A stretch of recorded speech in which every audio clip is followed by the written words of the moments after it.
Hey everybody, welcome to the GB course. GB stands for Gearbubble, of course.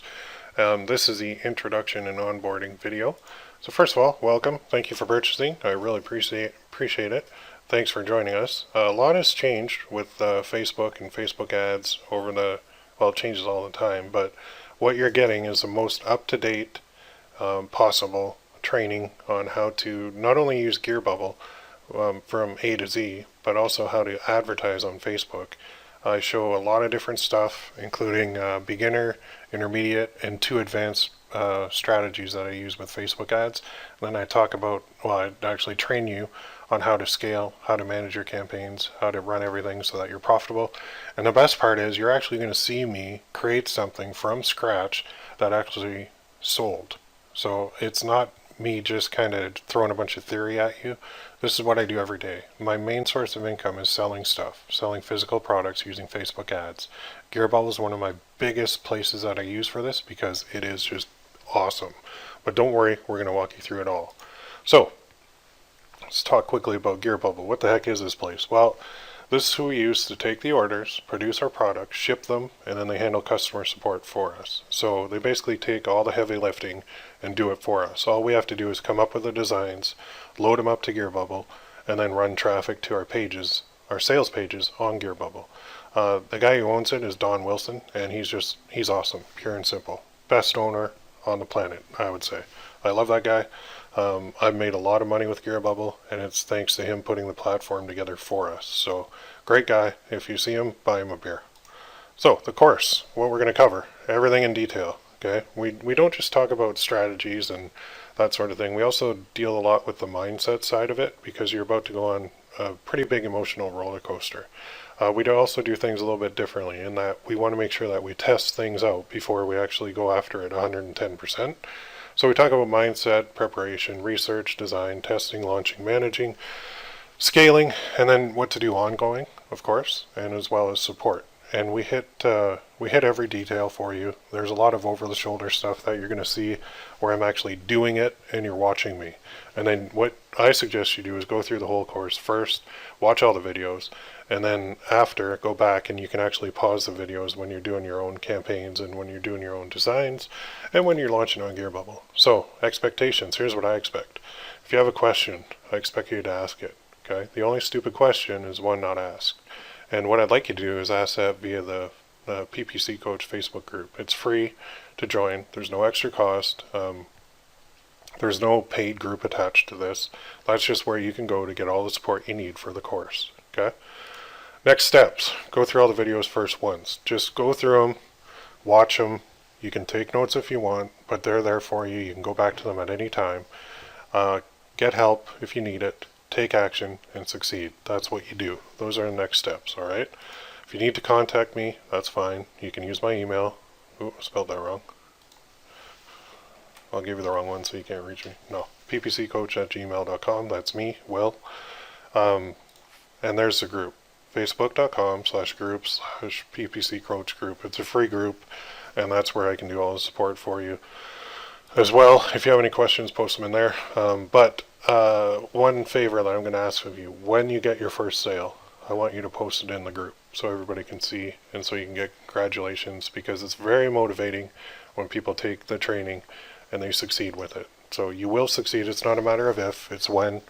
When that happens, I do want you to go in there and post. All right? So, no time like the present, so get in there, start watching the course. You can go through it as many times as you want. It's there for you. There's no time limit on it. You will succeed if you take action, and I'm there to support you all along the way.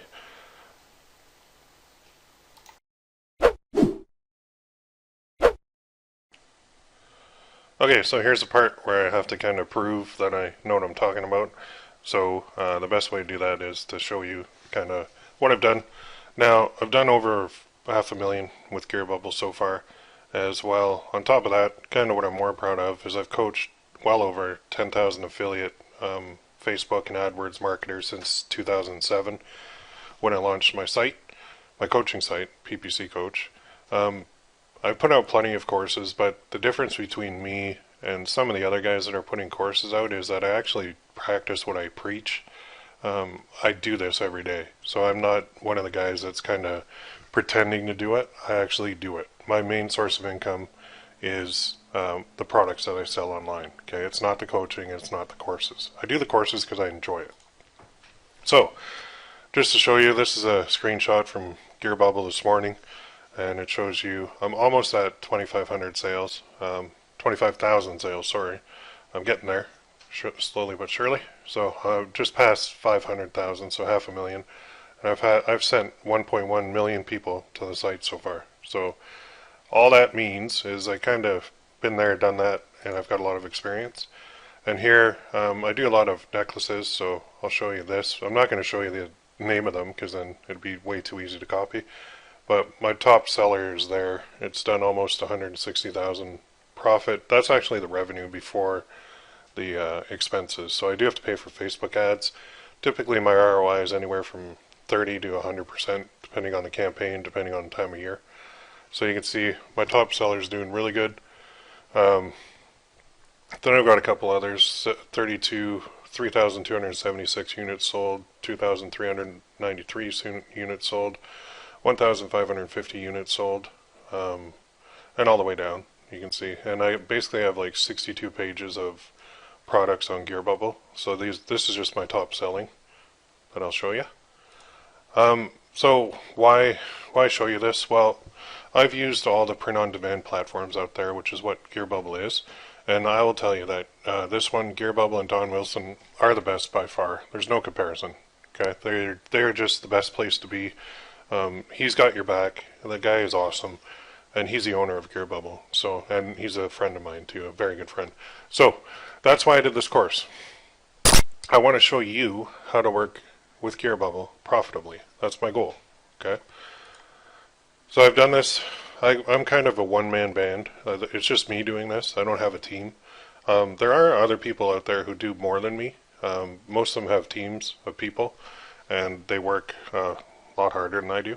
But more power to them. So anyway, the point of this video is to prove to you that I know what I'm talking about. So the proof is in the results, and the results are there. So I hope that eases your mind that you've made a good purchase and you're going to see some good stuff coming up. So let's get into the training.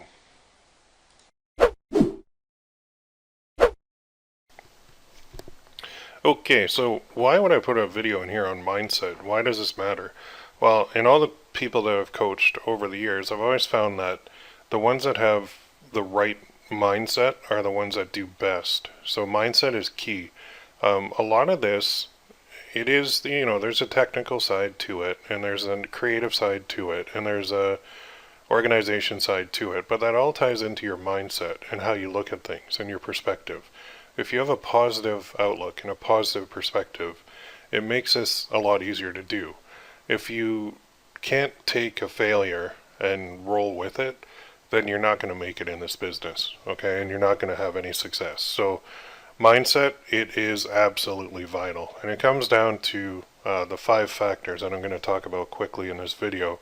Is number 1 is attitude, number 2 is failure, number 3 is effort, number 4 is consistency, and of course reality. We have to be very realistic. Okay, so attitude, and this is where 99% of success is between your ears, and it's that old saying, whether you think you can or think you can't, you're always going to be right, because your mind is going to do whatever you think it can do, and it's also not going to be able to do what you don't think it can do.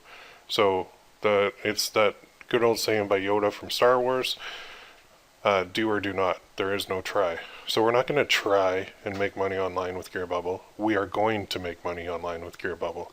If you need to write down a little sticky note and stick it on your monitor on your computer and put your goal on there, or put I will succeed, or keep telling you every morning, affirmations and talking to yourself in the mirror are actually a good thing. Some people think it's crazy, but it's not. You also want to make sure that you surround yourself with positive people. That's key. You're going to have a lot of people in your life that are going to say, you're nuts. There's no way you're going to make a dime online. It's not going to work. You're going to have partners, you're going to have husbands, wives, boyfriends, girlfriends, moms, dads, anybody. There's a lot of doubt, and people doubt what they don't understand, and they doubt things that they don't get. So surround yourself with people who say, you know what, I think you can do that. I think you can do anything you put your mind to. I've got 5 daughters now, and I try my best to tell them as often as I can that, you know what, you can do whatever you want in life. If you want to be a doctor, you'll be the best doctor out there. If you want to be an astronaut, you're going to be the best astronaut that ever was born. If you want to be an entrepreneur, you're going to be the best entrepreneur out there. I have no doubt in you. You can do anything you want. And me telling them that is setting up a limitless opportunity for them. Because if my daughter came to me and said, Daddy, I want to be a doctor. And I was like, ooh, yeah, whoa, that's going to be hard. I don't know, that's going to be a lot of money. That's a lot of time. You sure you want to do that? I just crushed her hope of being a doctor. Instead of saying, Daddy, I want to be a doctor. You know what? That's awesome. You're going to be the best doctor out there. I have no doubt about it. You're great. You're going to do it. That's a positive thing to say instead of a negative. So be wary of people who are negative. You don't really want to surround yourself with them. Now, talking about failure, I hate to tell you, but you're going to fail. You're not going to fail overall, but you're going to fail along the way. You simply cannot succeed without failing. The only difference between you and me, because I am a big producer, is the number of times I've failed is way more than you. You're going to see, or you saw, I don't know what video I'm on here, I got 62 pages of products on Gearbubble right now. How many do you have? Okay, that's the only reason I make more than you, because I've done more and I've failed more. Do you think all 62 pages of that have succeeded? No way, not even close. I've had way more that have failed than have succeeded. Fortunately, the ones that succeed more than make up for the failures. Don't fear failure, embrace it. Okay, it's a stepping stone that you have to take along the way. You do miss 100% of the shots you do not take, so don't be afraid to take that shot. Okay? Failure is good. Get that in your mind. Failure is good. If you failed, it means you took action, and it means you're getting one step closer to succeeding. If you do this whole course, and you put one product up and it fails and you quit, I don't want to be your friend. Simply put. I want people who fail and fail and fail and fail, and then they hit it big, and then like, oh, it works. That's what I want, okay? Which ties in with effort. Don't question things. Try it. We're not here to discuss how to make money on Gearbubble. I'm here to show you exactly how to do it. Okay? I need you to try it though. You have the whole blueprint here. Now, you can build your empire with it. If you do the work, you will succeed. Okay? Just repeat that to yourself. If I do the work, I'm going to succeed. Every morning say that to yourself. Now, my problem is I can lead a horse to water, but I can't make him drink. So I can show you all this stuff, and I can tell you all the good stuff, and I can tell you failure is good and all that, but if you don't want to do it, you're not going to, and you're going to fail. Your success velocity is tied directly back to your level of your effort level. Okay? If you put hardly anything into this, you're going to get hardly anything out. If you put your heart and soul into this, I guarantee you're going to benefit. Okay? Consistency. This is another one. I struggle with this still. Don't go on the effort roller coaster. Okay? Be consistent to get consistent results. I'm super guilty of this. Okay, I get something going really well, and then I just kind of sit back sometimes and enjoy life a little bit too much sometimes. So the way that what I found is when I'm not doing the effort and the consistent effort, I'll get into a slump. And to get out of the slump, I just increase my effort. And it's weird how that works. So try and be as consistent as you can. Nobody's perfect. Now, the mindset, talking about reality when dealing with money. Okay, so a basic example is the best way to explain this. If you're spending $5 per day, you are never going to hit $10,000 profit per month. You have to be realistic here. If we do some simple math, $5 per day times 30 days is $150 per month. If your ROI is 50%, you're going to be profiting $75 per month, okay, on that 150. So just use that for a realistic view of what you're going to do here. You have to spend money to make money, okay? You simply have to. There's no way around it. We need people to view your products and buy them. And to get those people to view them and buy them, we have to spend money. Okay, now the goal is to make more money than we spend, of course, because that's what business is, but that's what we're going to do. So just a quick summary. Prepare yourself, okay? You're about to go on an emotional roller coaster. When you have a good sales day, you're going to be flying high. You're going to be thinking, I can conquer the world. I'm invincible.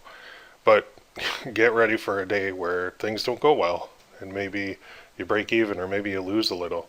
That's what happens. That's the ebb and flow of this game. Okay, the good days, enjoy them while they're there. Make hay while the sun shines. If something's working, just scale the crap out of it. If something's not working, move on to the next. Okay, stick to what works. Have a great attitude. No fear of failure. Lots of effort. Be consistent. Be realistic, and you're going to do fine. All right. That's why I did this video, because mindset is very, very, very, very ultra important to your success.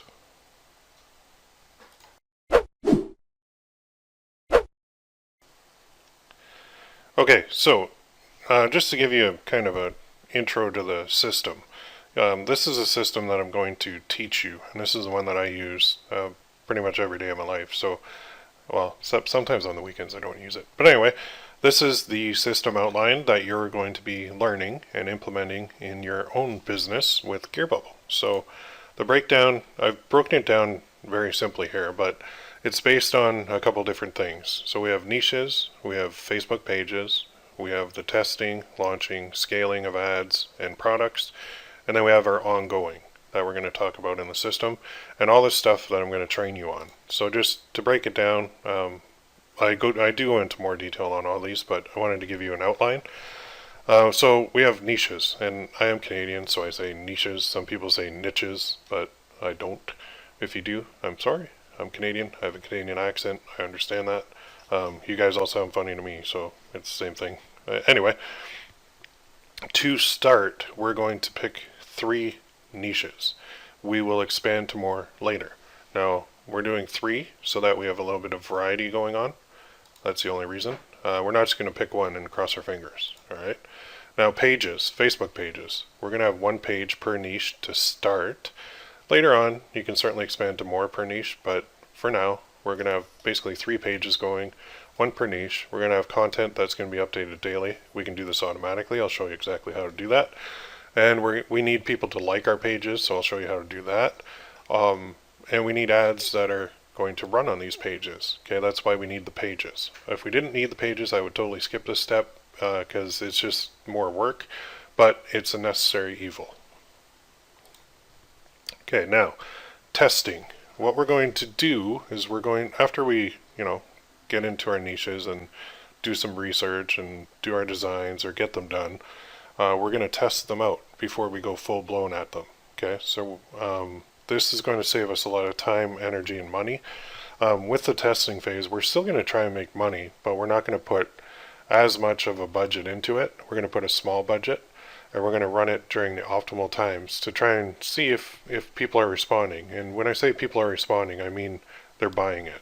Okay, so that's what I'm going to show you, the testing. And then we'll just track our tests and basically only go after, for launching, the best ones. So we launch ad campaigns for the ones that are the best test results. So you're going to learn several different campaign styles for launching. I've got, different levels, beginner, intermediate, advanced, super advanced. And it all really depends on your experience, your budget, your risk tolerance.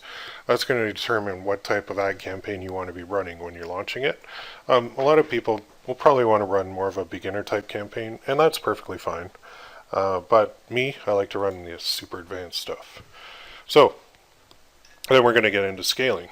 Now, once a launch campaign is working, then we're just going to scale it. We can scale a lot of different ways. We can do duplication, which I'll show you, bigger daily budgets, which I'll certainly show you, and advanced ad strategies, things like manual bidding that we'll get into in detail as well, just so that you can learn all the different ways that we can bid on auctions and walk through how Facebook ads works, and basically show you over the shoulder how to set it up and manage them.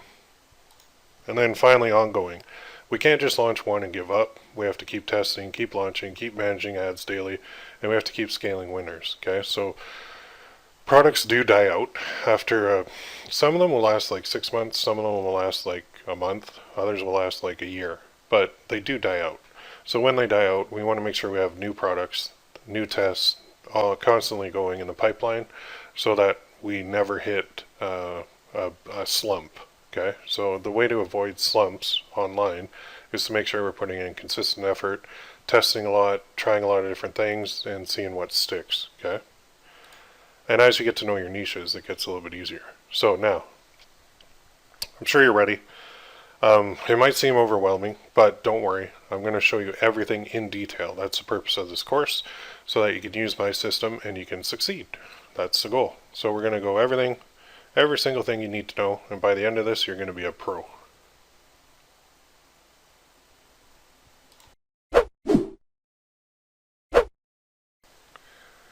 Okay, so we've talked a little bit about this, about niches, and that I want you to get involved in 3 to start.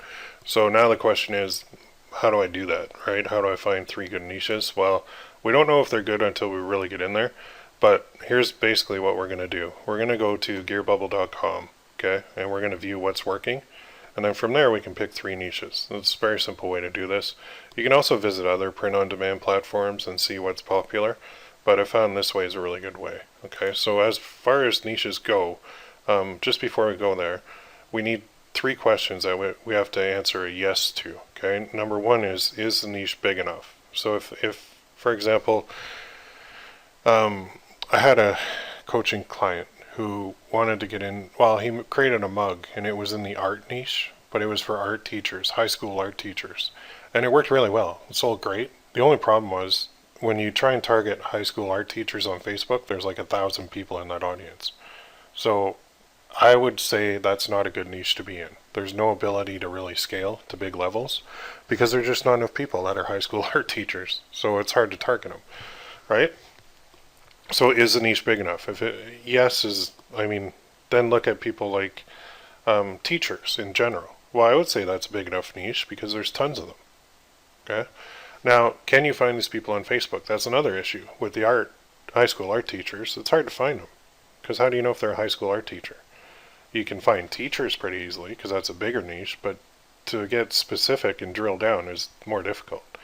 Now, and the third thing is, do they have disposable income to buy things? And this is typically an age thing. Usually the older somebody is, the more disposable income they will have.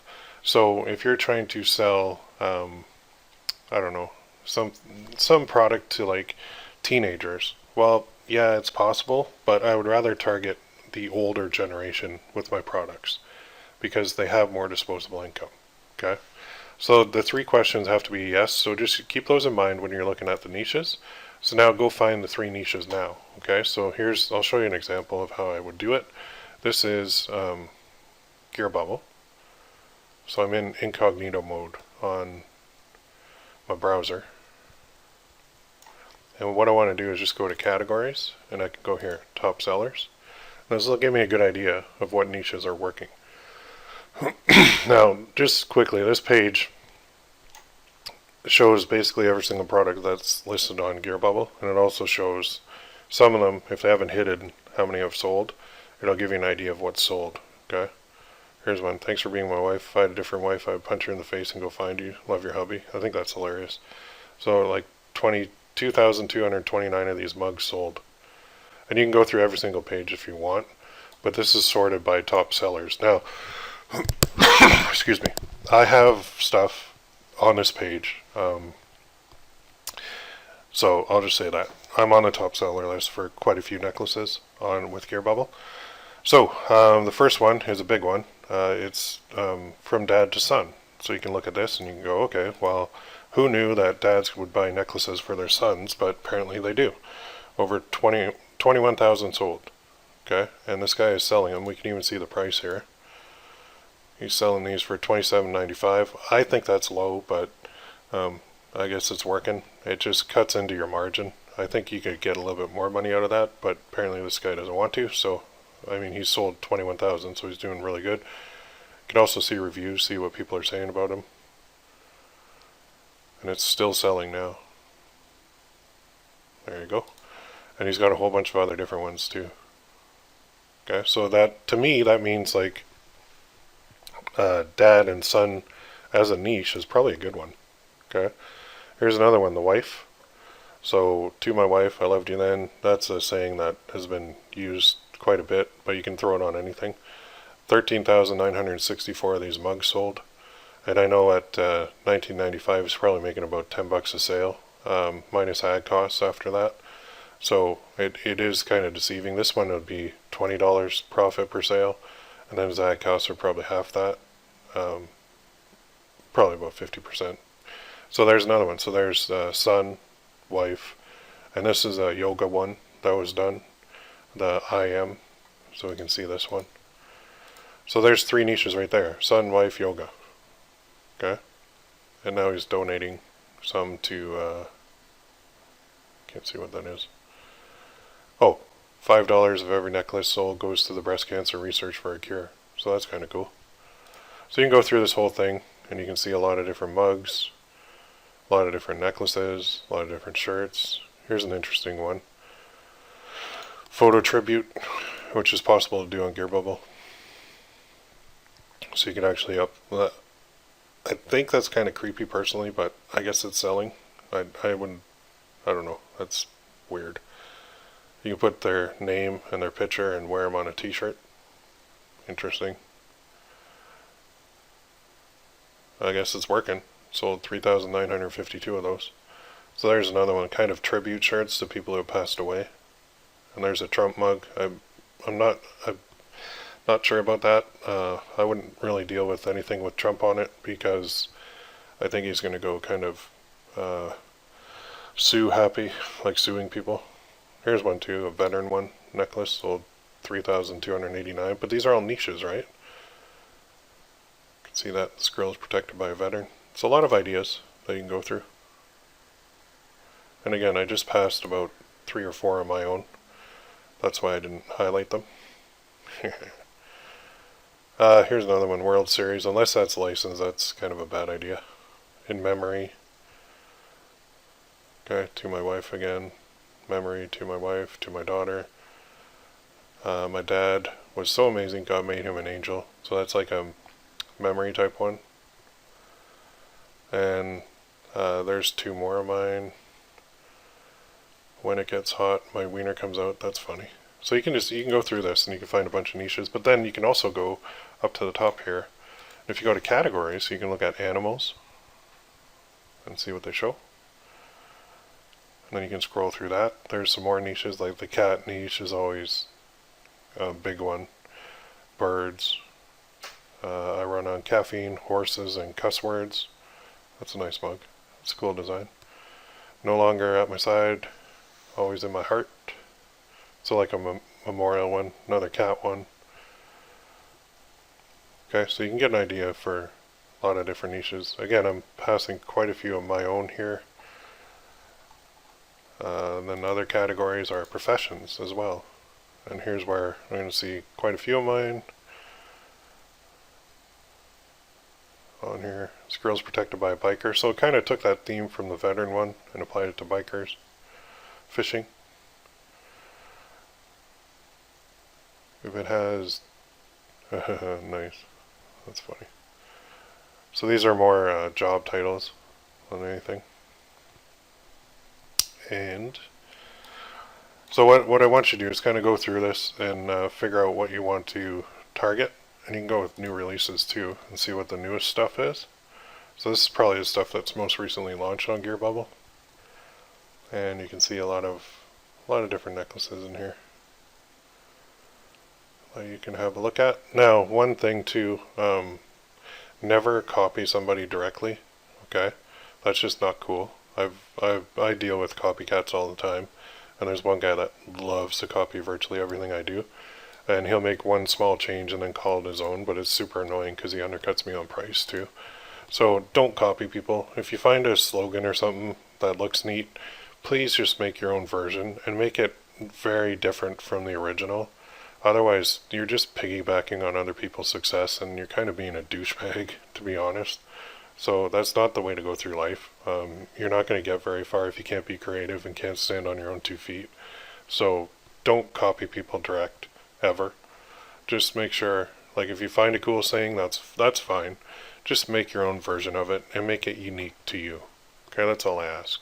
Alright, so that's what you need to do. That's how you can find them. Just make a list of 3 of those. Pick 3 and make sure they answer yes to all the questions. So if I went back and I said, okay, well that sun necklace sold a ton, holy cow, I want to get into the sun niche. Well, you can, because if you think about it, let's answer the questions for that. Is the niche big enough? Well, how many dads have sons in the US? 15 million? 30 million? More? That's a pretty big niche. Probably one of the biggest you can get into. Can you find them on Facebook? Yep. You can find dads. Finding people with sons or daughters is difficult to differentiate, but you certainly can find them. Do they have disposable income to buy things with? Well, they're dads.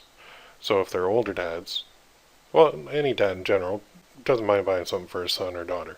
They do it all the time. That's how we're built. We're dads. We buy stuff for our kids. So the answer will be yes. So it's probably a good niche to be in. All right, just to give you some ideas. But don't everybody go in the same niche, because then you'll be competing with each other. You need to be unique and creative. All right. So just because you see what I do in this course, don't copy me. You're not going to do yourself any favors, because I can spend a lot of money in a niche. And I mean, in a big niche like a sun one, there's tons of room, because there's so many fathers out there. And just because you put up a design, it doesn't mean you own the niche. Like I just showed pages and pages with my designs on them from Gearbubble, and I get a lot of people that enter my niches all the time. It's the ones that copy me way too closely that I don't like, but the ones that actually put in use their own brain cells and create their own designs, I don't mind if they come in there, but the ones that copy me super close are the ones that really tick me off. So anyway, don't be a copycat. Use it for inspiration and go and create your own unique version of what you see. Make sense? Okay, now go find your 3 niches.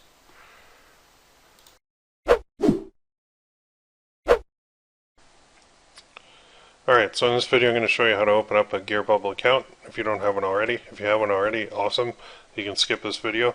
So there's 2 ways. You can go right to gearbubble.com, or you can certainly go through my referral link, which will allow me to get credit, basically. So if you go to,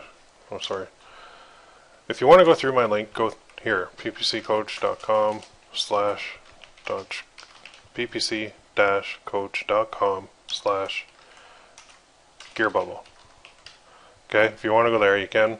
It'll take you right to the Gearbubble page, but it'll give me credit. You can see there's P equals whatever there. That's my referral thing. So you can create a new account, you enter your name, email, and password, confirm it, address, apartment, city, zip code, all that good stuff. If you already have an account, just go and sign in. If you don't want to use mine, then just go here, gearbubble.com. There is no difference at all between the two. Besides, I will get credit for one if you go through my link. So, well, I would appreciate it. I certainly understand if you don't want to. Like I said, there's no difference at all. This is interesting. Go away, I'm working on my socials. Huh. So I put some new stuff up here. Oh, and Gearbubble recently launched shot glasses too, which is pretty cool. So once you have your account, you can log in. You can see million plus happy customers. That's awesome. 500,000 campaigns launched. Awesome. 100,000 plus sellers. 15 million paid out. Jeez, way to go. Good job, Gearbubble. So that's what you can do. Go there, create your account, and you go through my link, or you can skip my link and go direct to the site, and then I don't get credit for it, which is fine. I'm happy either way. I just wanted to give you the option. Okay? So go ahead and do that if you haven't done it, and we will move on to the next video.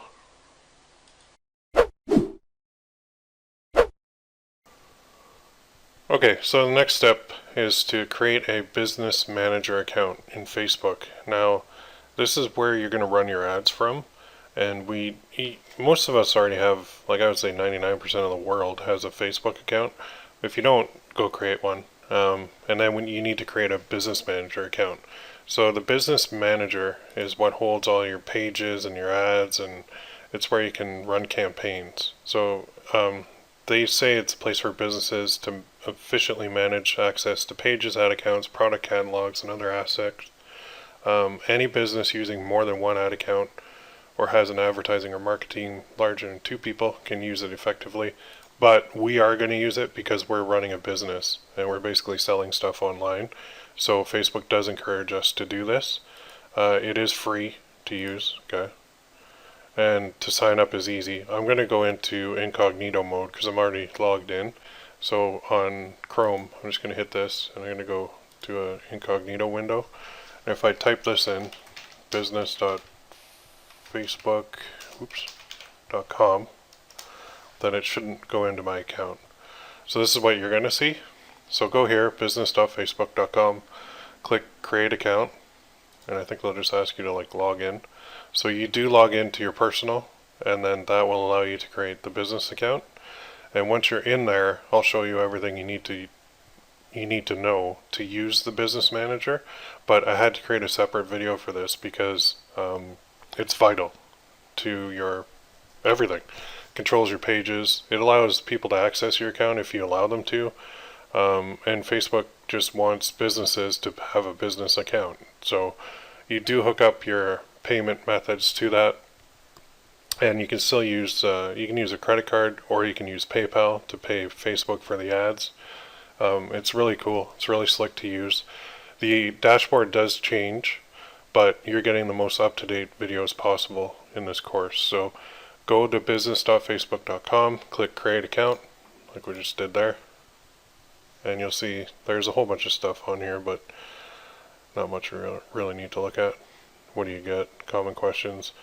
The thing is, go do it, and then you can actually create more ad accounts too if you ever wanted to with the business manager, whereas with your personal account you can't do that. So it is absolutely necessary. So go take this step, create the account, and then we will move on to the next video.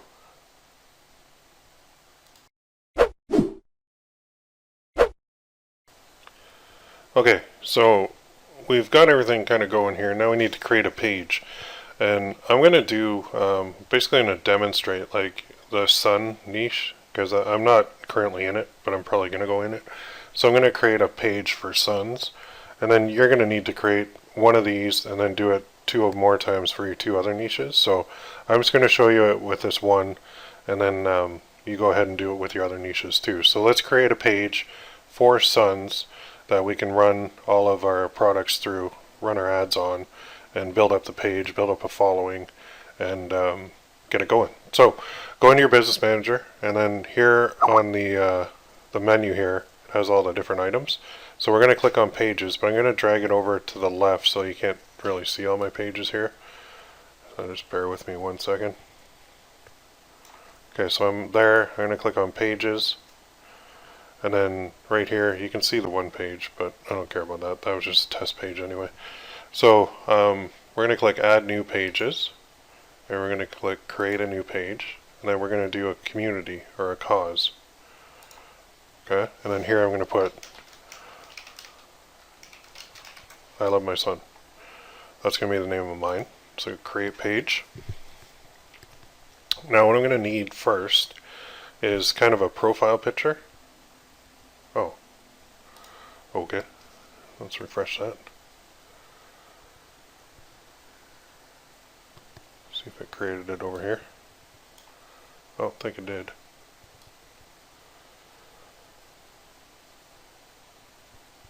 Oh, they did. Okay. So I'm going to click back in here. So here's my page. So it created it. But in the business manager, again, that little tab on the left, I click that to get my list of pages. And then you can't see it right now, but it's there. So then I'm going to click this in order to go to my actual page. So now I'm going to bring the screen back into focus here. And here's what I mean. I need to add a picture, and I need to add a cover photo. Alright, so the first thing I'm going to do is get a picture. And it just needs to be square. So to do that, I'm just going to kind of go to Google. And I'm going to look for one. I'm going to put maybe I'm going to look for a heart. I'll go to images. Or I could even type this in. Sun. See what comes up. So something like this is probably cool. Good for a cover page too.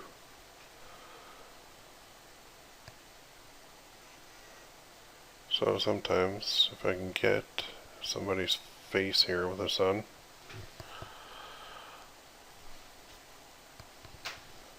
I want to get different. Don't have to be too picky. That's kind of cool too. Yeah, why don't I just use that one? So I'm going to save this image to my computer. Actually, let's see. Yeah, I'm going to have to save it anyway. So save image as. And here I'm going to create a new folder called I love my son. And in here I'm going to save this all just like that because I'm going to have to edit it. So I'm going to edit this in Photoshop. So let me open up Photoshop real quick. And all I'm going to do is resize this, make sure that it's square. So let's find my little folder here. There we go. I'm going to go image, image size. So it's not square right now. So I'm going to fit this all on the screen. And here I'm going to do my selection box. I'm going to do a fixed ratio of 1 to 1 so I can get a square. And I'll just drag this out. And try that again. Just go a little bit higher here.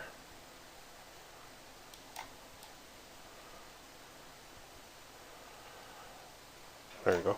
Now I go image, crop, and image, image size, and I'm going to make it like 300 by 300. So if I constrain proportions, scale styles, I go 300 by 300.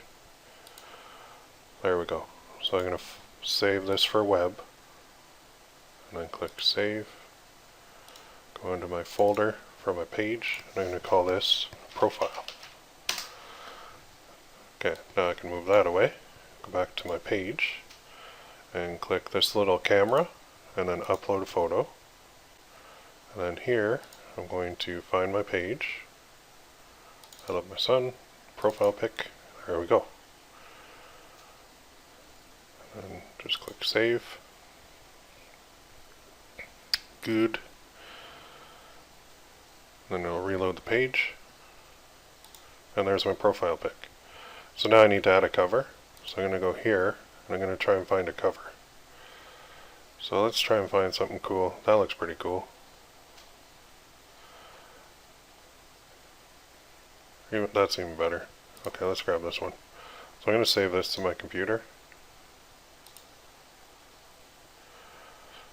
To there, and then here, if you ever need to know what the dimensions are, just go FB cover photo size and it'll give you the dimensions right here on Google. So it's 828 by 315. Alright, now the reason I need that is because I'm going to open up Photoshop, open this one, and then I'm going to go size, and I'm actually going to put that in here, 838. Oops. 838 315. Okay, and then I'm going to click on my image, and you can see that's 838 by 315. So I need to change my image size. I need to make it a little bit smaller. Let's go. And then when I do that, it works a little bit better. So now go image, crop, and this is 838 by 315. File, save for web, save as, and I'll call it cover. There we go. So now I go back to my page and I add a cover, upload, and there's my cover. Cool. So click save. Now the page is set up, but what we want to do is we want to get content on the page and we want to get people liking the page. So that's kind of what we're going to have to do next. Okay, so I'm going to show you that, how to get some content pretty easily, and then I'll show you how to get people liking the page as well in upcoming videos. So repeat this process for your 3 pages, and then you'll be ready to go.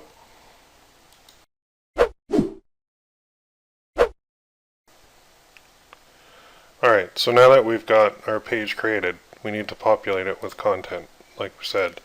So there's a tool that I use, and you can go through my link, and I will get credit for it, or you can go without my link. And it's ppccoach.com/fp traffic. That'll bring you to my tool. This is Facebook page traffic, which says you can build, grow, and monetize Facebook pages. It's really cool. Find and schedule photos with a click. Okay, so I'm a member, so I can log in. I think it costs $10 a month, but it's probably the best investment you're going to make. Super cheap and does an awesome job. So I'm going to log in here. Then I'm going to find my page. You can do this manually too if you don't want to go through Facebook to do it. But what I need to do is find my page, so I hit Control F. I put I love my son. There it is. Right there. So what I need to do is set up the page schedule first. Right here, page schedule. So I'm going to open that in a new tab. And now I'm just going to click a couple times, like 3 times a day probably. So like 8 in the morning, do one at noon. This is when it's going to post my content, and one at 7. And click save. So that's now been updated. So now I can go to content and I can find my page. I can upload images, or I can use these different ones to find images. So if I went to like Tumblr, I just put this, son, and I find my page. I love my son. Find images, see what comes up. So there's some on there, pretty boring. We gotta find stuff that Facebook's gonna like. So I probably want to go with content and upload images. Again, I'm gonna find my page.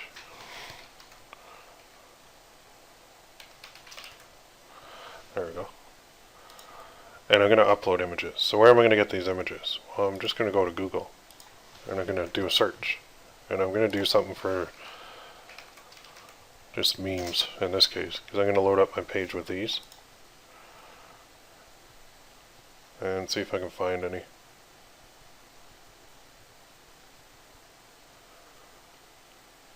And there's a couple in here. So like I would just click this. Save this to a file. So save image as, and then I'll create a file in here called page posts, and within here I'll create folders with the dates. So today is June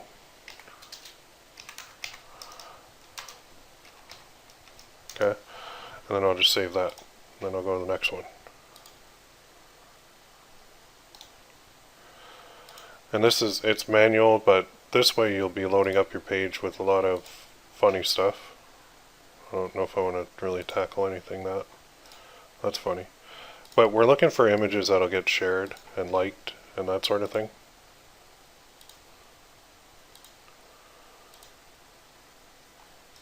That's good too, because they can share that with their kids. So just sort through these. Dads will get a lot of these. You can even do like dad jokes.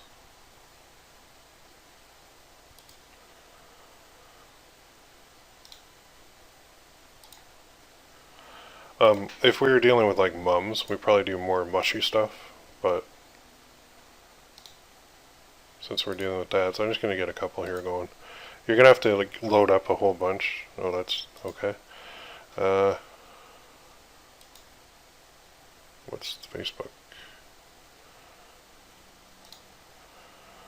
Okay, so just load up probably like 100 of these images, and then go back to FP traffic, and we're going to click on this, and then we're just going to select them all. So I'll just basically put my mouse here, and I'll click open, and then what I'll do is it'll upload these,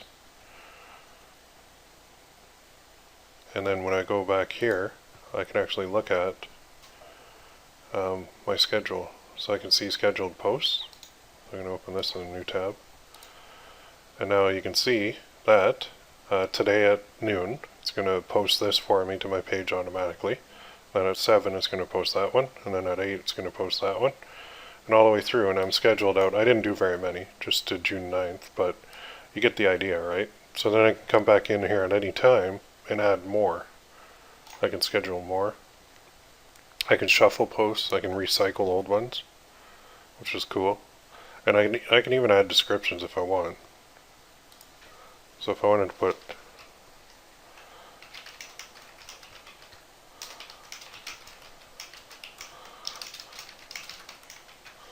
like that. Okay, but some of them don't even need a description, to be honest, and I don't spend too much time on this part. I just load it up. If you have a virtual assistant or an assistant working with you, you can get them to do this for you. But I can load up basically a month's worth of images in basically about half an hour. So that saves me a ton of time. And then people will go on my page and they'll see these and they'll like these and comment and share. Facebook will see that and they'll actually like the page a little bit more. So it's just that easy. Okay? Makes sense? So now go do this, repeat this for each of your 3 pages, and then we'll move on to the next step.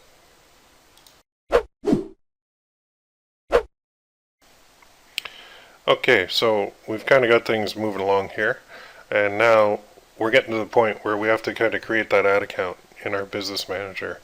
So what we do is go to your main menu if you're not there already, and just go to business settings, and then it's going to default to the people, which is usually you, and then all the pages and stuff. But if we click on ad accounts here, we then want to go to the right. You'll see a bunch of ad accounts, but I want to add a new one. So I'm going to create a new ad account. Ad account name, in this case I'm going to call it GB course for this course. And then here for the time zone, I'm going to use my time zone, which is Toronto. So GMT -4 for America, Toronto.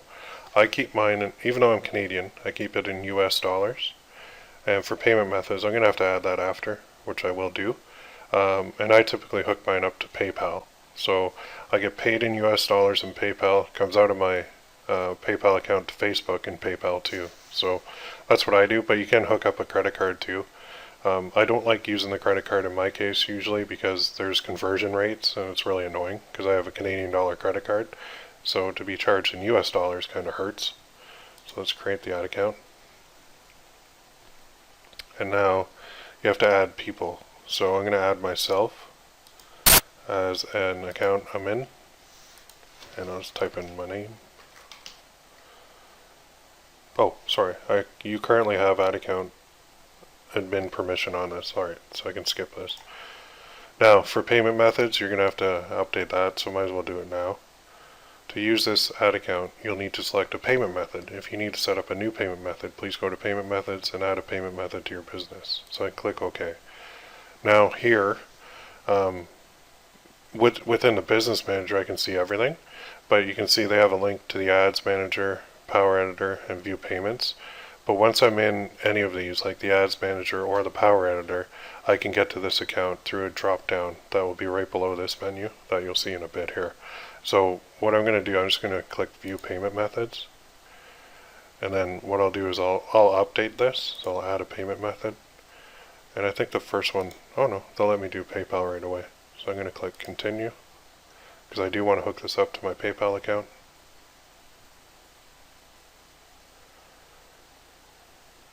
And it takes a second. It's just checking PayPal, blah de blah de blah, agree and continue. And there we go. So that's my primary. It's going to come out of there. And you can see now I'm in the GB course one. And then when I go to like Ads Manager, it should default to GB course. So there we go. So this is the Ads Manager for that. I'll remove this bottom part. So the ad account is basically ready to go. It's ready to go for our first campaign. So why don't we hop into the next video and I'll show you what to do next.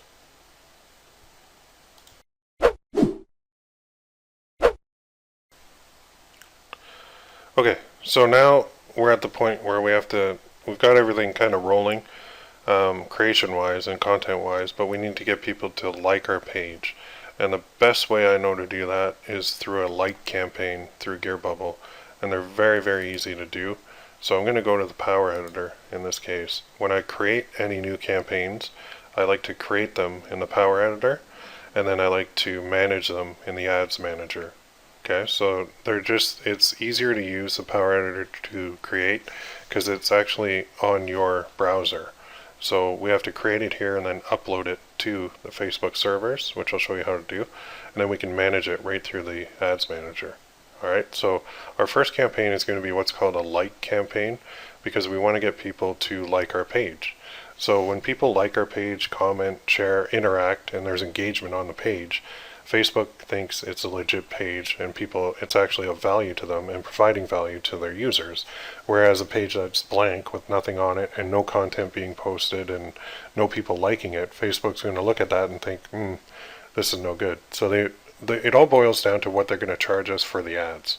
And we need to get our ad costs as low as possible. And the best way to do that is to follow the steps that I'm showing you. And the next step is creating a like campaign. So I'm going to create a campaign. I'm going to call it campaign number 1. And I'm going to put likes. And I'll put the date I started this just because I am in the habit of that. I'm going to put all my like campaigns for all my pages inside this one, all my like ad sets for my pages inside this one campaign. Okay, just to keep it easy. So this will be my like campaign for all my like ads. And then here under traffic, there's an option called page likes, and we'll go through the other options later. But now it says choose a Facebook page, so I'm going to click that and choose my page. I'm just going to pause it while I do that. There we go. So I Love My Son is a page. The ad set, we'll call it ad set 001. And we'll go like this, June 07/17. You're going to see why I did worldwide here in a second. I'll just copy that name. And then for the ad, I'm going to name it the same. And then click create. So just follow these steps. And we're just going to create one ad set. This is pretty much going to be like our first little Facebook campaign, but it's going to be a small one. We're going to click the ad set tab and then edit. And we're going to set everything up here.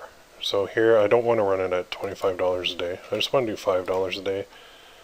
And I'll start it like right now, because it doesn't really matter when this one starts. But here's the key. If you go type this in and get worldwide, this is where you're going to get a lot of cheap clicks. But we need to do men, and we want to do men who are kind of fathers, right? So we're going to have to go a little bit older. So I would say 35 and up. And languages is the key here. I want to do English, all. So I'm going very broad in what I'm targeting. And detail targeting, I'm not even going to put any. Because I just want to do, I figure if they're that old, odds are they have a son or daughter. I mean, they may not have any kids too, but most people do have kids. So I could go in here and put parents all if I wanted, but that will increase my costs. So demographic parents all, that's 44 million. I don't really want to do that, so I'm going to remove that. As long as I put English as the language and 35 and up men, I'm pretty sure I'm going to hit people that are dads. Okay, now for placements, I'm going to edit the placements, and I'm going to hit these little side arrows, because they want you to advertise on a lot of spots that I don't want to advertise. So I'm going to remove the right column, and I'm just going to advertise on the feeds. So just follow what I'm doing. You'll see it'll make more sense as you go along. Just follow this step by step. And then down here, I'm optimizing for page likes. I'm leaving it on automatic, and it's going to charge for impressions, and it's going to be standard delivery. So that's all good. So now I can click on my ad tab, and then I can click, make sure it's selected, click edit, and here's my ad. So for this is what it looks like over here. Oops.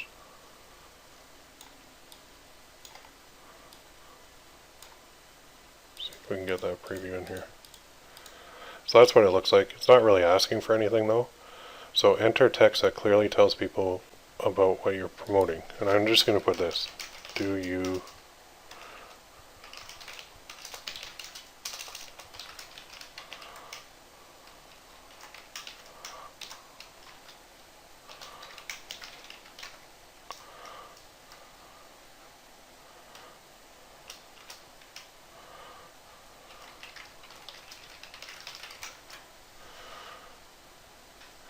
simple. Do you love your son or sons?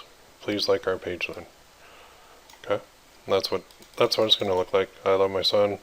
We just want to get page likes. Okay? And a lot of people will do that. And now for tracking, I don't really need to track anything. I will be creating a pixel, so I might as well do it now while I'm in here, since you guys will probably be doing this too. So I'm just going to click create a pixel, and then it's going to be, the pixel name is GB Courses Pixel, and you just basically click next. We will need this pixel later on. So it's created. Now make it work by installing some code. So they want to walk you through this. Now that you've created a pixel for your ad account, you need to implement some website code to make sure your pixel works. You can finish what you're doing now and get what you need to set up your pixel later from the pixel page. So we don't really need to set it up, but we know where the pixel page is, so I'm just going to click continue. And here, if I do pixel tracking, I can click that, and there's my pixel ID. And I can get that later at any time through the menu up here too. So the pixel is created, which is good. We have a pixel ID, which is good. You could take that and copy it to like a text file if you wanted, but I'll show you how to get it to through the main menu, because we'll need this pixel to put it into Gearbubble later. So Gearbubble can track our people who view the page, people who add to cart, and people who purchase, and report that back to Facebook, and it'll show right in our ads manager. So it's pretty cool. This is now basically ready to go. So this is the last step. It's review changes, and then apply, and then I have to upload this from my browser, from my desktop here at home, in the home office, to Facebook. So it says applying, and then here you can view the details. It'll tell you the ad sets, and everything's complete. So you click done. So this campaign is basically up and, well, it's pending review, but it will be up and running on Facebook in your ad account. And if you ever want to view it, you just go here, click on Ads Manager, and then we'll see all the campaigns that are in our Ads Manager. Pretty cool, eh? If we want to click there, this is Campaign tab. Click there, we'll see the ad sets. And there's only one ad in the ad set, so we can see all the performance here. Alright, so you need to do that one for each page. I would suggest $5 each, so it's like $5 a day. But if you have 3 pages going, you might want to lower that. It depends on your budget, but don't go over 5. Okay, you can do like $2.50 too if you really wanted to go slower. That's no problem. But the key is we need to get people looking at our page and liking our page. And let's see if we got that post come through from FP Traffic yet. No, not yet. So that will be posted. So this will start filling up with content automatically. People will be liking the page from our like campaign. And now we're almost at the point where we can actually start creating some products and running them on the page. So that's kind of the fun part. And we're getting there. So just keep following through the steps and create a like campaign for each of your 3 pages now. And do it inside, just like I show you in the Power Editor. And I would create, I'd have ad set 1 kind of for my I Love Sun page, and then ad set 2 will be for my second page, and ad set 3 will be for my third page. So I should probably name this something like I Love My Son instead. That way I know, because worldwide it's not really a good name. When you do click at it, it kind of takes a bit for this to actually pop over. So I will name it my page name. So I Love My Son. I'll just click save. So number 2 is going to be your next page name, and number 3 is going to be your next page name. So keep them all within like the same campaign. Keep all your like ads and ad sets in this one campaign for your 3 pages. Make sense? Okay, get at her.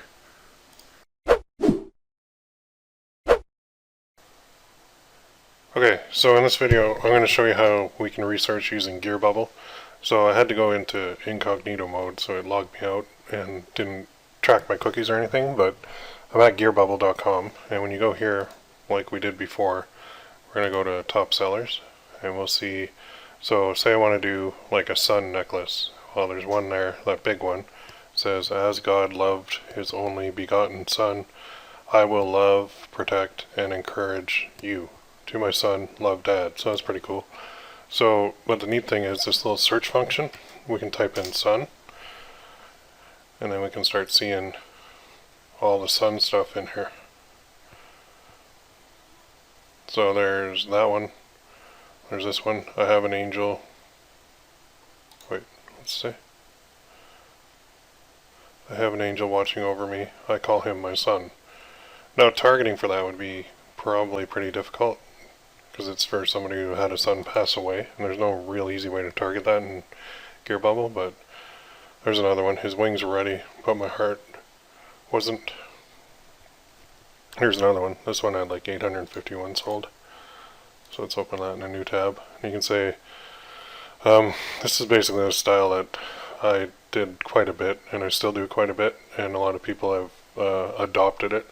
So it says, to my son, never forget that I love you. Life's filled with hard times and good times. Learn from everything.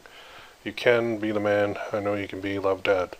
So I've seen that saying quite a bit, but you can put that on a necklace like that. So if you see stuff like that, what I would do is start creating a little folder and basically just take screenshots of whatever you see and add it to your folder. So if I see this one, I know this is a big seller, so I use a little program called Snagit, and what I'll do is I'll grab my little Snagit program. Oops, hang on. Let's grab it here. So I'm clicking it on another screen. Then I can just take a screenshot of that and then save it. And then that'll go, I can save this to a folder. So I'll just minimize that a little bit.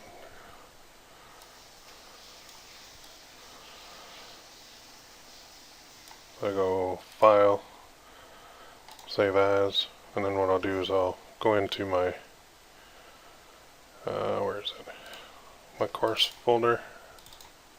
In this case it's I love my son. So I can go in here and I can create a folder called Ideas, and then I can just save it. Then I just kind of go on to the next.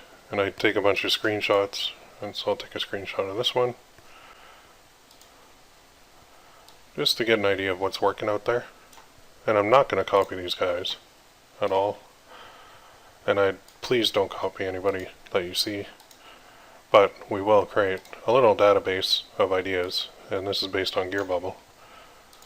And then we can keep going through, keep scrolling through, and you'll see tons of necklaces that are working in the sun niche. 269 sold for 27, that's good.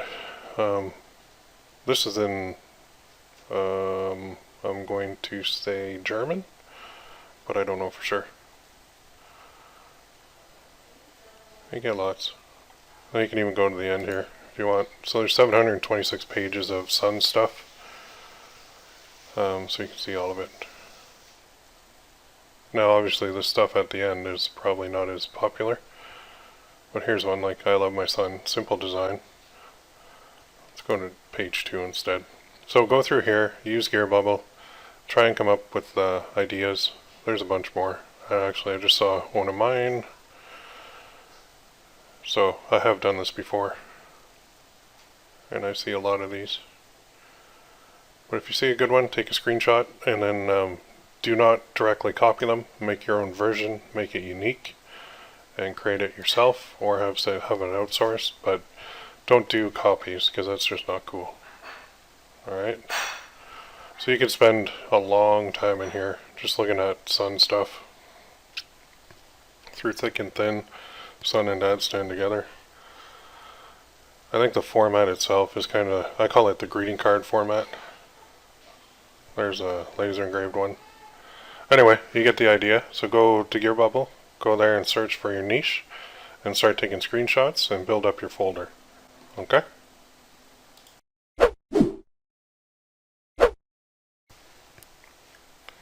Okay, so in this video I'm going to show you how you can use Pinterest in order to do some research. So let's just go to Pinterest now, and I'll show you what to do. So we're looking for kind of quotes, kind of sun quotes or whatever we can find. So type that in, and there's a lot that come up. And then there's this neat little Chrome extension called Pin on Top. Okay, it's free. You can install it into Chrome, and all you do, it'll load up 5 pages and it'll sort it by repins. So see these numbers here, like 605. 2.3K, 8.4K. It's nice because we can see all those numbers, but they're not sorted by the numbers. So if we want to see the most popular quotes, then we can sort it by repins or by likes. I like to sort by repins. So I'll just take 5 pages, have this extension load 5 pages, and then it'll sort them for me from most repins to least. And then what I can do is take some screenshots and build up my research folder even more, because then I can go in and have a lot of ideas, a lot of inspiration to use when I go to do my designs. So that loaded that, so I scroll up to the top, and there's 20 things a mother should tell her son. Play your sport, blah blah blah, teach your stuff. These are also good for pages. Okay, so each of these, pray and be, allow me to introduce you to the dishwasher, oven, washing machine. Some of this stuff doesn't work, but this will like 63.1 thousand repins of this saying to the moon and back, remember? So what I'm going to do is take a screenshot of that, of the whole thing, and I'm going to save it to my research folder. So I just pull up, snag it, file, save as, and this will be another one. So I'm going to build up my folder this way using Pinterest. No one else will ever know the strength of my love for you. After all, you're the only one who knows what my heart sounds like from the inside. So that's more to my son from a mom, but still a good one. So let's take that one too, and we'll save that to our research folder. So I'll pull that back over here, file, save as, save, there we go. And then we can scroll down here, and there's another one here too. And then my soul saw you, and it kind of went, oh, there you are, I've been looking for you. So something like that. You'll never look back on life and think I spent too much time for my kids. You are amazing, remember that? Okay, so this is a good one here. Everybody likes to hear that. And you can actually make your own sayings too. You'll always be the miracle that makes my life complete. When you love what you have everything you need. So that might be a good one. Something we can work with. So I'm just saving a bunch over here, and I'll just do, again, save that, and then that one, save as. And so you can spend a lot of time on here just going through and gathering up quotes from Pinterest. Okay, it's a really good way to find ideas for your designs in the future. I love you no matter what you do. I may not like it, we may argue and disagree, but I will always love you. To my son, never forget that I love you. There it is right there. We saw that on a necklace. To my son, never forget that I love you. Life's filled with hard times and good times. Learn from everything you can. Be the man I know you can be. So guess where that guy got it? Right there. So let's take that one too. Interesting, eh? When you see that on a necklace and you see where the guy found it. So save that one. So we're really building up our research folder quite a bit. And that's how you do it with Pinterest. It's just that easy. You can change this to son sayings or son slogans or nice things to say to my son. Or you could just search for son if you wanted. There's lots of stuff. Son from mom. Son from, well, let's try like son quotes from dad. See if anything comes up. Pinterest tends to be more women than men in general. Nothing wrong with that, but we're getting some results, so that's good. So if we wanted to make a necklace that was son from dad, then this is a good way to do it. So let's load this up. So I close my, here's long ones. Telling others you are son.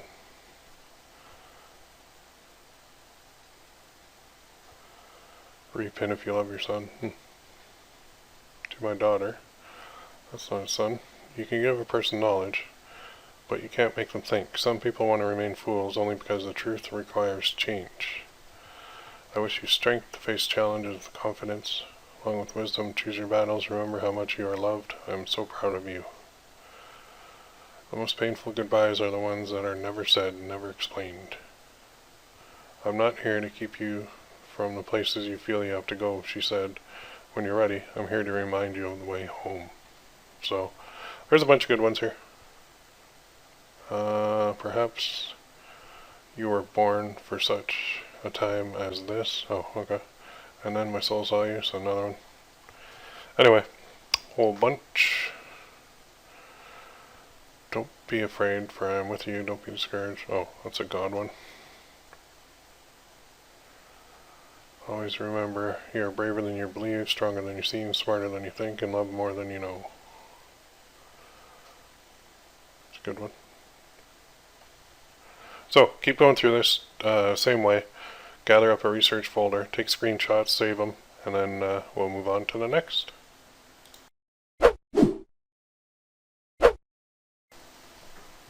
Alright, so in this video we'll kick it over to Google Image Search in order to find some good stuff. So what I'm going to do is I'm going to do like a sun, that's our kind of theme here. So if I do a sun necklace, then I can look at images, see what comes up. So there's this boy, kind of stole my heart, he calls me son. Oh, to my son again. It's on Amazon too. There's this boy who stole my heart, he calls me mom. So that's more of a like mom one. I love you to the moon and back. So a bunch of them. There's a Gearbubble one that we've seen already. Looks like it's on Amazon too. Or somebody did a copy. Mummy's superhero. So same idea. So if you see one that's cool, go there, take your little screenshot. Okay. Save. Oops. Snap. And then we'll save it. This is just simply Google Image Search. Very easy. Put that there, and then just go on to the next. Just to get some ideas. Take a screenshot of that. Now that one's customized, so that'd be a little bit more difficult to do, but if not impossible, if we don't have the customization available, which I don't think we do with Gearbubble right now. So another one. Yeah, so basically somebody did a copy of the guy. So it's still, if somebody went through the trouble of copying it to Amazon, that's probably pretty good. So let's save that too. And then another one. Yeah, that's that saying we saw. There's like a snowflake. I wear a puzzle for my son. Autism, I guess. To my son. Whoa, that's hard to read. Whew, they blew that one. I'm sorry if that's yours, but that's very difficult to read. I'm not digging that at all. If you're going to do a circle, do a complete circle, or do a half and then a half, but have a good separation there. That's very difficult to read. Not the best design, but it happens. Here's another one, right from Gearbubble. Life's filled with hard times, good times. So there's that good time one, and that's from Mom. So let's take a screenshot of that guy. Save. There we go. And a couple others. My guardian angel. My son. There's that other one. I've seen that. Seen that. This is new. To my son, never forget that I love you. Oh, same saying. Somebody just put it onto that. See, this is where people really should get more original. And anything else. And you can go through quite a few of these and find a ton. And just keep doing your screenshots. I don't know what that is. Anything else? Anyway, just go through your niches the same way I did. And you'll find a bunch more. Apparently that's popular. So there's this boy, he stole my heart, he calls me mom.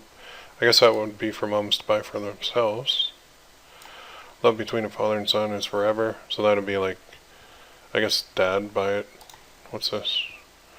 I'm a proud son of an awesome mom. Interesting. like I said, you can spend like all day in here. So we are not going to spend all day in here, but I just want to give you an idea. So we'll move on to the next one, and we'll show you a couple more ways that we can do some research and build up our research file.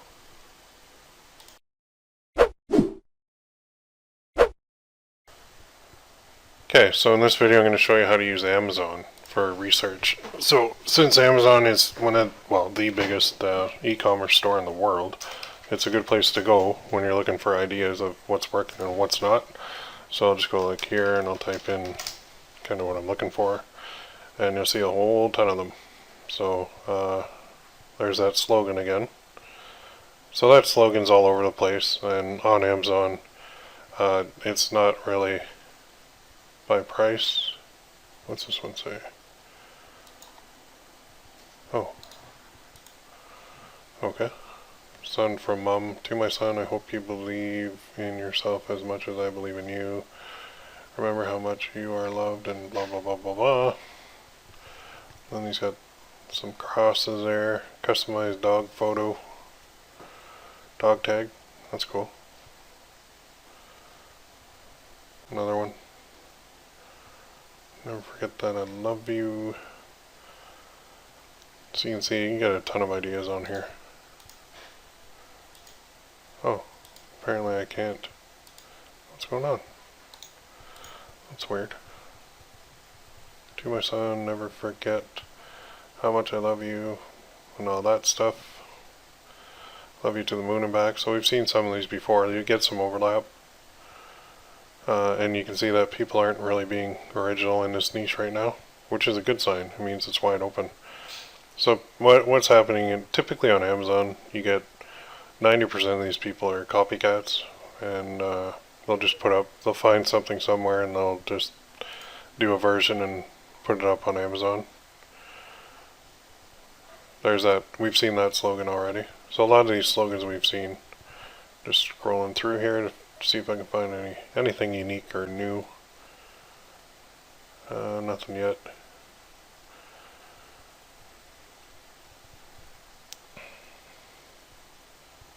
Yeah, lots of the same. Anyway, in some niches you can pick up the odd golden nugget in here, and it's good. So do use it. Try going through it just to find things. It gives you another avenue that you can look at, and Amazon's always a good idea. So check it out. And if you can't find it there, like say maybe necklace is a little too limiting, we can always go to t-shirt. I asked God for a best friend, he sent me my son. So something like that could be tweaked into a necklace. Okay. Let's save that into our kind of research idea folder here. The original me and mini me, that's funny. Daddy's Jedi, that's trademark infringement. I'm proud son-in-law of a freaking awesome mother-in-law. That's funny. A lot of these fist-pumping ones are out there now. They've been copied to death. Say hello to my little friend, like father, like son. Lots of them. Daddy Saurus, that's weird. Anyway, you get the idea. So you can use Amazon too for some research. Go dig up a couple. Maybe you'll find something good that will inspire you, and we can create some designs. But first, we're going to look at some spy tools in the next video.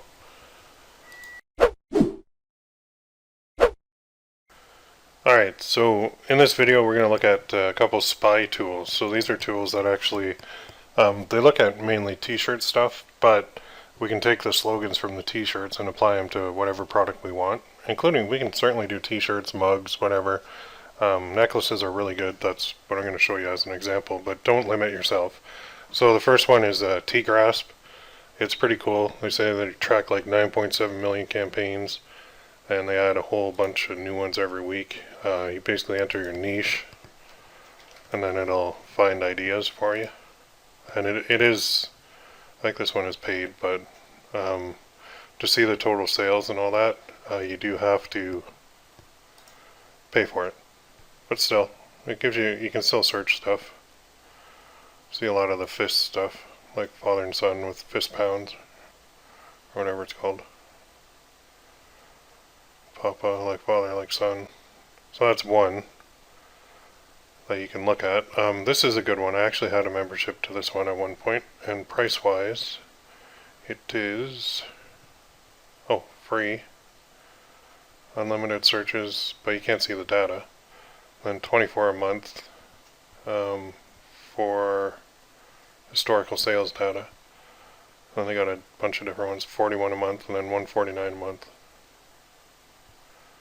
So that's T-Grasp, and then the other one is T-Spy. Kind of the same idea. I got a walkthrough on there, but yeah, getting inspired data, Facebook ad spy tool. It's neat. Top marketers. So this is a good one too. I think I had a membership to this one at one point. Superwoman, but it's a pretty good one. Pricing wise, this one,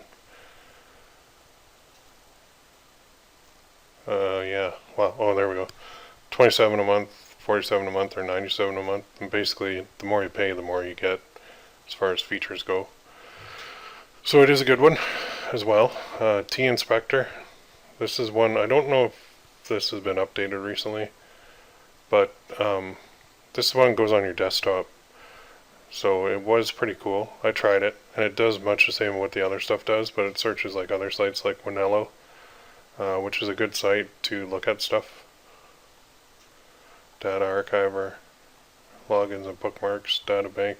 So it's kind of a different spin. Bitly tracker, so if somebody uses a URL shortener, code tool, training. So you get a lot of training with it too, which is cool. Eat more Tom Young. Okay. Oh, there's a WordPress plugin. Run your own t-shirt contest. Well, that's kind of cool. I forgot about that. I think I have a copy of that. Neat.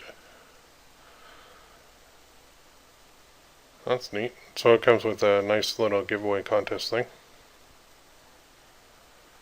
Yeah, that's a good value for that. So T-Inspector is a good idea. And then T-View. This is one of the oldest ones and kind of the original. And then I think the guys who made this made T-Spy as a paid version. And they used to have the ability to sort, best-selling by numbers. So you could sort through shirts here. And this is free, which is kind of cool.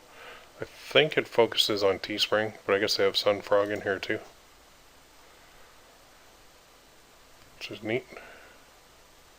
You can search for different names too, or different things. So if I put sun, I don't know what's going to come up. Find out in a second. Sometimes this one can be a tad bit slower because it's free. So I can't complain, right? And that's about it. So I'm sure there's going to be other new spy tools coming up and all that good stuff, but I don't really use any spy tools at all now. I just try and go out and find my own, or I'll just literally make up my own slogan and put it on a t-shirt, and then, or a mug, or a necklace, and then sure enough, about a week or two down the road, people do spy on my pages, and I'll see copies going up all over the place. So it is that's why I'm not big on these spy tools, to be honest, because they cost money, and there's other ways that I already showed you that you can research stuff for absolutely free. So if you want to do it, but you don't need it. All right, how's that? Sound good? Good. So have a look, pick the one you like, and try it out if you want. I didn't put any affiliate links or anything, just go directly there, because honestly I don't really use any of these much. But I did want to show you that they do exist, and they can be useful if you're ever totally stuck.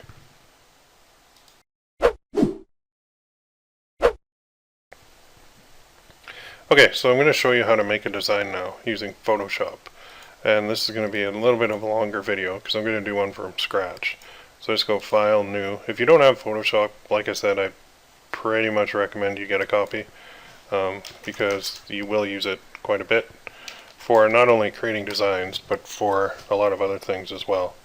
So that's my little base there, and what I want to do is kind of, I'm going to do a circular design. So on my view, I want to show some rulers, and then I just need to kind of just find the center approximately that I need to use, because I'm doing a circle, so we want to make sure everything is on point, right on the middle, and then I can kind of zoom this in a bit, fit on the screen better.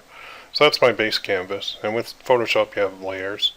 So this layer 1 is going to be a circle. So if I go here to my tool, and then I go to, oh, where'd it go?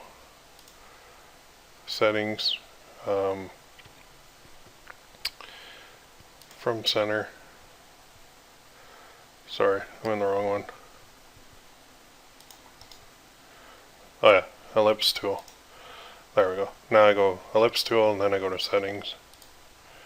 Then I'm going to do a circle from the center, and so my center is right here. So if I pull this out, then you can see this will be my base design, because I'm going to do a round pendant right there. Then if I want to change the color of the background, I can. So I'll probably make that black. Okay, so there's my first layer, is my circle, the bottom part. And now I'm going to do a gold pendant. So I want to make sure that, let's just make sure this is in the center. So you can see, you can use your arrows to make sure it's directly in the center here.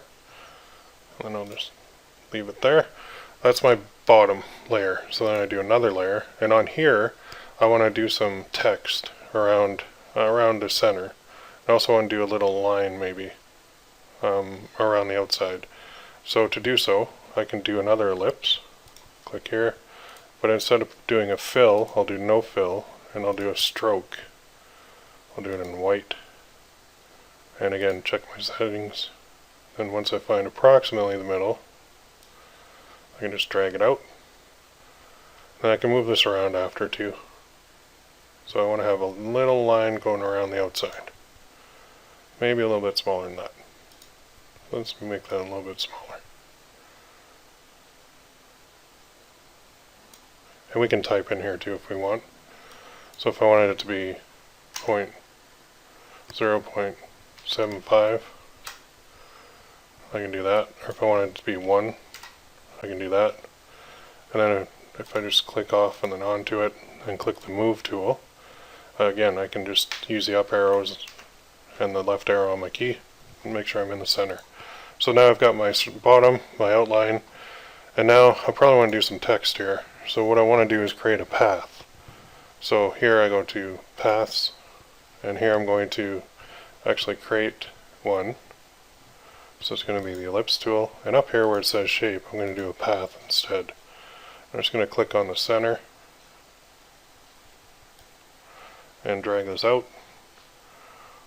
It's going to be my first path, like so.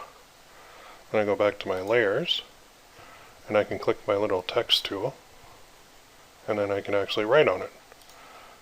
Oops, I should be able to write on it. Nope, hang on. Okay, sorry about that. So once you get this little, I'll remove this layer.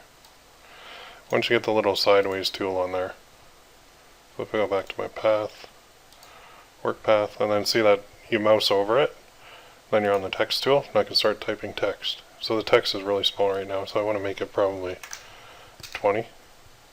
That's probably too big. Well, let's start with 20.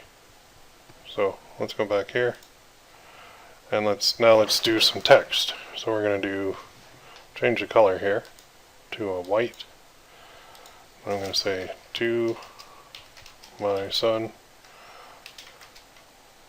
What do we want to say?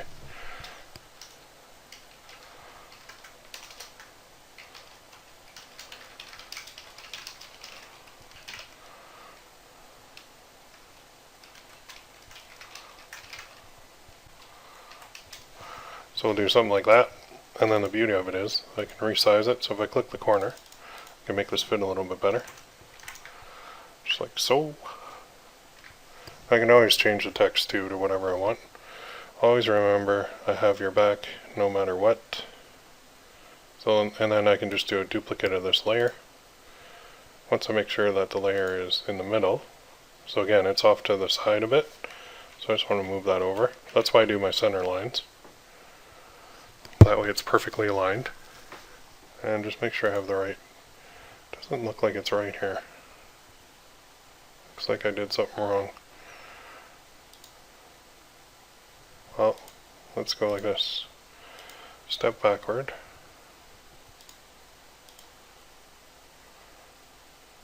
So there.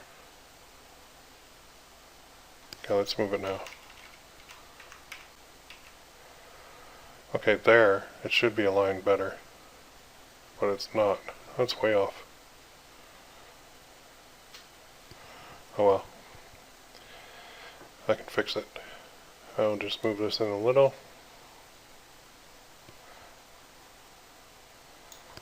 Just kind of eyeball it, and then I can change this to like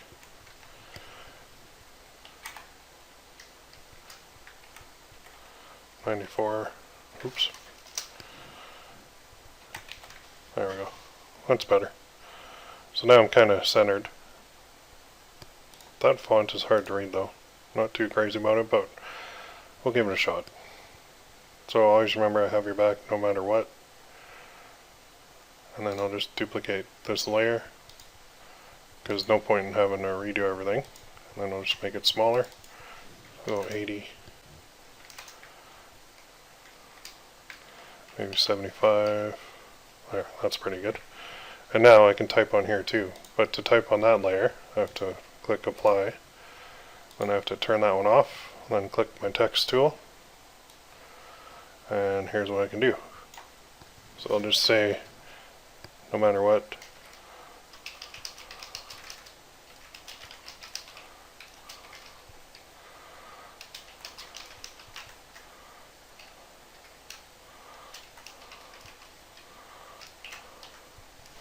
something like that.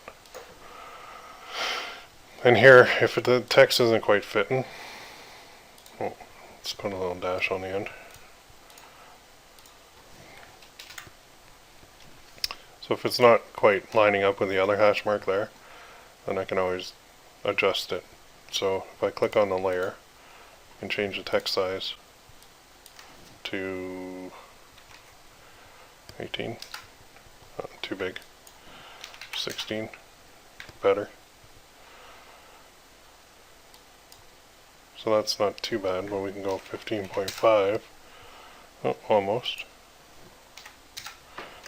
That's good. And then this one we can just make slightly bigger. There. Always remember, I have your back, no matter what. I love you, and I'm proud of you. Love always, your dad. Okay? So now, let's say I don't like that text, that font, because it's a little... This one I like a little bit better. So what I'm going to do, I'm going to use this one. So I'll just have to adjust this again. So I'll go down to 15, maybe 14, or 13. It's really small, so let's go to 12.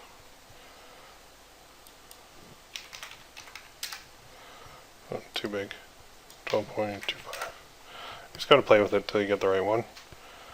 And then here, change this text size probably to 9, just a guess. Nope, too small. So let's go too big, 10.25. Not too bad. There. To my son, always remember, I have your back no matter what. I love you and I'm proud of you. Love always, Dad. Now I want to put something in the middle, and I want to put a circle in the middle. So what I did is I went out and I found a neat little thing here that I want to use. So I'm going to do this. I'm going to do a circle grab here. Circle grab. Huh, that sounds bad. But I'm going to do a fixed ratio 1:1. If I start in the middle. That's not going to work. Let me double click on that.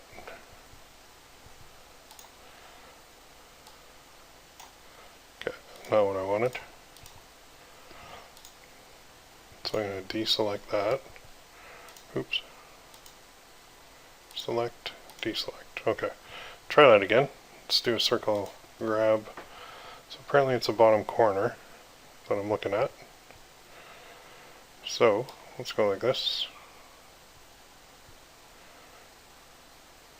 There. Now I'm going to crop this. Ooh. I'm going to try and crop this.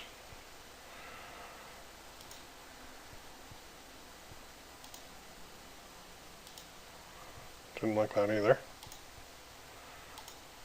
Okay, there we go. I'll cut it. Sometimes the circle stuff is a little finicky. And I'll do a new layer over here. I'll go edit, paste. Look at that. How awesome. So I've basically got a necklace here. I'm just going to make one more tweak here. Make that text a little bigger. Just expand this out a little bit.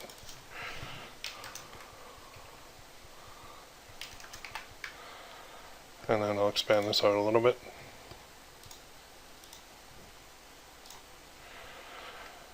And what am I doing? Oh yeah, click there on the top corner. And a little bit more. And then I can just make this inner part slightly bigger as well. Just click the move tool and apply. And I can make that a little bigger too. Just click the top corner. There we go. So I just made a necklace, which is looking pretty good. But I want to do one more trick here. So I'm going to save this as a PSD file, okay? Which is, I'm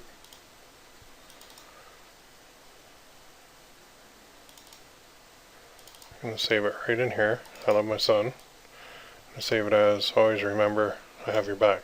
So this will be in my page folder. I'm going to put all my designs. To my son.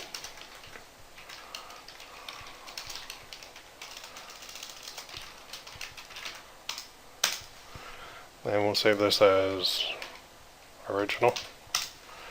Because I'm going to do something here. I want to make this like gold looking. Gold leaf looking as another version. So you're getting some bonus time here. So what I'm going to do is I'm going to select these layers. Actually, I don't even think this is the layer I need, so I can delete this one. I'm going to select the rest of these.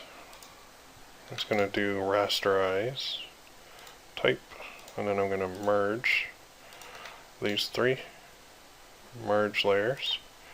I'm going to turn these two off. So I just have my text there in white, and what I want to do is a new layer, kind of right there. That's fine. And now I'm going to take a little piece of like gold flake or gold foil, okay, that I downloaded from the internet, and I'm going to place it. Okay, so if I go here, I'm going to grab it on my other screen because I don't want you to see all my pages because I got enough copycats already. No offense to anybody. I'm just going to go here and grab it. Gold shiny. There we go. So then I drag this out. So I'm doing an overlay of my text. Click the move tool, place. Now right click the layer and do create clipping mask. And now check that out. So now I've got something that looks kind of like gold but not quite. So I click the layer that I did and I right click and I do blending options. Let me move this down here. All I do is a bevel and emboss. And now it's starting to look a little bit better. A little bit like, if I click on it, I can change this a little bit. Do an inner bevel, outer bevel, emboss, or pillow, there's all these different kinds. Stroke and emboss. I don't know what that's doing. I usually do inner bevel. There we go. So now, it looks like gold. And when I put it on a gold necklace, it's going to look really cool. So let's save this. File, Save As, and just drag this back over here. We'll call this one Gold, and then we're going to save this for the web.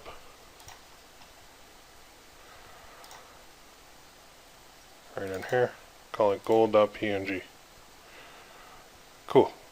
So we've got a necklace, we've got a design, and I literally did just make this up on the fly, because sometimes the stuff you make up on the fly is even better. You don't have to go with the stuff you research, but research is a good idea, always. So that took about 15 minutes, because I did two versions. I did a white version and this version. So I am going to sell this version as a gold necklace because I can charge a little bit more. Alright, and I got this image off of an image site that I have a subscription to. So you can do that too if you want. That way I can use them on my little necklaces there and not run into any issues with licensing or that sort of thing, because I did pay for that one. But you don't have to. You can go and grab ones or make your own even if you want. Go to the beach with a kid and snap a picture from behind. You got that. Make sense? Good. Okay, so that's your first one. This is the one I'm actually going to test as well, and I hope you enjoyed it. And if you got a copy of Photoshop, you just got a big time lesson in how to do designs and gold flake and circular text and all that stuff all in one. Alright? Okay. Off to the next.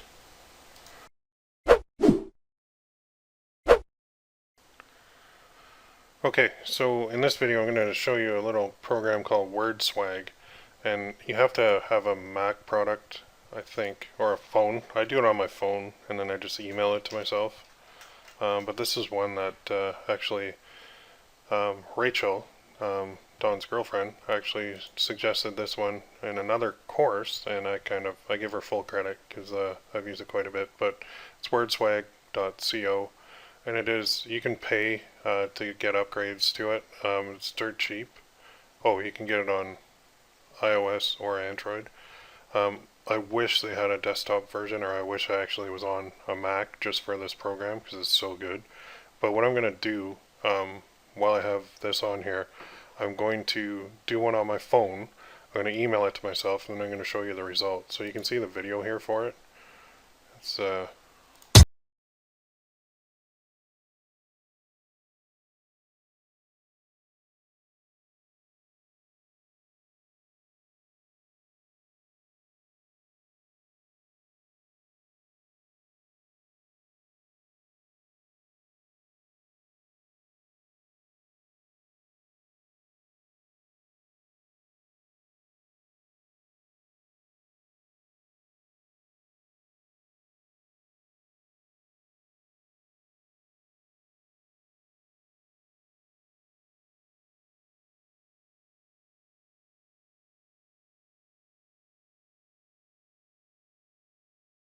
awesome. Okay, so go get it. Yeah, I'm going to pause this video while I do it, and then I'll show you the result here. Okay, so this is super quick, but I just did this design in WordSwag, so it's kind of cool. You can do circular stuff too, like this, which works well. Now I can modify it to suit my needs, so if I want to do some modification I can. So say I want to do, well, I can leave it as is, or I could change it up a little bit. So what I'm probably going to do is select the background, select the color range here, so, and then I'm going to fill that.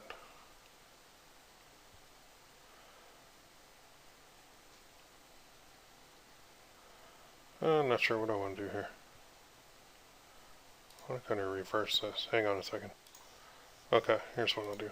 I'll do that again. Select the color range, and then I'll cut it. And then I'll just do another layer. I'll put it below, and I'll just paste it back in. There we go. Now I can kind of zoom in, make sure I got the layer right. Looks like I'm off a bit. Yeah, so let's move that layer. There we go. Okay, now let's fit on the screen. That's better.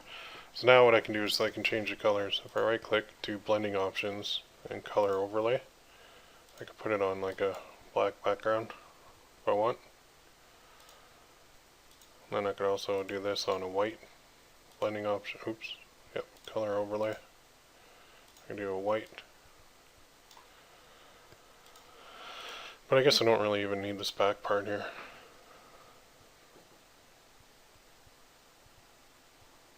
Or I should probably do a circle instead of cut off that other piece. Yeah, let's do that. So what I'm going to do, you're kind of seeing how I work with word swag after I do one. So again, I've got a new layer going. Make sure it's the ellipse tool, and it's to go back to a shape. I'll do a black fill with no stroke. Stroke is the outside part. And click my settings, and then if I do this from the center, I can always move it around after. So then I'll just click the move tool, kind of drag that around, make it fit nice. And there is a necklace right there that I can do. That easy.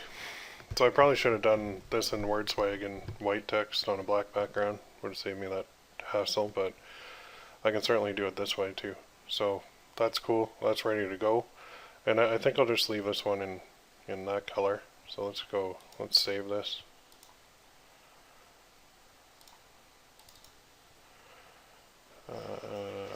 Courses.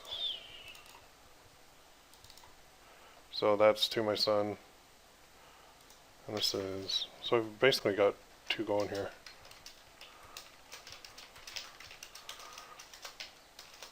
Always remember, oops.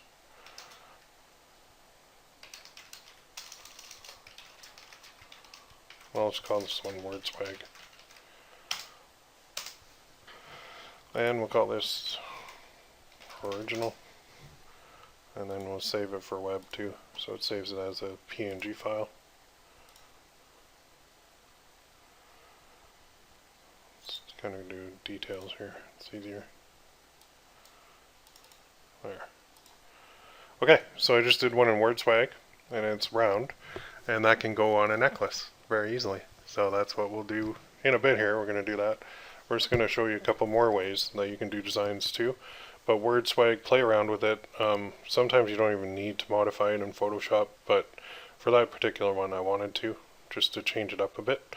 But you can get the base design, and you can get circle stuff, and it works really well. Okay, so go get it on your phone. Or if you have a Mac product, just put it on there, and it's well worth the investment.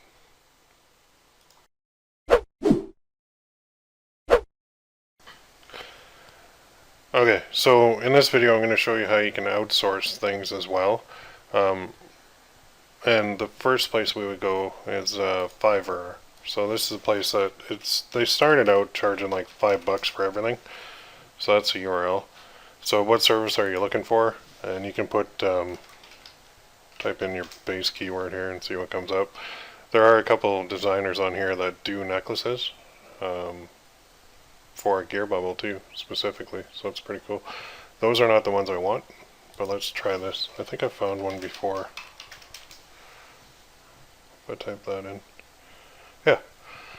So these are Canadian prices, but like this guy, I guess we saw this one. That's cool. So he'll create a professional one. If you click on it, you can see who it is. And we actually saw that in our journey here. I guess he did this one too. Wow. So that's a big seller. And this guy apparently did the design. Or maybe he didn't. And he's just showing a bunch.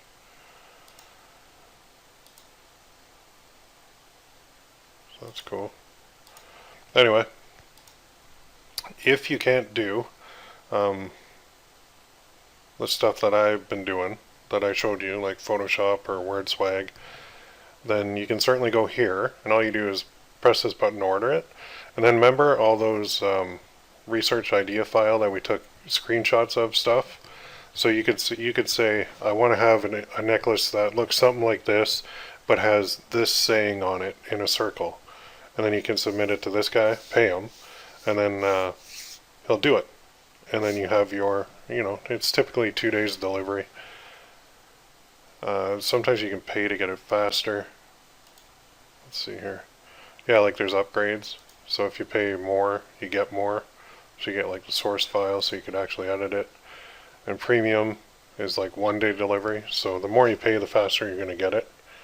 And it shows you all the options there. So you're looking for, the English is not the greatest here, but just double check the spelling. So you get a PNG file, which is what you need. He's got a lot of good reviews. So just basically go here, type in like Gearbubble necklace or Gearbubble t-shirt or t-shirt designer. And there's other ones down here too. And then you'll get people that can actually do them up for you, and you just pay them to do so. So there's one here. Here's another one. I'll create a unique necklace design for Gearbubble. So right there. So some samples. And what you want to look for is just make sure that they have some good reviews, because you don't want to deal with anybody if they don't have any, if they have bad reviews especially. Okay, so that's basic gist. You put your order through, you proceed to order, basically go to PayPal or pay with your credit card. The designer will ask for some details, like what do you want it to say, what colors do you want it to be. If you show them some samples, that's good. And then from there, they will deliver the file to you. You'll connect, you'll get like email updates. You just create an account on Fiverr, and you can use this system very easily to pump out a lot of designs. Very well, it's not the fastest way, but it is a good alternative if you're not a designer yourself, or even if you are and you want to get like a new spin on something, then this is a good way to go about it. Alright, so check out Fiverr. Good system and a good way to get them done if you're not so inclined.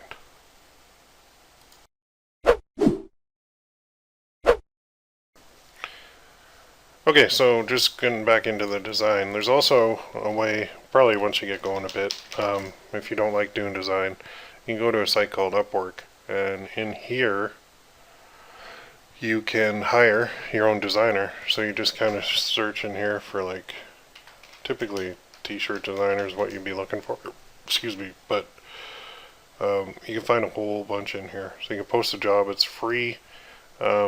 Some are, usually the more expensive you go, like 30 bucks an hour, 34, 63, the better they are, but you can certainly, I think you can sort this somehow too, I can't remember how, maybe you have to log in. But it depends on the country too, like if you get a US guy, he's going to be more expensive, but if you go to like the Philippines, you can get him for like 3 bucks an hour. So it just depends on what you're looking for more than anything. So these are all graphic designer, visual. But I remember I had one at one point, I was paying him, I think it was like 3 bucks an hour, and he'd work about 2 or 3 hours a day for me. And that was really good because he could pump out a whole bunch of designs. So what you're going to want to do is create an account if you get to this point.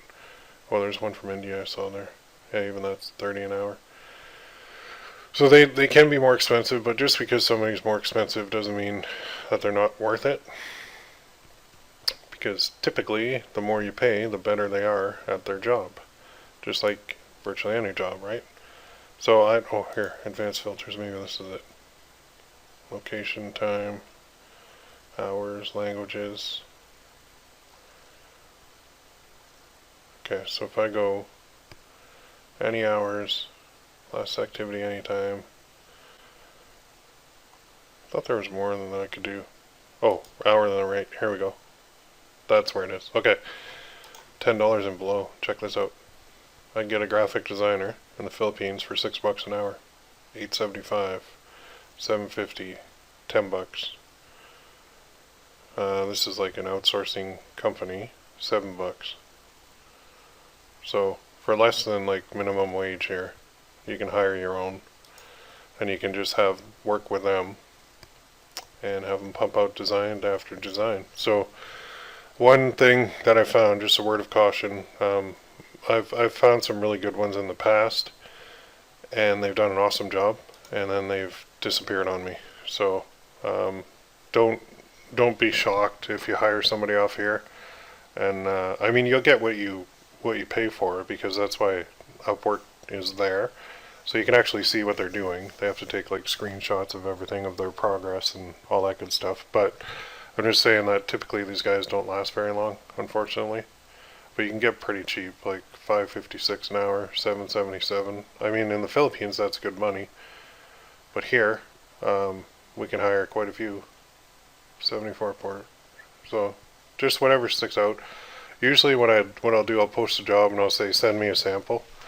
Or I'll kind of even say, okay, to kind of apply for this job, here's a slogan, I want it on a round necklace, go.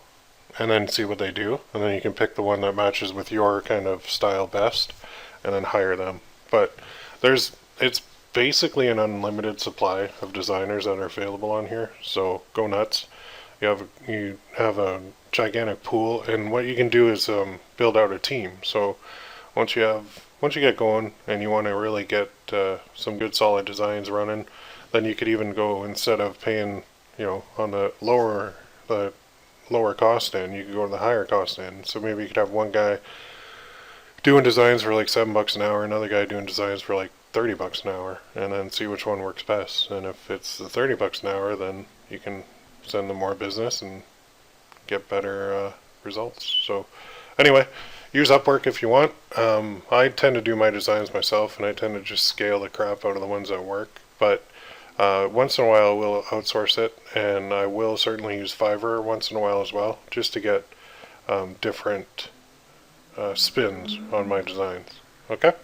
So there you go. There's another option for you.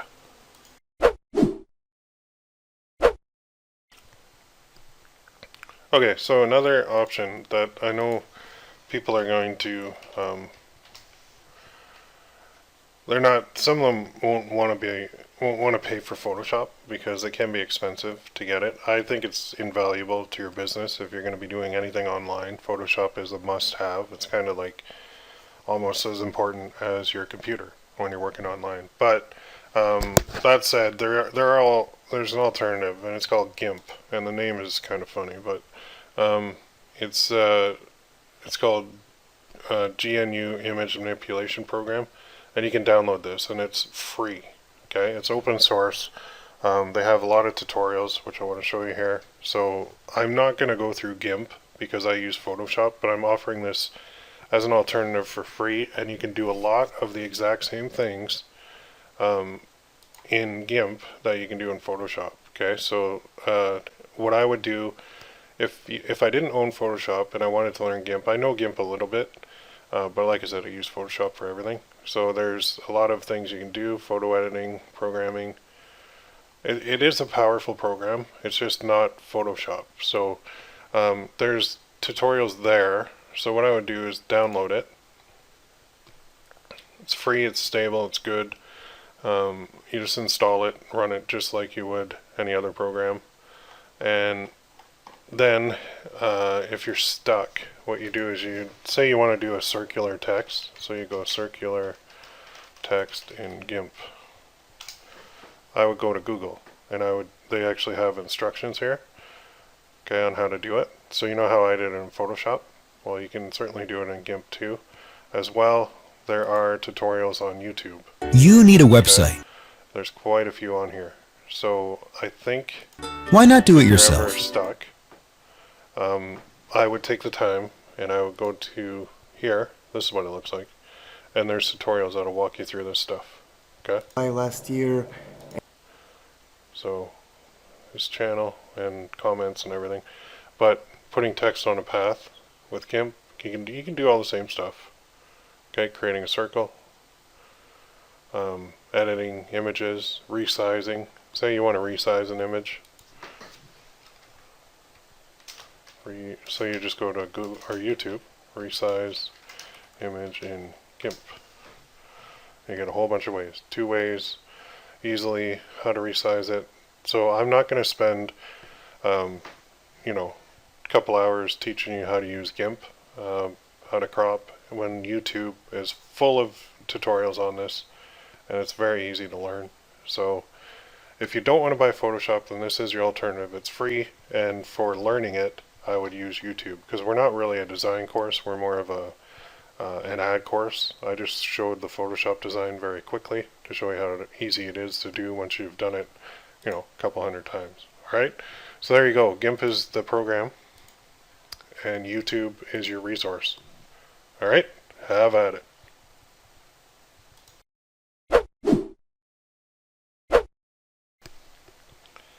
Alright, so in this video we're going to talk about the 3 reasons that you have to test before you do anything else. And there's 3 very, very good reasons here, so I'm just going to get right into them. So reason number 1 is time. So you do want to see if something works before you put too much time into it. The time that you have is very valuable, and you can't waste it on things that are not profitable or things that do not show any potential to be profitable. So what we want to do is, with all our designs, we want to test them out first before we really go after them with a big Facebook ad campaign and spend a lot of our time on it. Okay, so time is the number 1 reason that you do want to test first. You want to make sure you test. The second reason is money. All of the ads that we do cost money. So throwing good money at a poor design is not good business. You're not going to be happy with that, ever.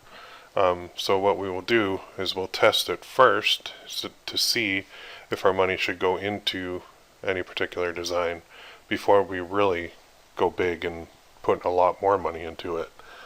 This will save us money long term, and as well it leads to reason number 3, which is mindset. So negative thoughts are a huge thing that we have to combat all the time. You're going to go on an emotional roller coaster. You're going to have things that work and you're going to feel invincible, and you're going to have days that things just stink and you're going to want to quit. So we don't want to have negative thoughts.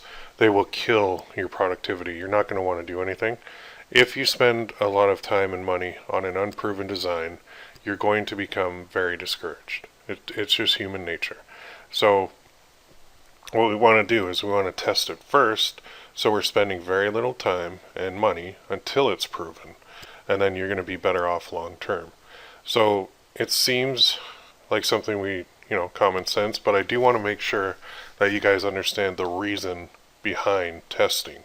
So I'm going to show you exactly how to test, but I want you to understand why I'm encouraging you and actually telling you you have to test before you launch full blast. Okay, you're still going to launch it, but we want to make sure it's a good one before we really focus on it.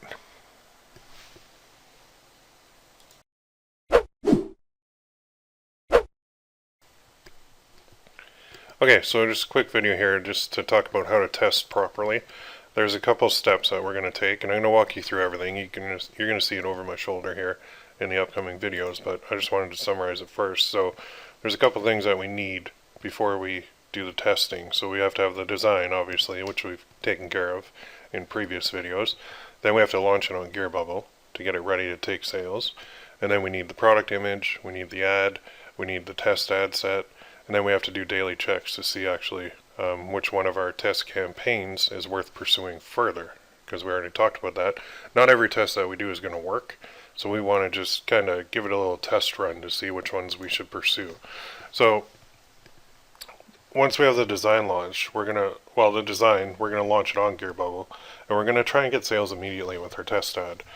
Previously I used to just run an ad and see what people thought of it, and not anymore. Now I go right for the sale with the ad that I'm going to use in my future campaigns if it works. So a little bit different than before, just a different system, okay? Because things change. So we launch it on Gearbubble, then we grab the product image, and we're going to put that into a 1200 by 1650 pixel width and height to make sure we have the right ad image size. And after that, we're going to do our ad. So we're going to create a dark post. It's going to be unpublished to the page, but we can still use it for ads. We're going to create this through the page post option in the business manager, which I'll show you exactly how to do. That way it doesn't clog up our page with a whole bunch of test ads. So the page will just have our content and really no ads on it for the testing. And then the test ad itself, these are all going to go into one campaign. It's going to be called a PPE, or a page post engagement campaign. And basically what we're going to do is put $20 on it to see if it works over a 24-hour period. And we're going to schedule it to start in the evening and then run in the morning. And then that'll give us 2 good time periods to see if it's working or not. And then, of course, we're going to do daily checks of our test campaigns. So we'll check our test ads. We are going to schedule them to run 24 hours. So once the 24 hours is up, they're going to automatically stop. But then we have to go in and see which ones we want to pursue further. And that's just looking at the likes, shares, comments, and hopefully purchases if we get any. If we get purchases within the first $20 spent, then it's probably a good indicator that it's a good design that's definitely worth pursuing further. So just in summary, all the testing process will lead to the designs that we want to pursue further with our own campaign, which is going to be separate from the test campaign, just to give you an idea of the process here. So testing is all going to go into one. It's a little bit different format than I previously taught in my other courses, but this is the upgraded version. Okay, we're going right for the sale right away, and I think sales are the best indicator of whether people like something or not. So just a refined process that's based on years of experience here. So that's how we're going to test, and now we're going to dive into it, and you're going to watch me over the shoulder as I run some tests.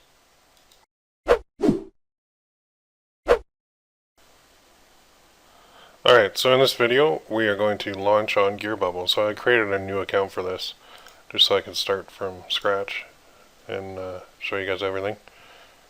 So welcome to the dashboard. You'll see this when you log in too. If you're brand new, okay, they do have some training too. By clicking that little icon, it'll take you through an overview, which is really good. It's right there. So I have nothing in here, nothing in this account.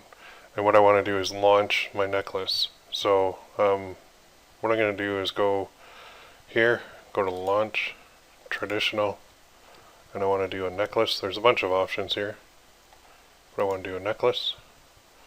I'm going to do next step, and then here I'm going to select the round, but I want to do a gold plated one. Upload my design. So there's my design, just double click it, and then it'll load it in here, see how that looks. If it's not quite centered, then just remove the snap to center part, then you can move it around. So we need to expand that to make it fit as best as we can, like so, and then we'll change the price to $34.95. That way, it's usually a $27 sale, profit per sale, but they're having a special right now. Let's go to next step. And now here's where we write our campaign title. So we'll put, to my son, always remember necklace. And then here I like to ask a question in the description. I'll just say, would your son, and this is the perfect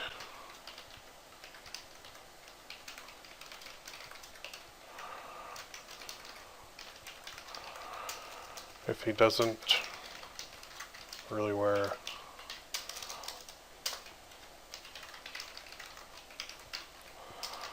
he can still keep it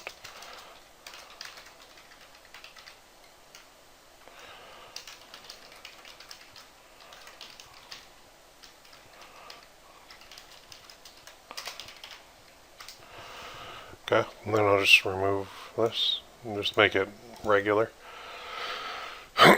Then category, I'm going to put, I think it's family. Tags, I'll put son, dad, love, family, whatever. And now, for the campaign length, I always end them at 10 o'clock, and I do a 1 day.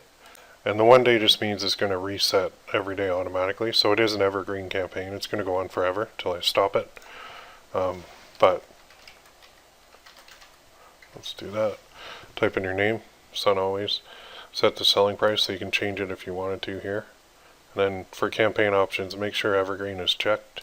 Terms of service, check that, and then launch campaign. And that's good. So now if I go to my account, you will see it's right there. So one other thing while we're in here, we're going to launch a coffee mug version of this just as an upsell. just to offer them something. And the design is going to be, you guessed it, the exact same one. So we're going to put that thing onto a coffee mug too. Like so. We're going to leave it at 1995, and we're going to show it on the front and back. So I duplicate the image on the back. And I put it at 1995 because I'm actually going to offer it as an upsell, but as a discount. So here I put the campaign title being the same. To my son, always remember. But here I'm going to put dash, remember. Like so. I don't need to put a description, but I do need to save this. And I don't need a description because I'm not running ads to this. It's just going to show as a as an upsell. And then, so I'll leave it as evergreen. Terms of service check. There we go. So anytime you launch a necklace, make sure you launch something else with it. I like to do the mug, but it's up to you.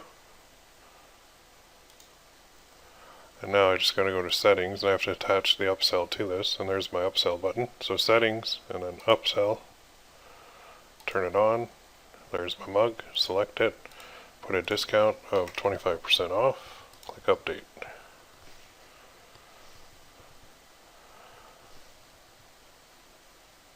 And now we're almost done, but we need one more thing. So in our account, I think it's under settings, on your first one you're going to have to go to settings, and then go to tracking pixels, and then you're going to have to click this, upgrade to the new pixel, go to your ads manager, whatever you want to be in, and then go click the ads manager tab. We want to go to pixels, and we want to set up our pixel.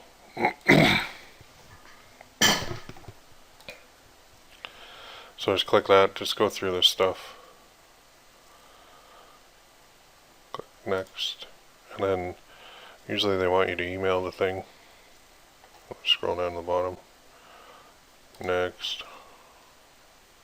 Yep, and then hit email instructions. I'll send it to the email for this. There's my pixel ID right there though. So I'll copy that. Because you don't have to do any of that base code or anything. Gearbubble does that for you. So the pixel will be set up. As soon as traffic starts flowing, you'll see a different page here when you click on it. But for now, just grab that pixel ID, go back to Gearbubble, put it here, then scroll down, click Save Changes. You have to scroll up to see it's been saved. Now go back to My Account. And we want to just make sure, well, that pop-up's kind of annoying. We want to make sure that our necklace has it, so go to Settings, and then Tracking Pixels, and then click this little button here, and then just put it here. Okay, then click Update. If you have Google you're using or any other third-party scripts, you can put them in there. And when you hit Update, you got to scroll up to see if it's updated successfully, and it is. So now just open this in a new tab, and you'll see your page. That would be it. Okay, off to the next video. Oh, and this launch thing, we need to do that for every design we have, because this is how we're going to grab our image for the test, and which is coming up. I'll show you how to do that. Okay, so go ahead and launch all your designs on Gearbubble, just as I showed you. Make sure you have the pixel attached, make sure you do an upsell. It doesn't have to be a coffee mug, it can be whatever you want. I like to do necklace and coffee mug, works well, but it could be necklace and hoodie, or necklace and poster, or necklace and whatever you want, shot glass, I don't know. Okay, so go do that. You gotta launch all your designs this way. Whenever you get a new one, get it up and running on Gearbubble, and then we can take the next steps in order to get it advertised on Facebook.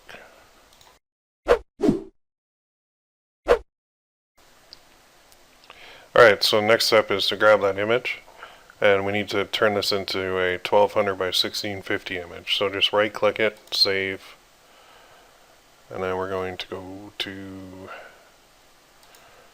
your page that has the folder right there. I'm going to save it as front. Okay, now open up Photoshop, file, open, and we're going to go to our folder again, right there, and there's the one we just saved. Now here's the trick. We're going to use the selection tool, the rectangular marquee tool, but up here we're going to do a fixed ratio of 1 to 1.375. Okay? Then we select down here in the corner and just scroll up a bit. And then we go image, crop, and then image size. And now we want to change this to 1200. And it'll go 1200 by 1650, well, ish, close enough. So that's going to be our image. So let's save this for the web. Save for web, and then save. Then go into our folder. Save it, 1200 by 1650. Good, so we've got that image ready to go, because we're going to need that for the next step, which is creating the ad.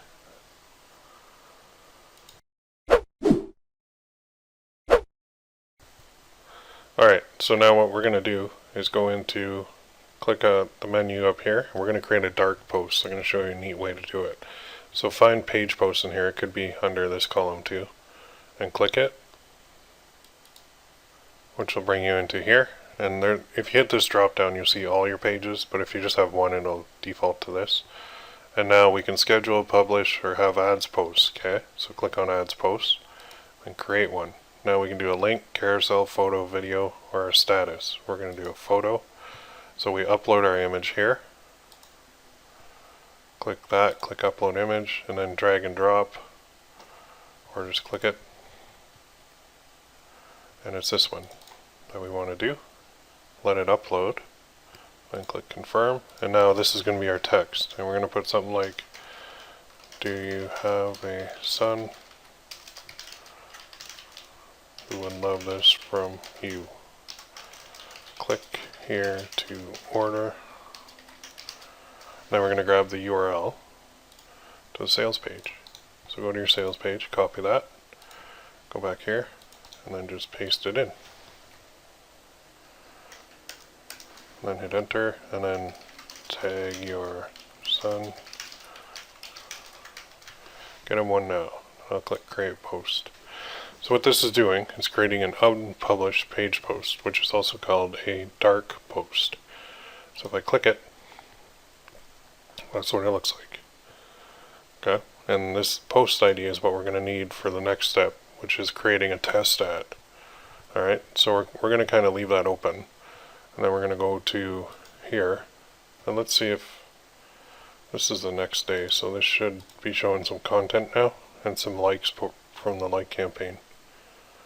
Let's have a look. Yep. So it's actually posting. Now it says published by FP traffic, but that won't show to anybody else. That just shows to me because I'm the admin. And you can see we have 16 people reached. So we're starting to get people liking the page. So 621 people like the page already.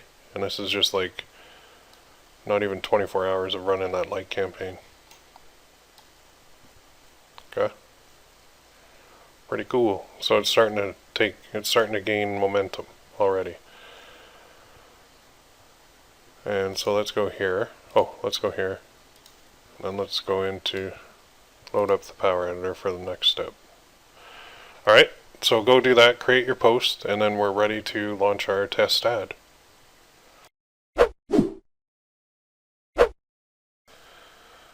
Okay, so in this video, I'm going to show you how we create our test ads.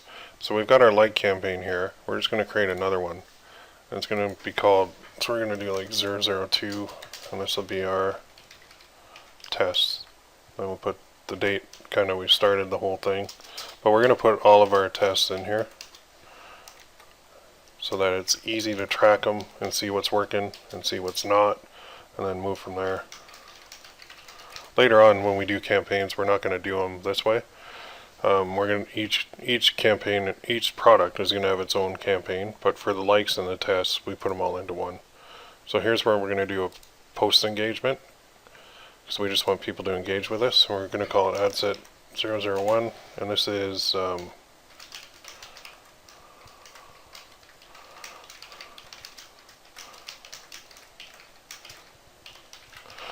So we'll call it that. Paste that there. Create. And now, here's the cool part. So if I click on that, I want to go into the ads. And I want to edit the ad set, because we have to do some targeting and all that good stuff. So basically what I'm going to do is I'm going to run $20. If that's too much for you, you can run less. The lower you run, the less data you're going to get and the less chance it's going to have of succeeding. I find $20 over the time frame that I'm going to do is pretty good. So I'm actually going to start it right now, and I'm going to end it tomorrow. I'm going to end it at noon. So basically I want it to be able to run from at least 5 o'clock at night until noon the next day. And I am actually going to do one more thing here. I have to make this a lifetime budget, and it's going to be a lifetime of 20. Okay, starting right away. Actually, you know what? I'll start this at 6 o'clock, and you guys should be doing this too. So it's going to start tonight at 6, and it's going to end tomorrow at noon. And I am going to run ads on a schedule. So I'm trying to get the absolute best of the best times. So what I'll do here is I'll select that. So 6 to about 10 p.m. at night. It might give me an error message here in the viewer's time zone. And then as well, I want to go like 9 to noon. Oh, we'll go 8 to noon. So I'll give it 8 hours. It may not take that. I might have to select the exact date. But it should. Okay. So that's my hours I'm going to run from 9 in the morning, or 8 in the morning till noon. One tonight from 6 to 10. And then tomorrow it'll run from 8 in the morning till noon. Those are like prime times. And I had that. This means it's not going to run during the crap times, which is like late at night, super early in the morning. So here I'm just going to change this to United States. And then this is a son one, so I want to make sure I target men. And I want to make sure they're old enough. So I probably want to go like 40 plus. And what I want to do, see if this comes up, good. So the interest of son does come up. And I probably want to make this a little less. So I'm targeting men 40 to 64 in the US who have an interest of son. I can also do this. Make sure that they're parents. So I did narrow further, and that brings it down to 1.3 million. Still a huge audience. But if I just put it parents all up here, then it would be an or. So if their son, if they have an interest in son or parents, but this is saying they have an interest in sons and they are parents demographically, which is what I want. Now, edit the placements. I want to do that. Just hit those little side buttons. And we just want to run it on desktop and mobile again, like so. And we're going to leave this on auto. Okay, so now let's scroll up here and click on the ad tab. And now we're going to edit our ad. And I'm going to select my page. And here's where I have to grab that post ID. So that little number, highlight it, copy it, and we're going to bring it down here where it says use existing posts. We can click that. Sometimes it will show here, so I can click that, or I can use a post ID. So enter post ID and hit submit, and it'll do the same thing. And now I want to make sure I'm tracking all conversions from my Facebook account on the Pixel. And there's a preview of what it looks like. And now that is my first one. I'm going to hit review change. Oh, actually, with Gearbubble, I do want to send through some tracking IDs. So I'm going to put TID equals test 001. Okay, so that will say it's my test account and add number 1. And then hit review changes. I don't know what this error is. Oh. Yeah, I figured I'd do that. So hang on. Cancel. Gotta make sure I select the right time. So today is what, Wednesday? So this is gonna run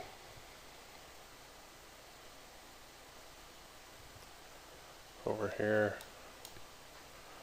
I think that's Sunday.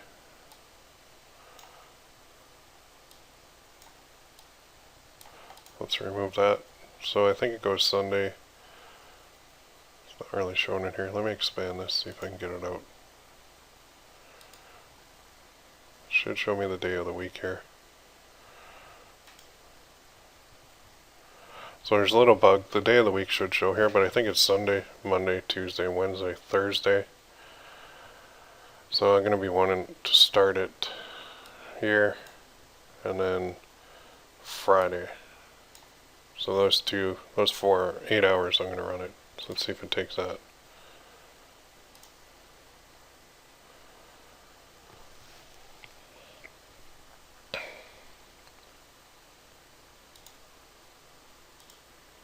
And apparently that worked. So yeah, so usually that schedule shows with the days of the week here, but for some reason it's got a bug in the editor. But I think it starts on, well, it must because it took it. So these are your days of the week. So that's Sunday, Monday, Tuesday, Wednesday, Thursday, Friday. So this is saying Thursday from 6 to 9, and then Friday from 9, I wanted to do 8. Hang on. So I'm going to add that from 6 to 10, and then 8 to noon. So I'll just change that. Make sure that's right.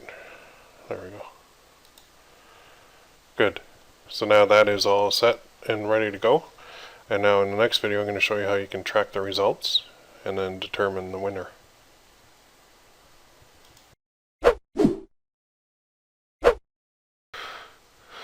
Okay, so in this video I'm going to show you how to track the results and to see which one is the winner. So go to your ads manager, and we don't have data yet, but I'm going to show you how to set up the columns and all that good stuff. So go into your campaign for your tests, and this is where you're going to put them all. So if you do another test, you go back to Power Editor and do test number 2, test number 3, test number 4. Each one of them gets their own ad set within the campaign. So now we want to look at them and look at results. But there are some, the way that Facebook sets it up initially is no good. These columns are no good. I'm going to show you how to change that. So go to columns and then click customize. And there's a couple of columns that we need and a couple that we don't. So we don't need these ones. Cost per result, results. But we do need, I'm going to show you here.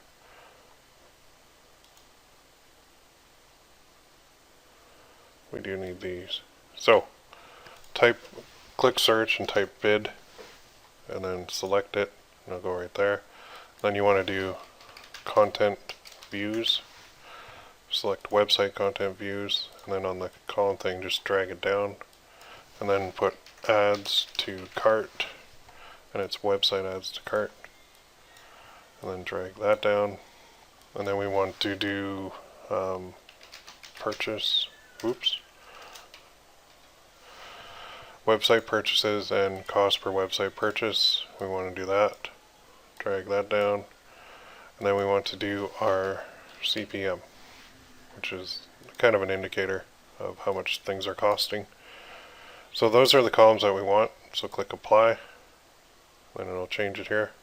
Then we want to click columns again and save. And we'll call this check. Click save, and then one more, set it as your default.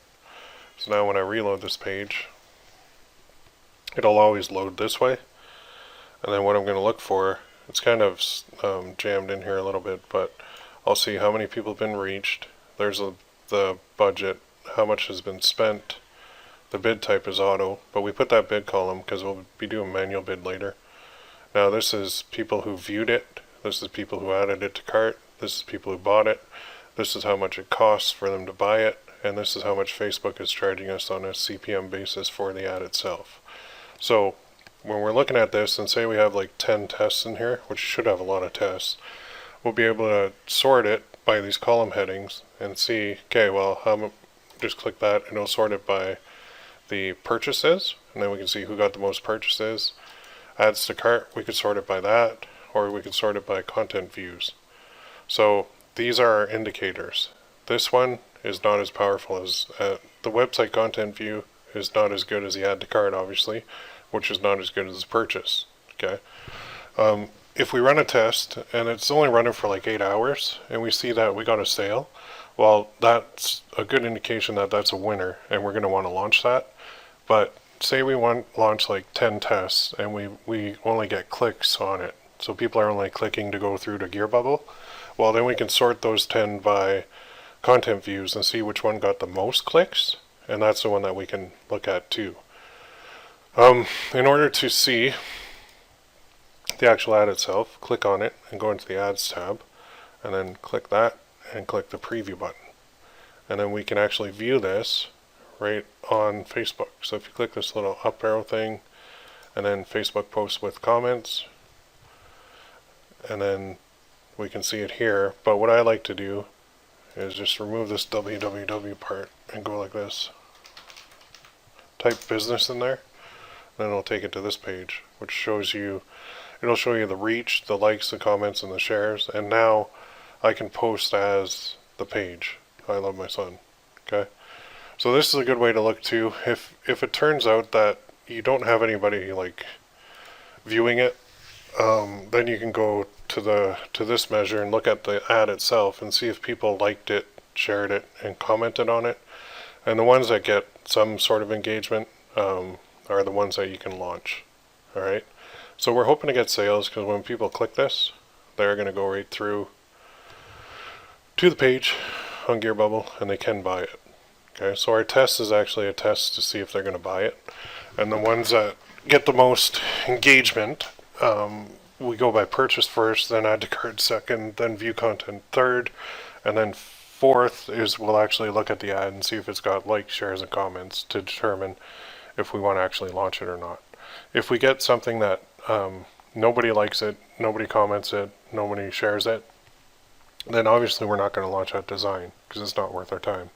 So the ones that do show promise are ones that we're going to take to the next step, which is actually getting into our Facebook ad campaigns. So each of these individuals is that we determine is worth launching, is going to get its own campaign within this account.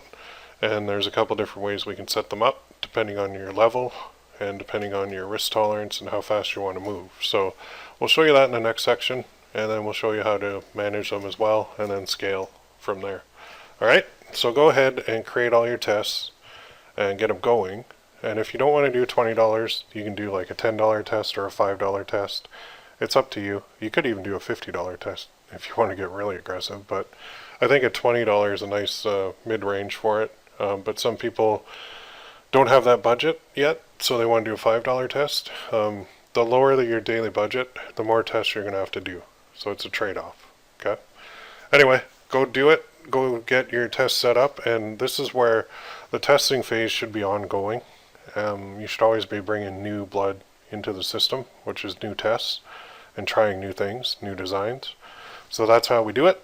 On to the next.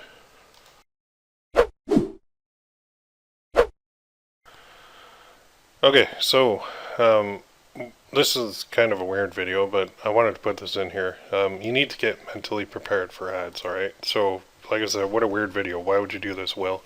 Well, some find it hard to spend money to make money, and that's kind of the point of this video. You're at the point now where you simply have to spend money to make more money. So I want to prepare you for this. Okay, there's a couple things we need to go over. First of all, we need to accept that no matter how good you are, not every ad set and ad that you put out there is going to work. Not every design that you put out there is going to work. You need to know that, okay, so that you can accept it and move forward and don't be discouraged. Just because not everything works, it doesn't mean that some things don't work. The stuff that does work more than pays for all your testing and all the failures that you had along the way. Okay, that's the goal of this stuff. And that's how we do this for a living. Now, advertising is a science, but it's more of an art form. So hard and fast rules don't really exist for this. Advertising is science and art at the same time. Formulas for determining how much and exactly when don't exist, okay? So if you have more of the engineer or the accountant mindset or the computer programmer where it's if this then that if yes or no then this, and like flowcharts and all that stuff, you're going to struggle with this because it is art form. There are some times when you just go with your gut and you go with your feeling on an ad.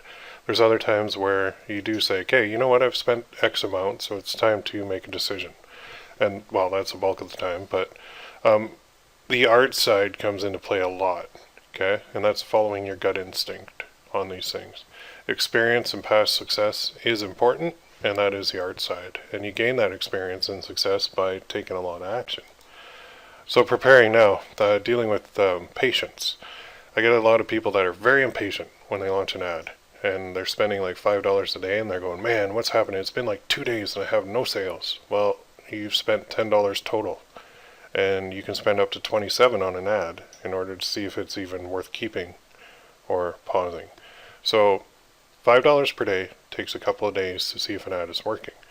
Whereas $50 per day takes less than 1 day to see if an ad is working. Okay? Like half a day maybe.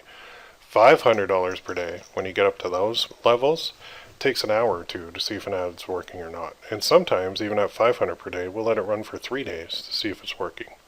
So, patience is the key, especially if you're working with smaller daily budgets. You want to be very patient. Okay, and just know going into it and accept that you got to be patient with that stuff because it could take a couple days before you even see results. So if you have 5 ads going at $5 a day, that's $25 a day that you're spending. But it could take you 5 days to figure it out. That's $125 total. And at that point, you'll probably see at least one winner out of that you can continue. And there's other ones that you're going to have to pause. So you need to know that. You need to be patient. Now, here's the biggest part. It is an emotional roller coaster that you're about to go on. You're about to board. So when you're up, you're going to feel invincible. Like nothing can stop you. Like you're going to scale to the mountaintops and everything's great. And then when you're down, you're going to feel like it's the end of the world. You're going to be in a bad mood. You're going to be cranky. You might snap at your family. It's going to happen. You just got to deal with it. But if you know that this is going to happen and you're going to go through this, then you can be a little bit prepared for it. It's still not easy to deal with the emotional roller coaster. I still go through it, and I've been doing this for over a decade. So the key is to reach out to fellow marketers for support and encouragement, and you can certainly do that through my group, my free Facebook group, PPC Coach. Go in there, and it's people who speak your language and know exactly what you're going through, and they can help support you. So if you're having a bad day, go post, go gripe about it, go vent, and then get some positive reinforcement. That'll help you keep going. So if you're ready, let's begin the ride. We're going to create some ads here, and we're going to use some different techniques depending on your level. So we're going to do like beginner, intermediate, advanced, and then you determine which one you want to use, and then we'll start making some money.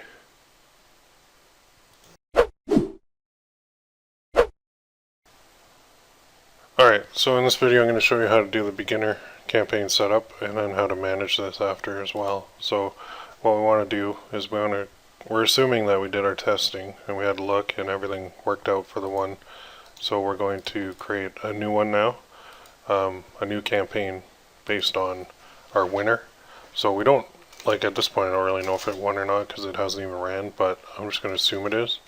So I put my platform name here, and then my niche, and then I'm going to put the type of campaign, and then the date that I started,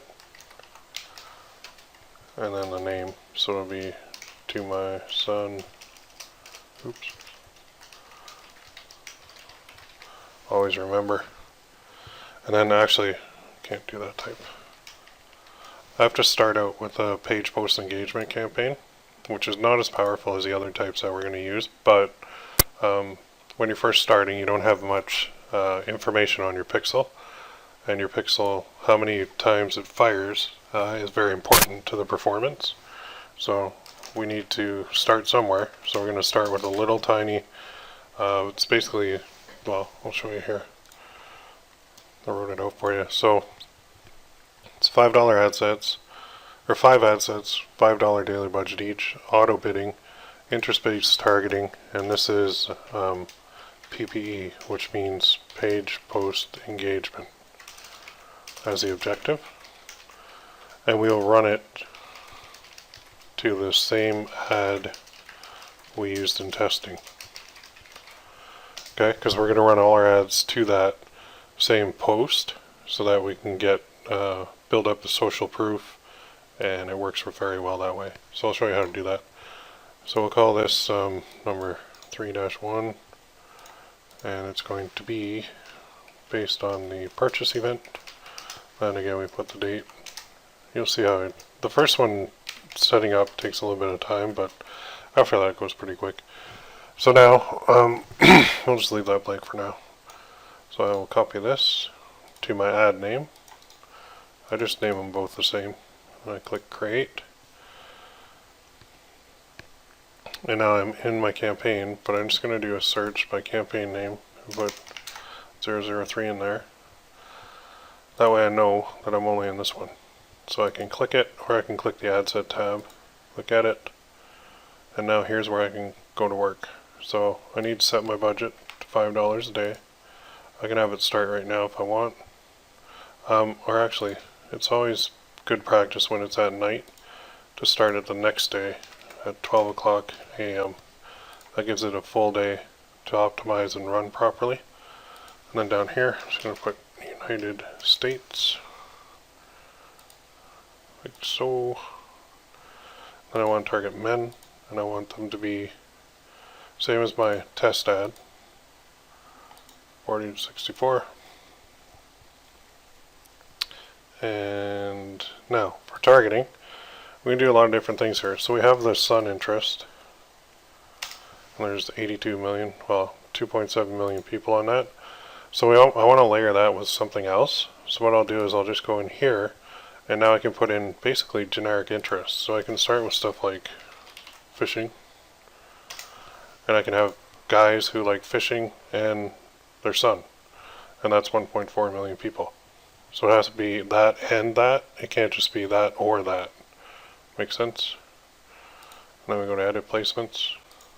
That's the beauty of the family niche. And when you're trying to target dads, it's pretty easy. We could also do something like this.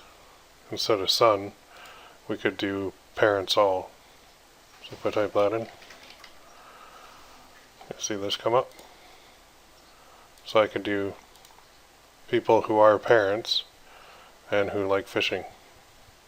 Okay, but the son one, just make sure it's a son that they have, or the odds of it being a son are a little bit more. It could be that they're a son themselves, so it can't get complicated, but just do son and fishing for now. And so down here I removed everything except for the feeds, mobile and desktop. And then for delivery, I leave everything on auto. Okay, later on we'll get into manual bits, but for now it's all auto. So here I go, sun and fishing. I'm just going to copy that. I'm going to go to the ad, and I'm going to edit the ad. Now I'm just going to pull up my page. There we go. And I'll paste this in here.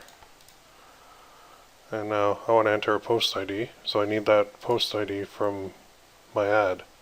So if I go here and go to page posts, and then just click it, and I can get my post ID again. So I can use the same one that I ran the test on. Paste that in there. There we go. And now I'm also going to use tracking IDs. So TID equals, so that's campaign 3, ad set number 1. That's what that means. Same as my ad name. So there's 1. So now I gotta do 4 more. So I just do a duplicate.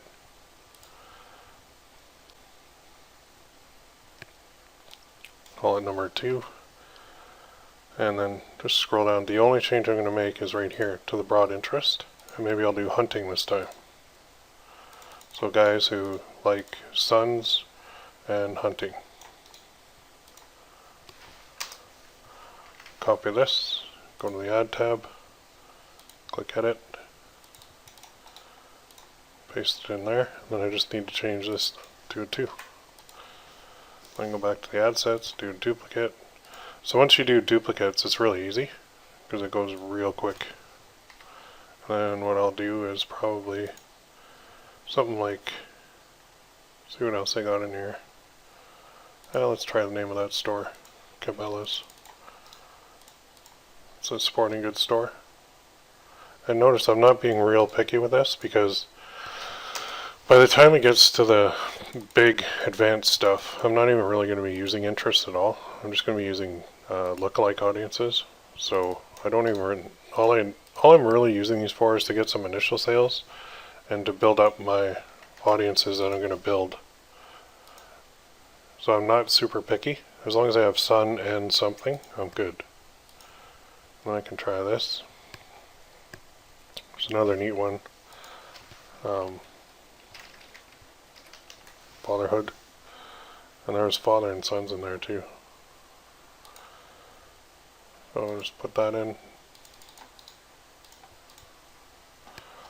So fatherhood, son and fatherhood pretty much guarantees it's a guy with a son. So that's number 4. Select that. Edit. Paste. And change this to a 4 as well. And then go back to the ad set.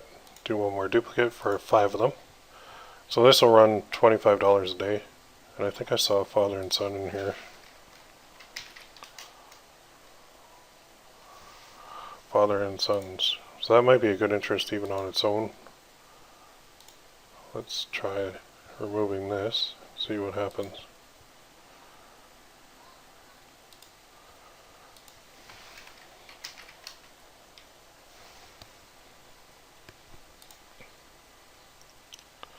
It's really small, 3,000, so it's not really worth going after.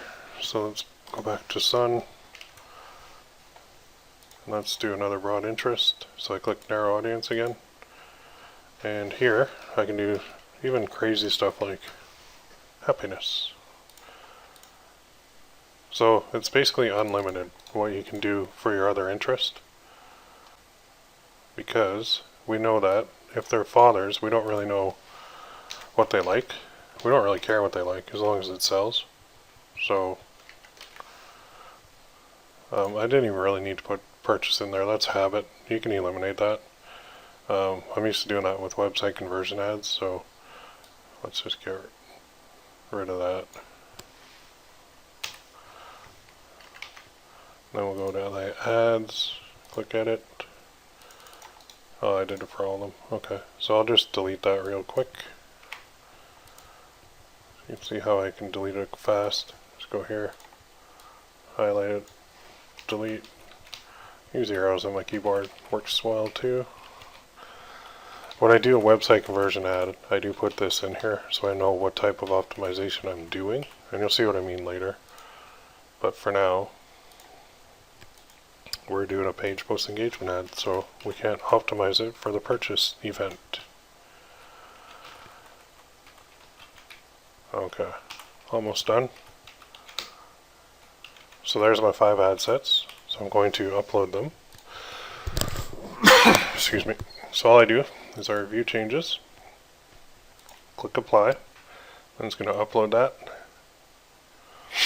And then when I come into my ads manager now, if I go to campaigns, just X out all these, you can see the campaigns right there. So now I can go into it, and what I'm going to do is basically every morning, well, I go in a couple times a day, but on a $5 campaign we don't have to worry about it too much. And I'm going to go in here and check the stats. So it's scheduled to start tonight at midnight, $5, and here's where I can see this content views is people who clicked to the Gearbubble page, this is people who added it to cart, and this is people who actually bought. And then I can see my cost per purchase here. So very cool. Ready to go and all scheduled up. And then when we get into the scaling phase, I'll show you how to scale this. There's 2 ways, by duplication or by adding more ad sets. So horizontally we can scale, or we can scale vertically.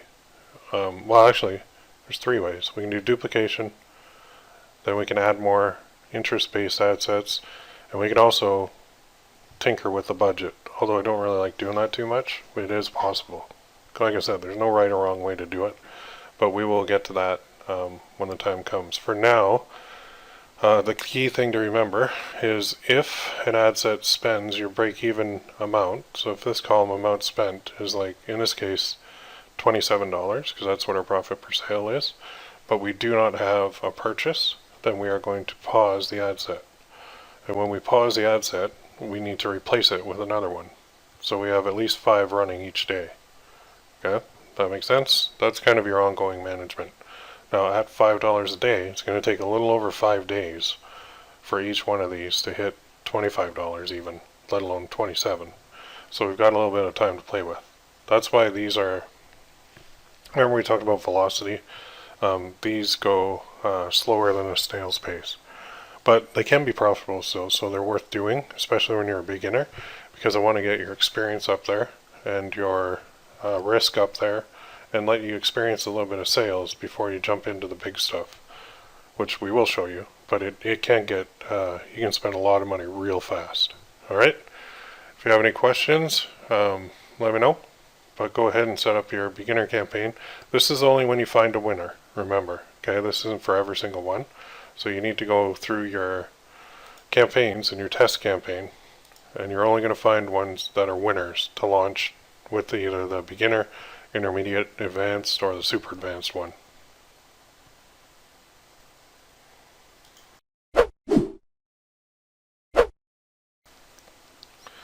Alright, so in this video I'm going to show you the intermediate campaign setup. Now, one thing I like to do is I like to start all my campaigns for a product with the same number.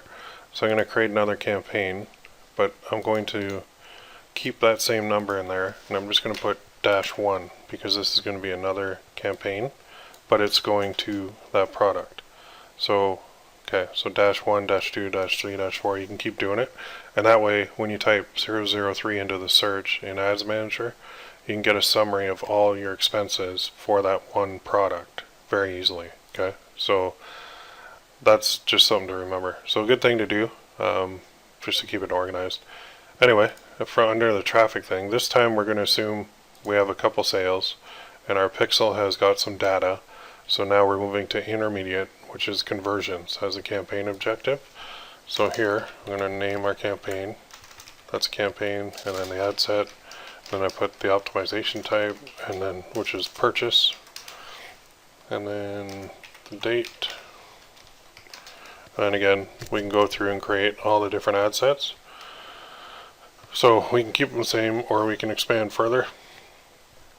For our purposes, we'll just kind of go through and create similar to what we did on the beginner one, but we're targeting a different segment of the audience because we're using the conversion objective instead of the other one. So I'm going to open this in a new window over here, just so that I can keep an eye on what we're doing here. So before we get started, the intermediate is 5 ad sets, $25 daily budget each instead of 5, auto bid, interest-based targeting, but here's the difference. Well, 25 and the website conversion are the difference, and we're going to run it to the same ad again that we used in testing. So keeping it kind of the same, but not quite completely the same. So let's go into our ad set. So up here, if we type 3-1, that'll make sure we're just in this campaign. Now I click it, and I click edit. And here's the difference. So now we want to select a conversion event. So we're going to go purchase. And right now it's red. That just means they're going to give you a warning because they haven't received any activity. But that will go green as soon as you get a purchase. And here we're going to select our daily budget at 25. And again, since it is the evening, good practice is to start it the next day at 12 o'clock a.m. And United States again. So this is a campaign style if you want to be a little bit more aggressive with your money and you've got some pixel fires already on the pixel. So you can't jump right into this if you don't have anything going on yet. So I'll just do the same stuff here. Sun, and I think it was fishing. You could change this up to do a different interest, but for just demonstration purposes only, I'll show you the same stuff. Again, edit the placements, click those side arrows, uncheck everything except for feeds. That's pretty much standard practice. And then down here, again, another warning. But we're going to leave it on auto. We're going to use 7-day window. You can play around with this, but I've always found 7-day, the default setting works best. So I'll leave that all the same. And now here, we're going to go sun and fishing. And then we'll go to our ad, and we'll edit the ad. So I'm going to put this in here. I'm going to select my page. And then use existing post, and I should be able to get the post in here. It's right there. And again, tracking IDs.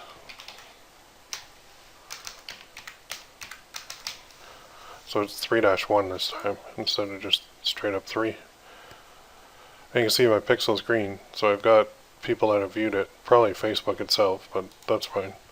I'm going to do 4 duplicates of this. So we'll call this number 2. And this one is going to be hunting. So that's the only change I'm going to make down here is hunting. Let's grab this one, edit, paste, and change that to a 2. And go back here and do a duplicate. So you see there's a lot of duplication involved, and this one was Cabela's. This one. You can see other stores come up. You can certainly test the other ones too. Changes to a 3.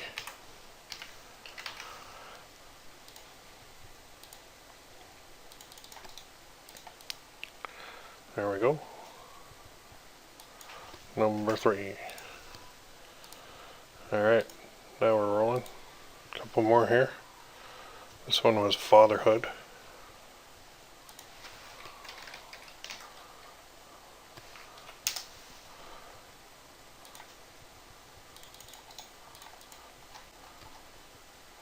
And change that. Change it to a 4. Select all. Add and edit it. And this is number 4. And do one more duplicate. And this one is the one we just did with happiness. So let's put that in here.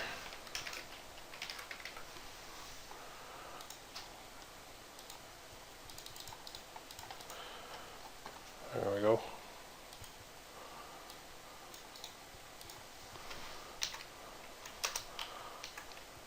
Oops. Change that to a 5. Go here, edit, paste. And scroll down, change that to a 5. And then, if we're satisfied with that, we just hit review changes and we upload. So now, you can do, you could actually do the beginner and the intermediate campaign at the same time, because they are different objectives, and that's fine. One's going to spend 25 a day, the beginner. This one is going to spend 125 a day, so you'll be spending 150 a day on this product if you're doing both.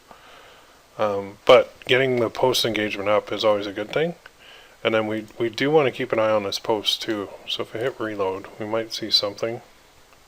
No, nothing yet. But you do want to keep an eye on this, and we'll show this in the future, but we want to make sure that we're pruning, actually deleting any bad comments in here, and then banning the user from our posts in the future. So I'll show you how to do that too. So I think I am going to let these 2 run, because I'm pretty confident that it will work. And even if it doesn't, I mean, it's worth a test to me. So there we go. So there's number 3, the beginner. There's number 3-1, which is the intermediate, and now we can do the advanced. And the advanced I think you're really going to like because it gets pretty aggressive. So we'll show you in the next one. And then I think what I'll do is I'll do a separate video on how to manage these things every day, and then we'll do a video on scaling them, just to make sure that you have all your bases covered. Because the setup is one thing, management is another, and scaling is another.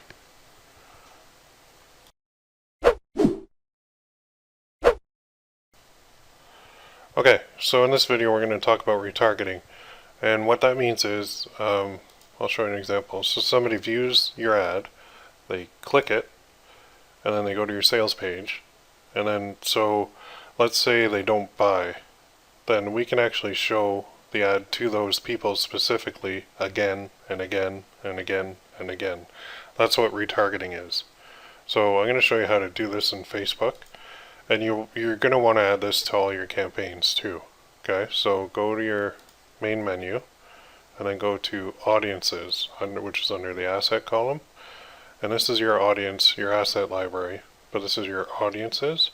And what we want to create is called a custom audience. So we're going to click that.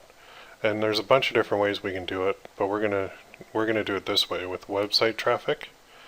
And here we're going to click the drop down. And we're going to do people who visit specific web pages. So I'm going to click that, and then it says URL contains. So I want the URL to contain this. So if we look at the pixel here on the Gearbubble site, under view content, you can see that campaign URL is not always, but this pixel ID is my pixel ID. So this is the information that's being passed from Gearbubble back to Facebook. Okay, so this Sun Always thing is on there, and what I want to do is just put URL contains Sun Always, and then I'm going to name this there, and then I'm going to call the list retargeting. Now here's where I put 003, because that 003 represents this campaign. Okay, so now I know that my retargeting for that campaign is in here. If you think about it, when we have a whole bunch of campaigns, it's really easy to pull it up by just the campaign name. So let's do create audience. And there's our list. So it's retargeting, but the audience is too small because there's nobody really in it yet. It will populate by Facebook automatically. And it says audiences must include at least 20 people to be used for ads. So I can't run an ad to it yet, but I should create this is the first custom audience that I should create. And every time I launch a new product, I need to create this custom audience. Okay, so I can show you how we can use this, even though I can't run an ad to it yet, inside the Power Editor. So if I go back to the Power Editor, I'll show you. So if I say we go into our beginner campaign, and I want to run a retargeting ad, then I'm going to select my last one and do a duplicate and do create, and then in here I'm going to change it to number 6, and then I'm going to change this to retargeting. And now where do I pull up that? Well, remember, it's a custom audience, so if I put this in here and type 003, it's right here. So this means it's going to target these people even though there's nobody in there right now. So what I need to do is make sure I remove the other targeting I have, and this is now a retargeting ad. So it's only going to show to people who already clicked clicked the link. That's what this one is. So I go to my ad, and same thing, edit, click that. I'm doing this now even though it's not even going to show to anybody because I haven't got any clicks yet, but when you do get clicks, this will build on the fly, so it's going to populate automatically for you, and it's going to update automatically for you. So the more traffic you have running, the more people are going to be on that list right here, and the more people you'll be able to show your ad to. So I can actually upload this. It's not going to do any harm. There we go. So that is your retargeting ad, your retargeting list, and it's all created and ready to go. So now we just need to get some traffic in before we can do a couple other pretty cool things with Facebook ads. A little bit more advanced stuff coming up.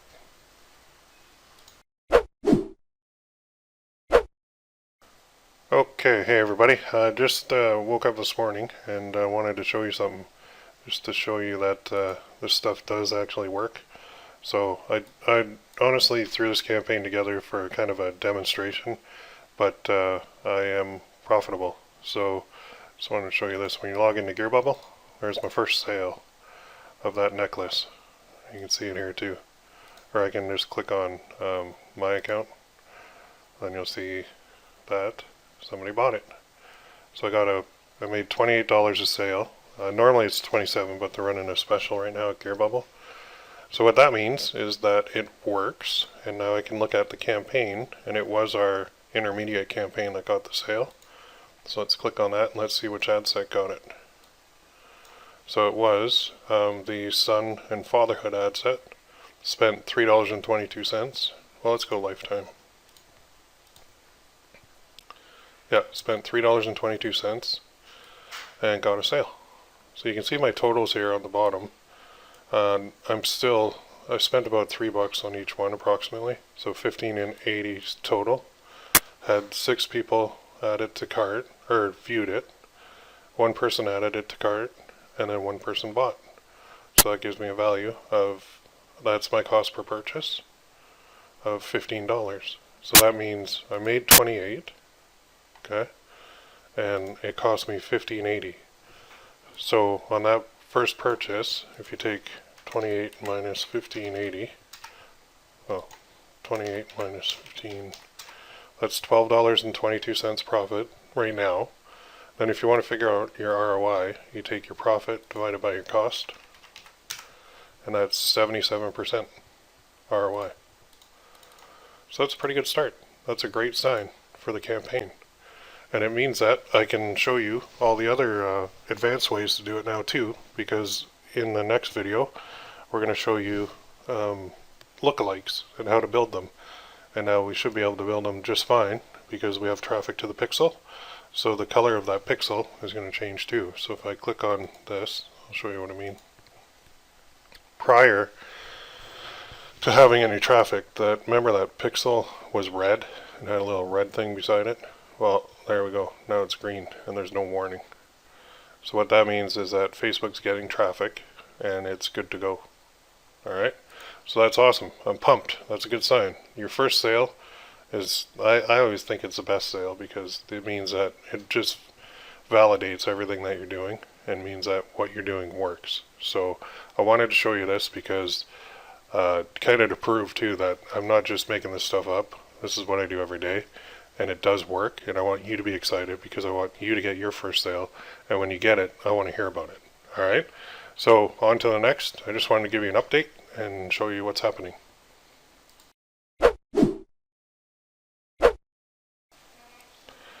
Okay, so in this video, I'm going to show you how to do more custom audiences, and we want to create some lookalikes as well. So to do this, we need to go to here, go to All Tools, and then Audiences. And then what we're going to do is we've got our retargeting one created. And you can see it's saying audience is too small because there's not really any data on it yet. But we can create some custom audiences now. So that's what we're going to do. So let's go to Create Custom, Website Traffic. And then here in this drop down, last time we did specific web pages, but this time we're going to do Custom Combination. And then this drop down, we're going to do an event. And when we click here, we can see all the events that we can create it based on. So we're going to do a view content one. And what we want to do is we want to create an audience of people, kind of like the retargeting list, who have viewed this page. So we just take this URL slug and click here. And then the campaign URL is what we use on Gearbubble. So if the campaign URL contains this, and the event was view content, meaning they viewed our page, then we want them to go on to this audience, this list of people. So we make this for 180 days. And then what I'm going to do is call this view content. And what the campaign is 003. We know that's the right one. And then I click create. And now I'm just going to repeat this for my add to cart, as well as custom combination, event.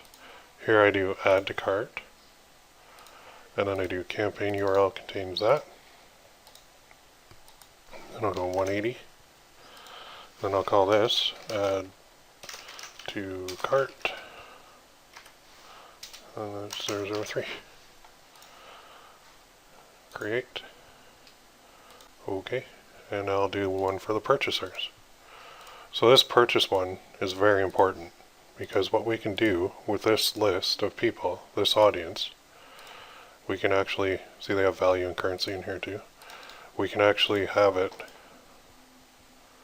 so that we can exclude people who bought from seeing future ads for this product,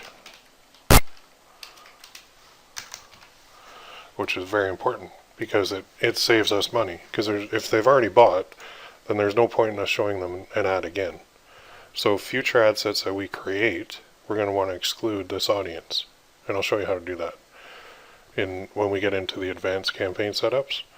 So these audiences are too small right now in order to do the lookalike. But what we would do is we would click here and we do actions, create a lookalike. I don't think it's going to let me, but United States.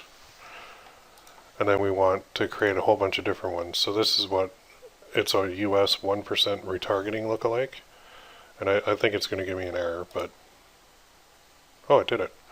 Oh, wonderful. Okay. So I didn't think it would do it because it's saying the audience is too small, but it is doing it. So I'm going to create the rest of my lookalikes for the retargeting, and I'll show you the ones that you should create first. There's 5 of them. So country again is what we have to keep typing in. So I want to do a 1%, I want to do a 3%, then I want to do a 10%, which is a huge audience. And what these are audiences that Facebook is going to build for us. They're going to create these, and then we can run ads to these audiences that Facebook creates. So what we do, we start with 5 for each of them, 5 lookalikes. So 1 for retargeting, like 5 for retargeting, 5 for view content, 5 for add to cart, 5 for purchase. So this next one is a neat little one, but you have to hit show advanced options, then put it to 1. And this is my 1 to 5%. So create. See that? US 1 to 5% retargeting lookalike. And then the next one I want to do is another one. United States. And then I want to click show advanced, select one audience, and then I want to do 2 to 6%.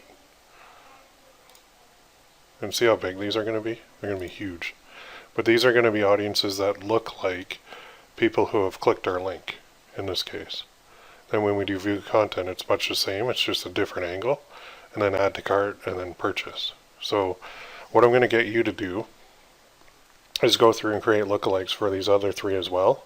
You don't have to watch me do it because it's going to be identical to this. I'm just going to go like, when I want to do the view content, exact same thing. I'm going to do a 1%, 3%, 10%, 1 to 5, and 2 to 6 for the view content. And then I'm going to do the 5 for this one, 1%, 3%, 10%, 1 to 5, 2 to 6. And then the purchase, I'm going to do the same thing. Okay? So you go through your list now. You have to have a purchase in order to do the purchase one. And you have to have an add to cart in order to even create this one. Because without it, you can't do it. So typically with these lists, they do update on their own. Some people say wait until you have a certain amount of people who viewed it before you create the lookalike. I disagree because these lookalikes are updated every couple days by Facebook. So you don't have to do anything. It's just like Facebook will go through and update the list for you.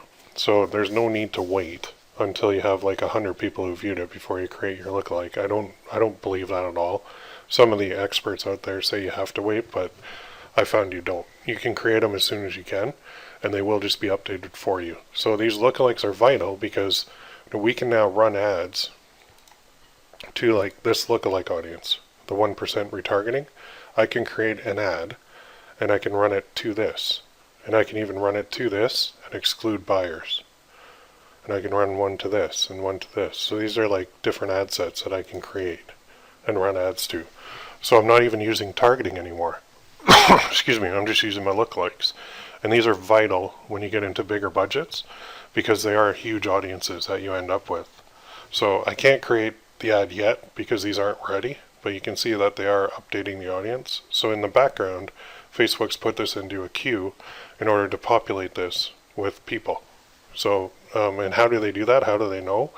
It's Facebook. They have data on everything. They know exactly what you've done online because if you bought anything, they even buy data from credit card companies too and attach it to your profile so that they can have their ads working better. So these custom audiences and the lookalikes created on the custom audiences are super important for scaling, and they're super important for the next advanced stuff for campaign setups that I'm going to show you. So I hope the wheels are spinning here, and I hope you understand what these are. They're very valuable, and you have to do them in order to scale and really, really make some big numbers with this. All right, off to the next.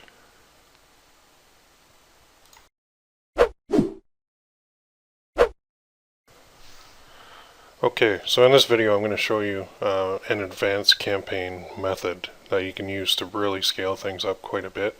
And it involves basically setting up 10 ad sets, but they're going to be identical, but we're going to switch to manual bidding, and we're going to change, the only difference between the ad sets is we actually change the bid that we put on each one. So I'm going to show you this right now. If we go to Power Editor, I'm going to create a new campaign, and this will be it's called the 10-pack method, and this can be repeated on every different audience that you have. So I just want to see, I think I have 2 on there. Oh no, okay. So I'm going to create a campaign. It's going to be 3-2, alright? So let's paste this in, -2. And this one, I'm not going to actually start this one yet, but this is a scaling technique that I use once the campaign has kind of proven itself a little bit. So I'm showing it to you now so that you have it as an option in the future.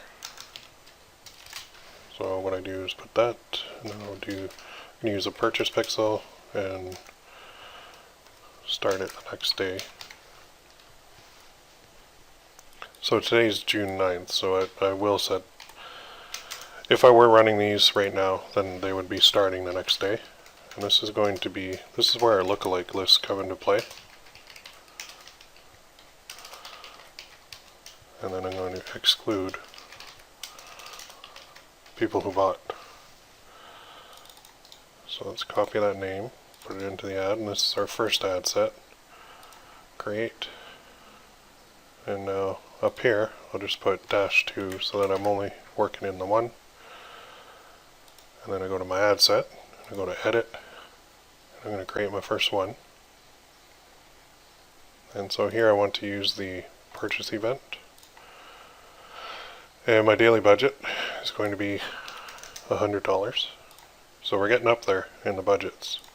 And then again, since I want everything to start at midnight, especially with these big ad sets. And then now here's where it gets interesting. If I type in 003, it pulls up all my 003 stuff. So I want the 1% lookalike, and it's going to say there's fewer than 100 because it's still building the list, but that's okay. It will build it.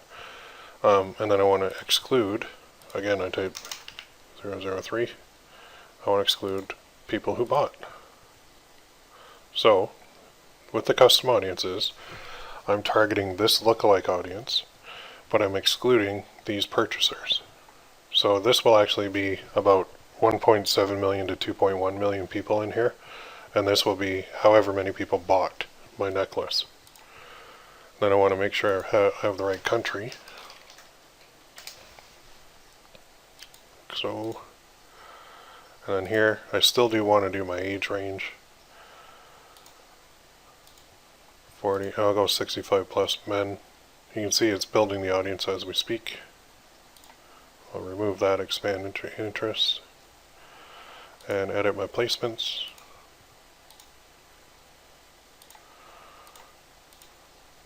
So I just have the feeds, mobile and desktop. And now here's the difference. Okay, we're going to do conversions, We're going to do a 7-day click, but now we're going to get into manual bidding. So this is telling us that suggested bid is 10.57. This is really low actually, I'm not sure why it's that low. But we're going to do a maximum, and we're going to start this bid. Typically the bid is $30 suggested, and this will be like 22 to 44. So I'm not sure why they give me these numbers, but who knows, it's Facebook. So now I'm going to start this at 20. Okay, this will be my first ad set. And up here, I'm going to change this to 20, just so I know which one it is. I'm going to copy all this to my ad. I edit it. Then I'm going to select my page. Okay. And now I can grab my post, use existing. And you can see there's other stuff being posted automatically from FB traffic, but there's my post. Or I can grab my post ID from here too if I can't find it in that drop down. And now I just want to pass through some tracking ID stuff. And this is the campaign 3-2 ad set 1 that I want to pass through to Gearbubble. So there's my first one. So now I'm going to do a duplicate. I'm going to do number 2. And number 2, the only difference I'm going to change is I'm going to increment the bid by 13%. So I did a little cheat sheet here. So you start at 20, the increment is 13, so 1.13. So my next bid is 22.6. So in here, I'm going to put 0.6. Then all I'm going to do is scroll down to the bid and change this to 22.6. Then scroll back up, grab this name, edit the ad, paste, and then change my tracking ID to a 2. So that's 2 of the 10. And just do another one. My next one is going to be 25.54. So number 3 is 25.54. So this is my bid that in the auction. This is not what I'm going to pay for my conversion. Okay, people get confused with this. So I put 25.54. It says per purchase, but that's not accurate. Okay, this is what I'm bidding in the auction. It doesn't mean that I'm going to pay $25 for a sale. So don't get confused with that. Facebook labels this kind of odd. This is just your bid in the auction that you're participating in. So you're limiting your bid to a maximum of $25. This bid goes up to $1,000. So when you're doing auto bid, your bid goes up and down depending on what Facebook determines you should be at in order to get traffic and spend your budget. With manual bidding, there will be instances where we don't even spend the full budget. So on these lower bid ad sets, we might spend 10% or 20% of the $100 a day. And then as you get into higher bids, you're going to be spending more. Okay? So you have to kind of do it to get used to it, but the next bid is 28.86. And this is an advanced method. This is not for the faint of heart, because we're basically telling Facebook we're willing to spend $1,000 a day. So we have to make sure that we can handle that. And that means we have to know that the campaign is actually, that the design is good and the campaign is good. So that was 20.6, I'm at 32.61.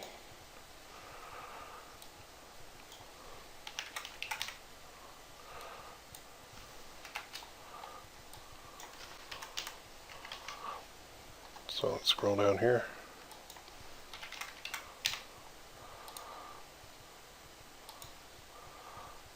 And edit my ad.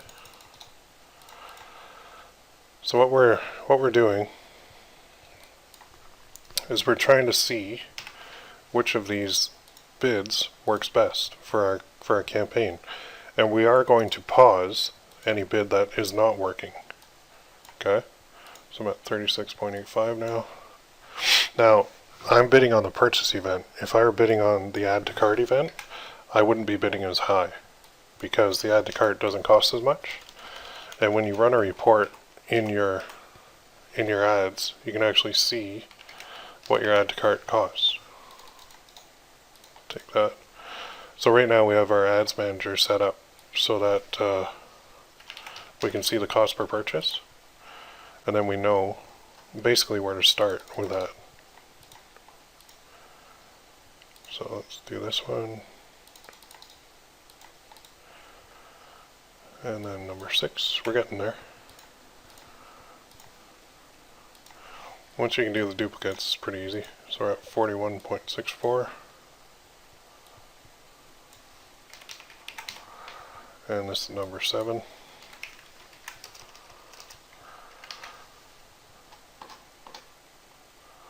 And let's change that, 41.64.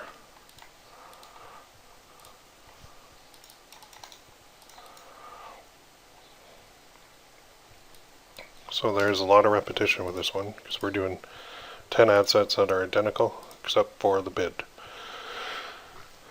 41 point, so we're at 47.05.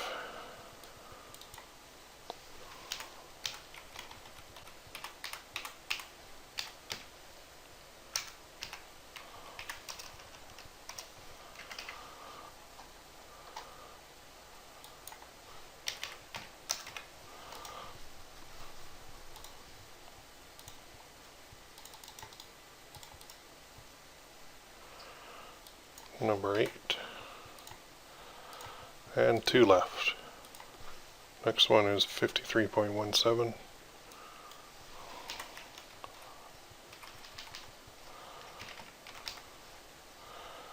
So when you're using the purchase, just do exactly like I'm doing. Start at 20 and increment up like I am, because the suggested bids are not accurate.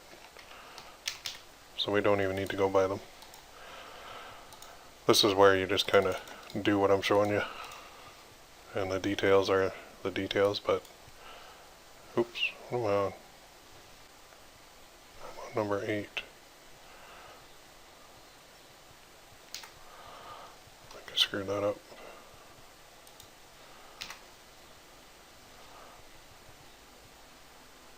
Oh no, I'm on number 9. I screwed up the other one. Okay, so let's go down. Number 9. This one I screwed up. This is number 8. Okay. Forgot to change this to an 8. Let's go back to the ad sets.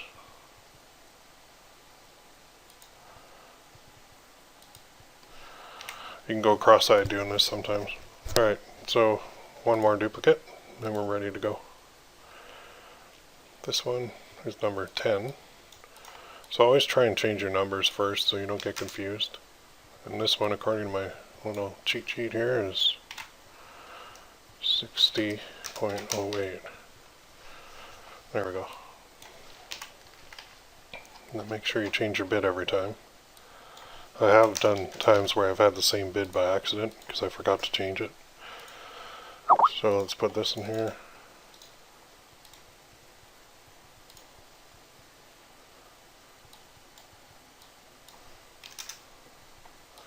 Okay, so now this campaign is ready to go.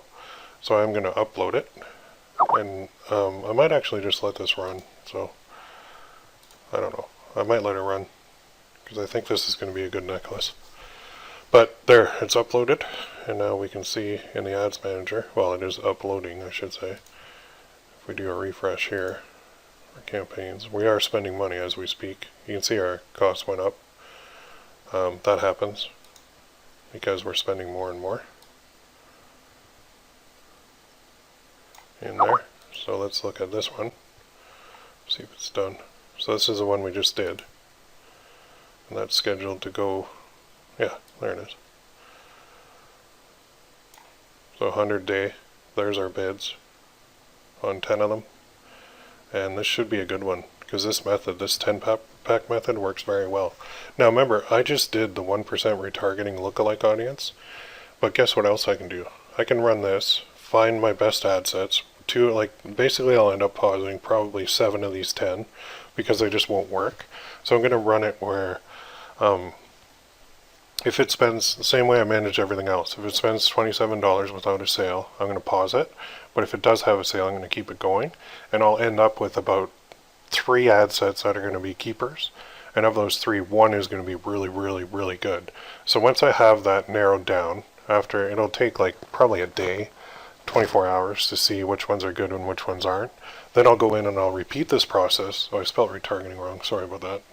Retargeting. I'm from Boston. My retargeting list. That's funny. Anyway, 1% retargeting lookalike. I spelled wrong. I apologize. I typed fast. I'll go in and I'll go repeat that process that you just saw for 3% retargeting, and then 10%, and then 1 to 5%, and then 2 to 6%. And then I'll go to my add to cart lookalikes, and then my purchase lookalikes, and I'll do the same thing. And at the end of the day, within this 10-pack campaign method, I'm going to have a whole bunch of ad sets that are working really, really well, and it's going to produce a lot of income for me. Alright, so that's the whole goal of this. It takes a little bit of time to set up, but now you have an advanced method that you can use, and you can really scale super big, because you just keep doing 10 packs like basically every day or every other day. Create another 10 pack and put it in this campaign. You can put it in the same campaign too. Okay? But make sure you manage it. Make sure you pause ones that aren't working, and the ones that are working, just keep them running. And when you have a $100 a day ad set that's profitable, it's a really good feeling, because then you want to have 2 $100 a day ad sets that are profitable, and then 3. So you just keep pumping through your lookalike lists, and you'll get there. All right. I hope you're excited, because this is a really big one. This is really good. Works really well. I use it all the time.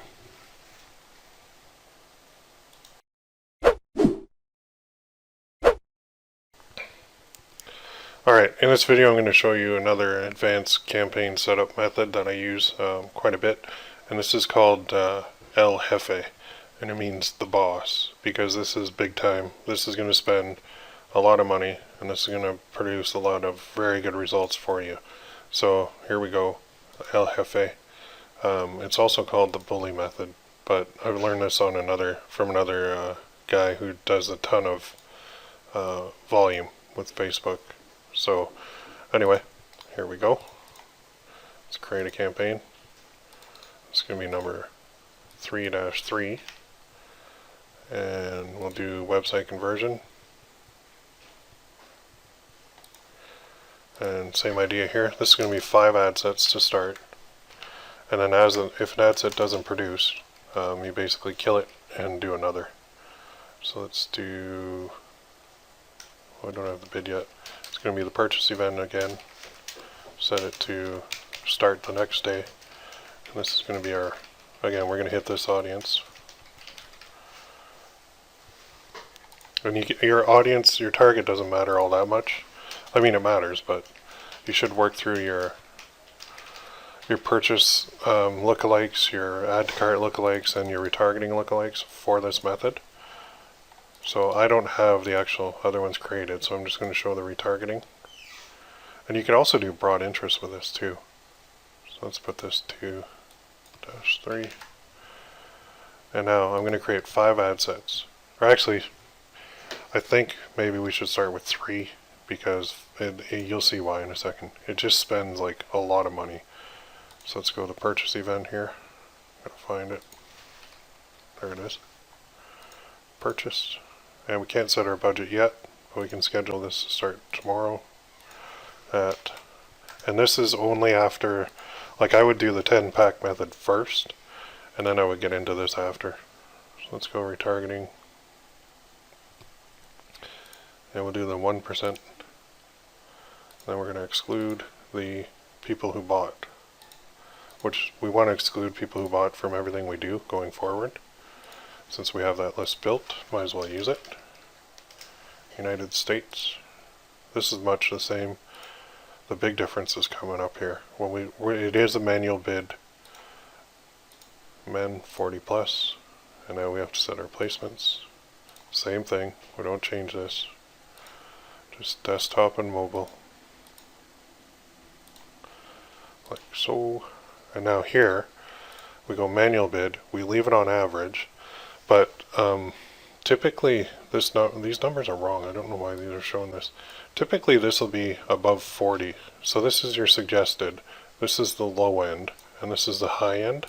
So you're going to do 3 times whatever this number is. This number is not showing correctly for me right now, so I'm going to take 3 times a typical number, which is about 44. So that's 132. Okay, so my bid is an average bid this time of 132. Okay, now my budget is going to be 5 times my bid. So I take my calculator and I go times 5, and it's going to be 660. Okay, and it'll say, yeah, it's a lot more than what you're doing. That's okay. We can just ignore that. And that's the bully method right there. El Jefe, that big one. And now I didn't invent this. A guy named Tim Bird did, and he's got a huge Facebook group that you should be a part of, that I do recommend you be a part of. I give him full credit for this. I just took it and ran with it because it works so well. So here, I'm going to put my bid in here. Let's do this. Edit. I'm going to put my bid 132. Just so I know where I started. Edit. Paste. Okay, now I'm going to select my page, and then I'm going to select my ad. Notice the pattern here. We run everything we do to the same ad. But there's a difference with this one that you're going to see in a second. Instead of having just one ad, we're going to have duplicates of this ad. Okay, we haven't done this way before, but I'm in the ad part, and I'm going to do a duplicate of an ad in here.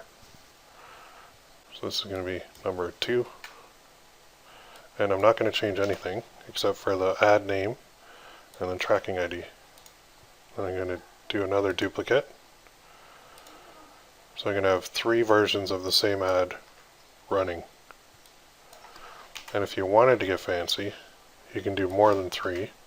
You can also do another page post. You can do another ad, a completely unique ad, and then duplicate it 3 more times in here. Alright? But I'm going to start with 3 on this one. Okay? So it is possible to do another unique version of an ad and then duplicate it 3 times. There's a lot of flexibility in this, but the key is you have to have more than one ad in here. So that's my first ad set. So I'm going to duplicate this one, and I'm going to do another one. This is going to be number 2, and this is going to be my 3%. And this is why I suggest like maybe 3 at a time, because it's a big daily budget, and you're going to spend the whole budget on this. There's no percentage of your budget that you're going to spend. It doesn't work like that. Now we can't even see our suggested bid in here, but let's say it's about 40, I don't know. Let's say this one's like 38. Okay?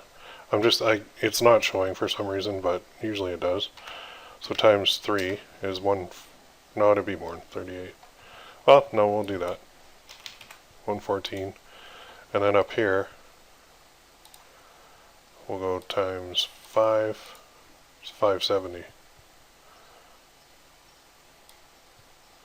So this is going to be 114, and this is going to be 570. Now, when we have the real numbers showing, it's a little bit easier to do, and you'll see the real numbers when you're in your campaign. If you don't see them, just sometimes you can hit reload, and it'll actually show the suggested. Sometimes when you do a duplicate, though, it doesn't show it right away. I don't know why. Sometimes you have to upload individual ad sets like one at a time in order to get the right result, which we might have to do here. Let's go to ads. I think those are showing as the wrong numbers because the lookalikes aren't fully built out yet. So let's edit these. These are the 3 we want to edit. Oops. So let's edit. So this is number 1. So I put in the new name, -1. Then I just have to change the tracking ID from a 1 to a 2. And I'll go to the next one. I'll do the same thing. 2. Oops. 2. This is -2. And then third one. -3. So it's 2-3. 2-3. Now I'm going to upload this just to see if I can get those suggested bids to show again. Sometimes we have to do this. So I'm going to upload, then I'm going to refresh my screen, and then I'm going to do a duplicate and see if that helps. So changes have been saved. So that one is actually going to go live tomorrow, unless I pause it. And now I go back to my ad sets. Now let's do a duplicate and see if the suggested shows on this. So we've got one more here. Yeah, there it is. These numbers are way too low. There's no way that's accurate. So I want to change this to a 3. And then I'll change this to the 10%. And then I'll scroll down here. I have to change my lookalike to the 10%. Right there. And then keep scrolling down. And like, let's say this was, I don't know, say it's usually something like that, 41.39, or it's above 40 anyway. So times 3 would be like 124.17. And then I'll put that number up in the ad set name, just so I know it's bidding. And then here my budget is going to be 5 times that. So that's 620.85. Okay, so you can see we're getting into some serious budgets here. That's why if you do 5 of these, you're going to be at like $3,000. Even 3 of these are at like $1,800 approximately, which is a lot of dough. So maybe 2 or 3 at a time is best when you're just starting out. But you do have to spend money to make money, and I'm showing you how to spend a lot with the goal to make a lot, not to just hand it over to Facebook. That's number 3. 3-2. Oops.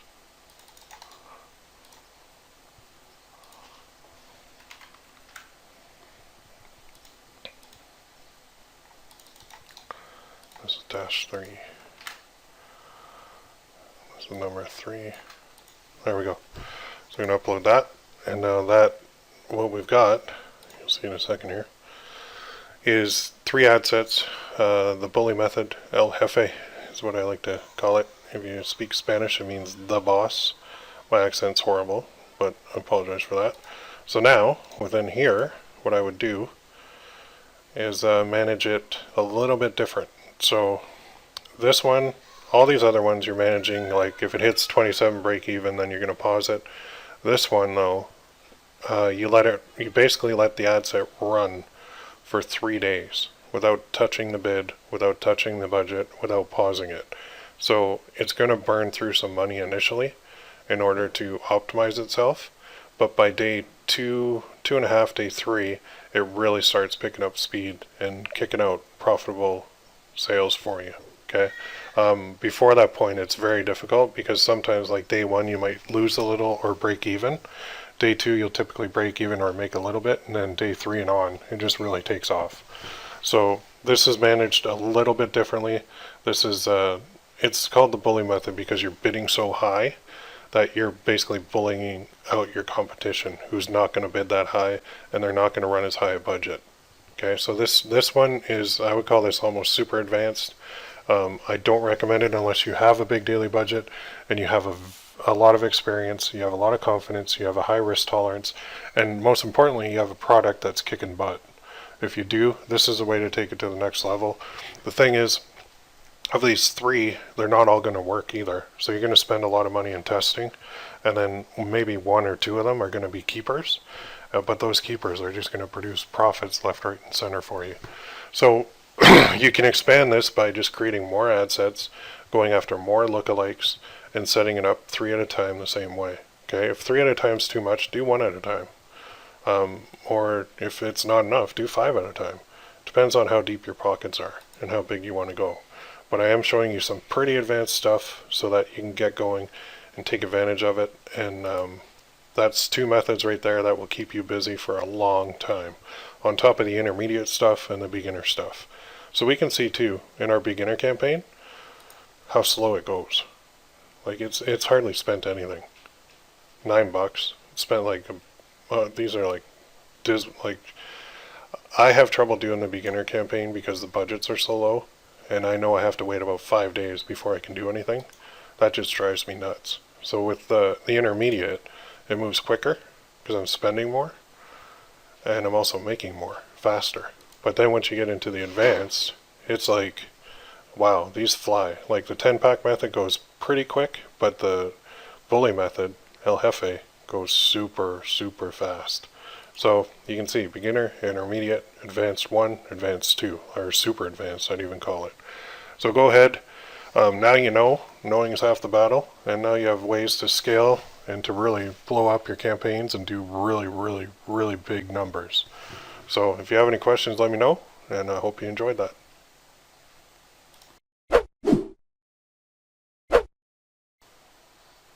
Okay, so in this video I'm just going to talk about managing campaigns. We do have to do this basically daily, and what do I mean by that? Well, daily we need to have a look at our campaigns and see how they're doing. We need to make decisions based on how they're doing. Decisions can be, should we pause an ad? Well, I use ad and ad set interchangeably, so should we pause an ad set, keep an ad set going, scale a whole campaign, or kill a campaign? These are 4 basic questions that we need to be always asking ourselves when we're looking at the numbers. So we want to always measure things at the ad set level, not the overall campaign level. Okay, and I'll show you an example here in a minute, but let's just dive into each of these individually. So when we go in, typically I go in the morning and I'll start looking at and asking this question when I'm trying to figure out, should I pause an ad set or not? Did the ad set spend your break-even amount without a sale? So example, when you start one up, if my break-even is $27 and the ad has spent $28 without a sale, well, I'm going to pause that ad set because it didn't work. Okay, and I'm not going to be afraid to pause it because I've got a lot of other ones I can create, and I can always replace the one I pause with a new one. So I can change the targeting, I can change a lot of different things, keep the same ad going, the same post, but change the targeting a little bit. So it could be the interest that we switch out, try a new one, and then see if that works. So we do need to go through our ad sets daily and look at the lifetime numbers and ask that question. Is the ad set profitable? Now, once you're past the initial setup and startup, then say you have like 10 sales and they cost you $20 each. Well, that's still good because your break-even's $27 per sale. That's where we look at that cost per purchase column on that we've already set up within our ads manager. And if that number is below our break-even, then it's the ad set is still good to keep going, which leads us to this. When do we keep an ad set going? So it's kind of just the opposite, right? Did the ad set spend your break-even amount with at least 1 sale? And now this is ongoing too, because if it's spending like $40, then we need at least 2 sales. Break-even is 27. If the ad has spent like say $20 with a sale, then we keep the ad set going. Okay, we got to go through the ad sets daily, look at the lifetime numbers, and ask that question. That's a big part of managing it, and we have to do this all the time. These are the 2 main things. A pause or keep is the daily task. Now, when to scale a campaign? Is the campaign showing promise? Is it profiting already? Then it might be time to scale it using techniques that you're going to learn here in a bit. And there's a lot of different ways to scale. Okay, there's no one way, and all the ways do work. Some of them work sometimes, some of them don't work sometimes. It just depends on if the stars, the moon, the sun, and the earth are all aligned, or which way the wind's blowing sometimes. That's where the art side comes into play more than anything. So now, when to kill a campaign. So is the campaign not working? Are you spending money but not really making any? Well, this is kind of the art side mixed in with the science side. If it's just not working, I should say, better fix that, not working, then do not be afraid to kill the campaign and move on to the next. Okay, don't become married to these designs or products just because you put some time into them and some money. You got to know when to pull the plug. You don't want to throw a lot of good money after a bad campaign. So, how do we know when we want to kill a campaign or keep it, or kill an ad set or keep it? Well, we have to measure at the ad set level, alright? And here's an example of why. Say you have a campaign and it's spent $100 and it's made $40 in revenue.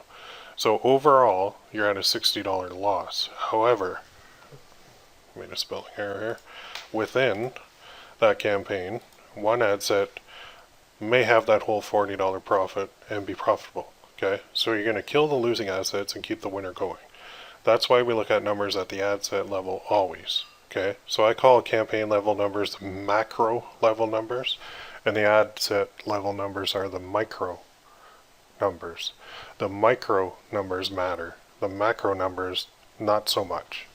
Okay, because they're never always going to be positive, even though the micro numbers can be positive. Hope that makes sense.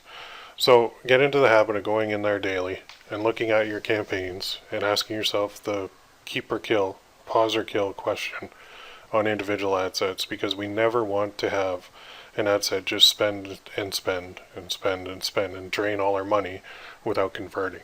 Okay, this managing is a daily occurrence. So get into the habit, go in, go through your campaigns, look at the ad set level, and go from there.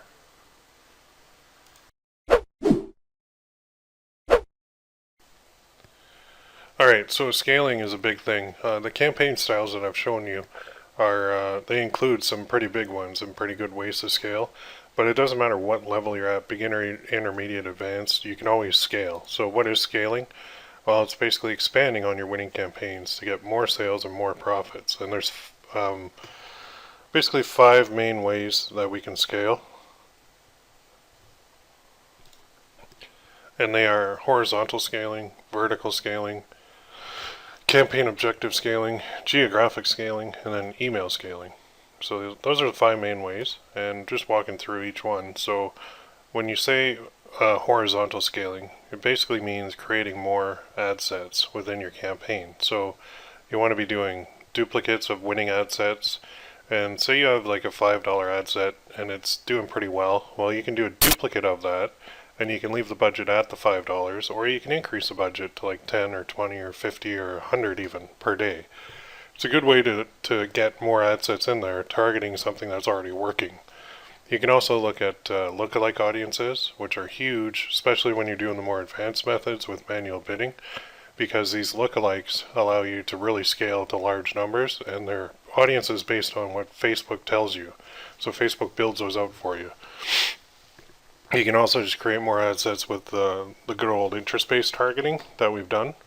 And you can also do a new one, which is called no interest. So once your pixel gets enough fires on it, you can basically just target the demographics. So for this one, for the example we use, like the sun necklace, I can run an ad that's to males 40 plus in the US, and that's it. And using the conversion objective for the campaign, Facebook will go out and get me buyers for that. So it doesn't work in every instance, but there are a lot of instances, especially with broad audiences, that it works very well. So no interest ads are really cool, and I use them quite a bit. And they're usually my most profitable ones because the audience size is so big. Now, vertical scaling. This refers to increasing the budget or the bid. So you can increase the budget from, say, start at 50, you can go to 100, to 250, to 500, to 1,000, to whatever. With manual bidding you can do that, and I do that basically every 3 days. So I'll start at, if I start at 50, then I'll wait 3 days, see if it's profitable. If it is, then I might increase the budget to 100, wait 3 days, see if it's profitable, then go to 250, wait 3 days, see if it's profitable, then go to 500, and that way I'm increasing in increments over time. Now with auto bid, I can't quite go that aggressive, so I have to be a little slower. So I'll do basically 30% of the budget. I'll increase it by every 24 hours. That's on auto bidding. So you can do that too when you're scaling. Now, the campaign objective. We typically will be running a lot of conversion objective campaigns. That's when we're setting it up in Power Editor and we have to select what type we want. But when you have a good conversion one running, you can then fire up a PPE, Page Post Engagement one. You can also fire up one for traffic only, and then you can fire up one for video views too. So video views means we're going to need a video. So the only thing we need to do is replace that static image we have with the video. And videos work very well on Facebook, so it is something that we should explore when we're scaling quite a bit. Geographic scaling. This means targeting other countries. Okay, so one of the best ways to do this that I like to do is I'll create ad sets and I'll target worldwide, but I'll make sure I do English only for the targeting. And then I'll run reports on that ad set and see which countries are responding best. And then I'll scale out to those countries individually. Or you can go right to the countries individually in this list, like Canada, the United Kingdom, United States if you're not doing it. Typically most people start there. And then you can also do Australia and New Zealand and basically any other Ireland, large English speaking centers. You can do that. But you could target like Italy or France, and as long as you put the language as English, you're good to go. Even South Korea is apparently a huge online online buying country, and they have a lot of disposable income, and you could do really well there. So just target English people in South Korea, and you can do very well. Email. This means creating or blasting email to previous customers. So with Gearbubble, you have access to all this. You can even hook up your campaigns right to an autoresponder like Aweber or GetResponse directly. And then you can have it sending out emails on a weekly basis or every 2 weeks or whatever you want to do. Just, making new product announcements, discount offers. With Gearbubble too, you can do buy one, get one at 50% off, buy two, get one free, buy three, get one, whatever you want to do, using their stacking.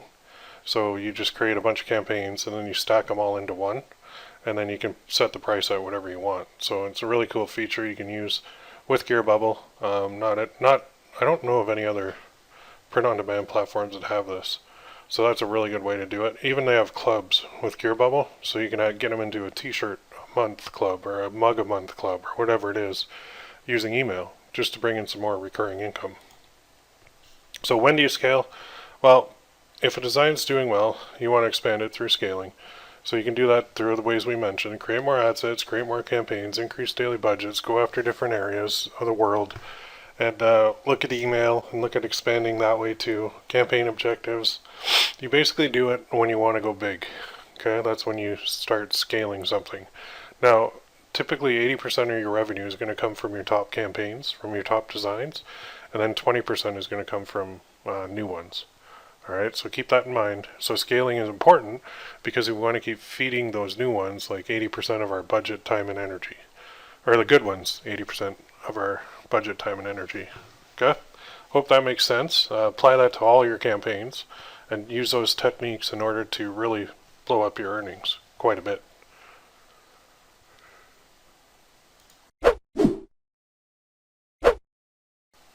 Alright, so in this video, let's just go over a summary of what we learned so far. We summarize the course for you. So first, we went through the introduction, did some onboarding, showed you some proof of what I do and how I do it, and how I don't just teach, but I actually practice what I teach. A little bit different than everybody else. The mindset video is very important for you to view, just to get an idea. Then we showed the kind of system outline for you. And then picking 3 niches, very important, because that led into the kind of preparation section, number 2, where we talk about opening up your Gearbubble account if you don't have one already, creating and setting up a Facebook Business Manager account, setting up a Facebook page for each niche, very vital, and then as well as getting some kind of posting content to your pages automatically using FP traffic, or doing it, you can do it yourself if you want to do it manually. Then creating your new ad account in Business Manager so that you have somewhere you can run your campaigns, and of course getting people to like your new pages. So we're building up engagement and ultimately bringing down our ad costs. Then we get into section 3, which was talking about research. So I showed you how to use Gearbubble for research. I showed you how to use Pinterest, Google Images, Amazon, as well as went through some third-party spy tools that you can use. Now, the key being, don't copy. Please do not copy people. It's not cool. You won't like it. When you have a big winner and you get copied, you're going to be very upset. So use things for inspiration, but make your own very unique version of whatever you see. Now, section 4, we got into design. And this is a part that I do suggest you do learn how to do it yourself, because you'll save a lot of time and money, and frustration, really. So I showed you, walked through a design that you saw that I created that actually has sold, and I created it right in front of you, and I created the campaigns right in front of you as well. So you've seen the system work. There is proof that it does work. I've validated that by getting sales, okay? And you watched me create that thing, and you saw how I created it. You saw my thought process. I walked through everything. You could also do it with WordSwag. I haven't even launched that other one yet, and I can, because I think that one will work too. You can outsource it to Fiverr. You can hire a designer if you get, if you're really feeling like you need one. You can certainly hire one, or you can do it yourself with GIMP. So I didn't go through in detail how to use GIMP, but I did show you the resources that you can use to learn that system yourselves, because we're not really a design course, we're more of the Facebook ad course. So then we get into the test section, and this is something that I showed you 3 reasons that you have to test first, and talking about time, money, energy. We have to do that. Okay, testing is vital and it has to be done all the time. Never stop testing. When you stop testing, you're going to hit a slump eventually. So I showed you also how to test properly. Launching on Gearbubble, I showed you that part. Getting your mock-up image, creating your dark post for testing, creating your test Facebook ad, and then tracking your results and determining. I spelled determining wrong again. Oops. Determining. I don't know why I always do that. Determining your winner. Oops. Let's get this up a little bit. There we go. And finally, oh, that's not good. The section 6, we talked about ads, and this is the biggest part of the whole course, really. Well, not the biggest part, but I think the most important part. And this is kind of why you're in here, is to figure out ads. So getting mentally prepared for ads, I walk you through that. That's a lot of things that most people don't even talk about. Then I showed you the beginner campaign setup and how to manage it. Then the intermediate campaign setup and management. We actually got sales in there right away. Then I showed you retargeting and how to do that. Did a little update video showing you what your first sale looks like and how great it is. That's a big milestone. When you get that, please let me know when you get your first sale, because I love seeing that stuff. And then more custom audiences and lookalikes is what we covered in 6.5. Then we got into 2 advanced methods, the 10-pack method and the bully method called El Jefe. And that, again, I give full credit to Tim Bird is his name. He runs Agency Y, and he's got a huge Facebook group, and that's where I learned that method. And I did not invent it, he did, but it does work. I've proven it works, so I highly suggest you use that method and give full credit to him for it. Now, managing campaigns, I talked about that, what to do daily, and then scaling campaigns, we covered that. So now you are able to create, research, test, design, and run ads to anything you want on Gearbubble. I showed a necklace, but you don't have to just stick to necklaces for this. You can do anything you want. You can do t-shirts, hoodies, anything Gearbubble offers. You can put and apply the same methods that I just showed you to that, and you will succeed. Okay? If you don't succeed, don't worry. Just keep trying. It could be just your design's off. Typically, the design is one of the most important aspects of it. If it doesn't resonate with your audience, then you're not going to make any sales. So don't fall in love with your own designs. Don't think, man, I would wear that. I love that. That's awesome. It's got to sell. I'm going to throw $500 at it. No, don't do that. Run your testing. See what works best. Sometimes what you think works best and what actually works best are 2 different things. Okay? So that's our summary of the entire course. It was awesome to put together. I love doing this stuff. Hope you enjoyed it. And if you do have success, then please let me know, because I would love to use you as a testimonial. Okay?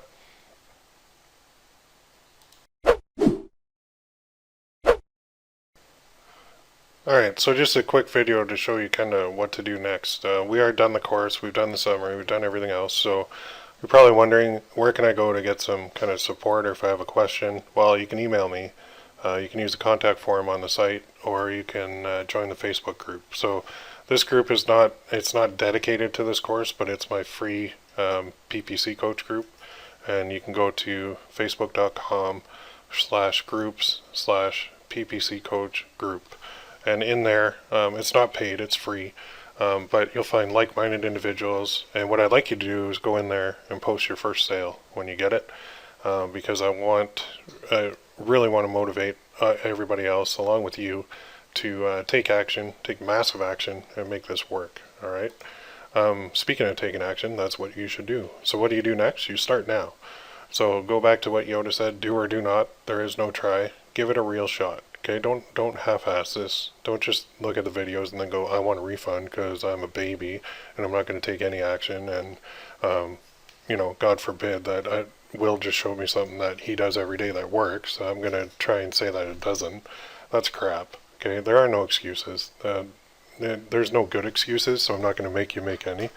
That's not how that goes, but you want to really take a stab at this. So put some time and energy and effort and money into it, and you will succeed. If you give up too early, then you're just going to move on to the next shiny object, and you're going to just continually, perpetually fail.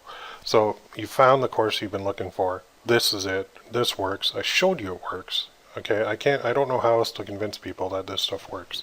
So what you want to do is set some productivity goals. So you can say, okay, this week I'm going to have 5 tests up and running.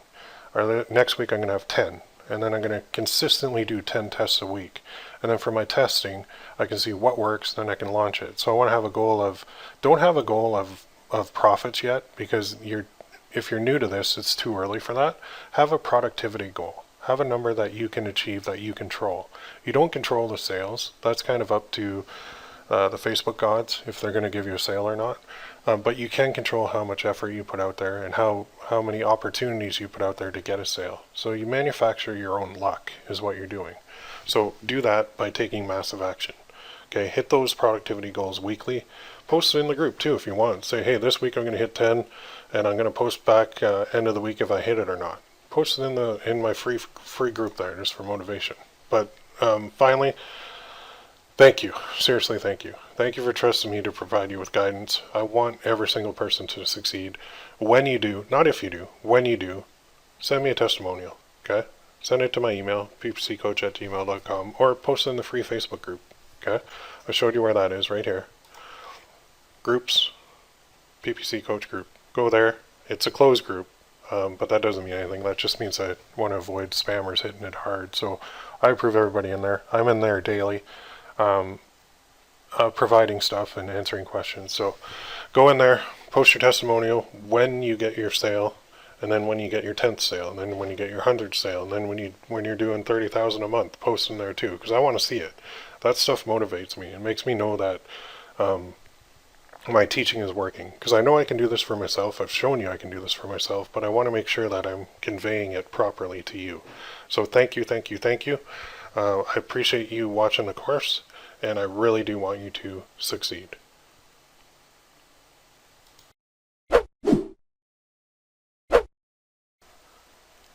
Okay, so just kind of an extra video here for you. I wanted to shoot one just to show you the other niches that are out there that you can get into, because we focus a lot on a couple in the course, and I want to make sure that you guys know that you don't have to just focus on those. So let's go right to our trusty old Gearbubble.com. Let's pull up animals, and what we're going to see is quite a few animal things in here. There's dogs, well, that's like a wiener dog, cats, stuff like this, where you have a mug, and this is for obviously something that passed away, but they can actually upload the picture of their cat or dog, which is very, very cool and a very good idea. So let's have a look at that one.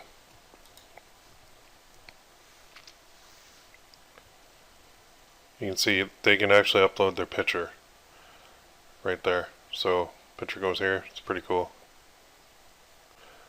Click here for the mug with the print on both sides. So that's awesome.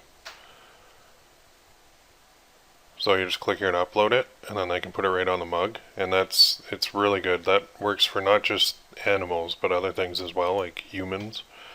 So what I would do for targeting these, say we're running a cat type mug, I would be going into Facebook, and I'd be running kind of the beginner setup to test it out, and I just throw a little bit of money at it, and I probably go pretty broad. There's a lot of interest that you can get with the cat niche that work very, very well. So that's one niche that I would be looking at, dogs and cats. And when you get into dogs, look at the very specific breeds.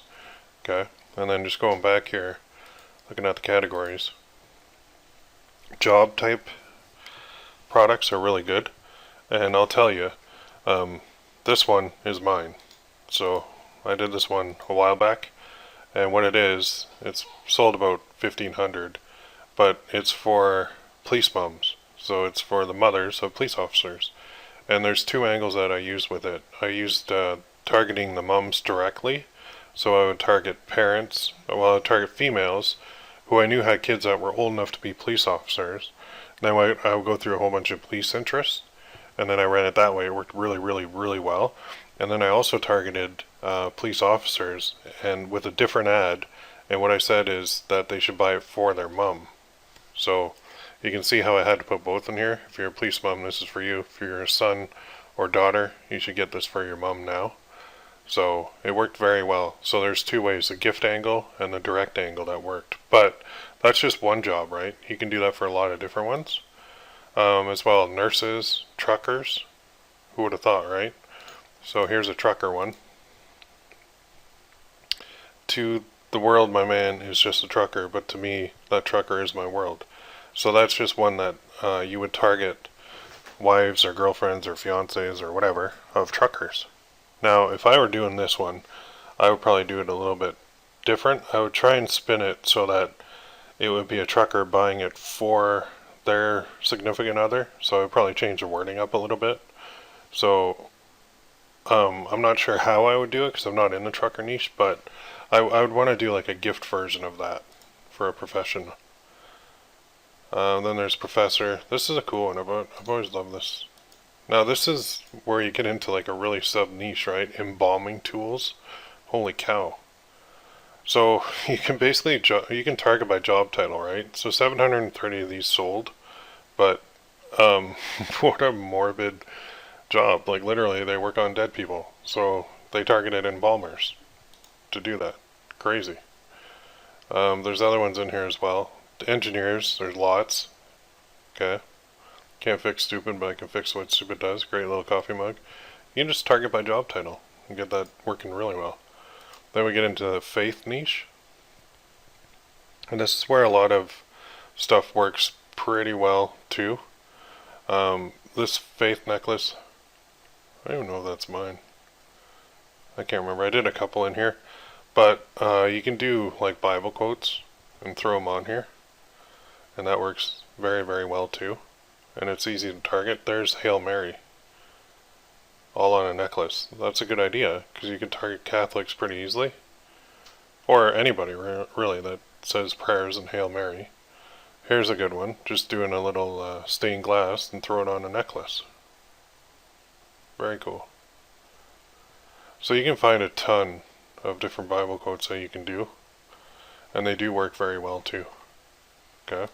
So that's the faith niche. And then family we looked at. But holidays are gigantic. So if you want to get into some good stuff, start thinking of Christmas stuff right now. There's mugs. There's shirts. There's ugly sweaters that work awesome.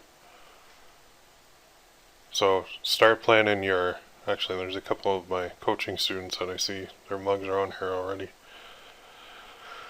Oops. There's one of my... Oh, that's a copy. Interesting. Seen a couple copies of my stuff. But anyway, you can do a lot of holiday planning too. So what I would like to do is get a calendar out and figure out all the holidays and then go back like 3 months before and start figuring out products to test and launch about 3 months prior to the holiday and run ads and run them pretty hard right up to the deadline for shipping. And you'll find too that obviously Christmas is the best holiday, but you want to start your Christmas stuff basically start her up in September, because then you're giving them plenty of time to get that gift if they're going to give it to somebody. So you make a ton of money during the Christmas time. Veterans is another area that we can look at. This girl's protected by a veteran. That's a great necklace. And there's a couple other ones. Assuming I was like most women, what's your first mistake? Women veteran, protected by a veteran. Bracelets. There's a whole bunch of stuff that you can do. Even stuff like proud veteran works really well. I Walk the Walk, US veteran, leggings, necklaces, mugs. So many different options that you can do with the veteran niche. Okay, and I'm just basically going through the categories. And then go to yoga. So this one is right on the front page of Gearbubble, and it's just a yoga mantra. And there's another one. And these are all selling pretty good.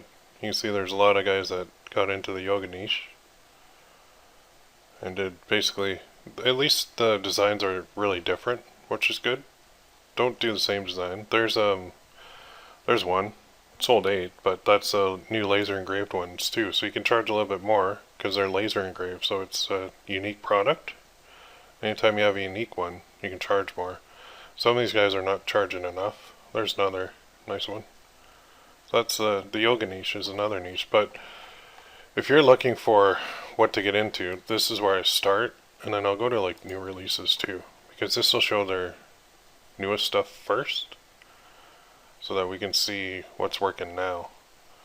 Dear wife, thanks for being my wife. If I had a different wife, I would go punch her in the face and go find you. Love your hubby. That's hilarious. Look how many I've sold.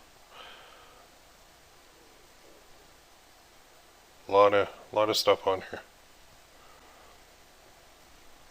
Couple of copies of mine already that I've seen, but that's alright. Necklaces, everything. So you really don't limit yourself, okay, to just one specific type, because we covered that in the course.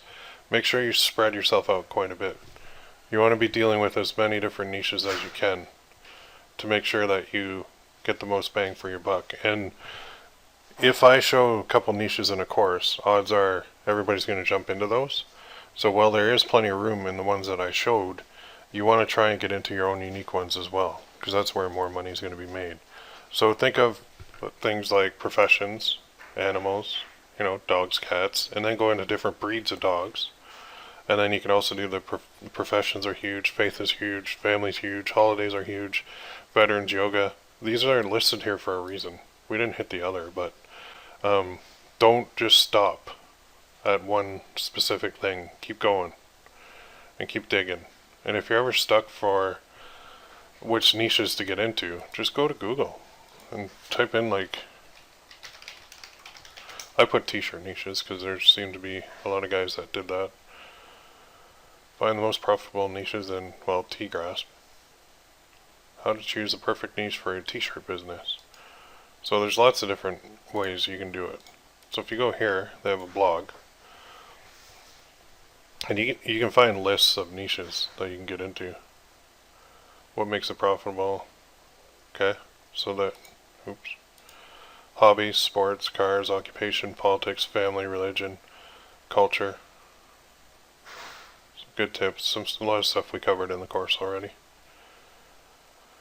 And use Facebook too, and see which groups are big. Show you all the different research things. A lot of this stuff I already covered. But just brings you a lot of ideas for a lot of different niches that you can get into, and then apply all the training that you've just learned to those niches so that you spread yourself out and so you're not bumping into everybody else. Okay, so that's the whole point of this video, is don't just focus on 3 and don't just do the 2 that I show. Go beyond that. Go out on your own. Go figure out your own niches. Do some research. You know how to pick them because that's in the training. So go ahead and apply that and go find some unique ones to get into as well. Alright? Sound good? Deal.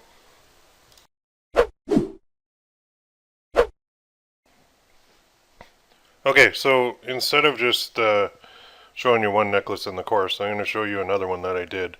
And this one worked very, very well. And this is another sun necklace. And there's a reason I'm showing you this, because if you guys haven't gotten a hint, the sun niche is huge and very popular. And who would have thought that kids would wear necklaces or sons would wear necklaces? But even if they don't wear them, they will put them kind of on their desk or on their nightstand or whatever, on their shelf, hang it from a shelf. So anyway, here's where it is. So I went to the Gearbubble page. This is mine, fatherly advice. So you can see 237 sold. And just to prove this really is mine, There you go. This is my account on Gearbubble. You can see 187 orders, 237 sold. So that means that a lot of people bought 2 or more. So they had 2 or more sons. You can see the profit there too. This is still running. I just haven't really run any ads to it because I'm involved in some other niches as well. And I can't give you all my niches, obviously, because then you know, I'm not going to shoot myself in the foot like that. But this is a niche that's big that I'm willing to show you. So let's go into this one. So the theory, as you see in the course, this niche is very profitable. It works. And the thing you have to ask when you're trying to figure out a niche to get into is, how many dads have sons that you can target on Facebook? And the answer is huge. It's like 12 million plus using the targeting that I use. So there's a ton of room. That's a lot. That's a lot of, just think how many dads are there, even in just the United States alone, let alone worldwide, that have a son.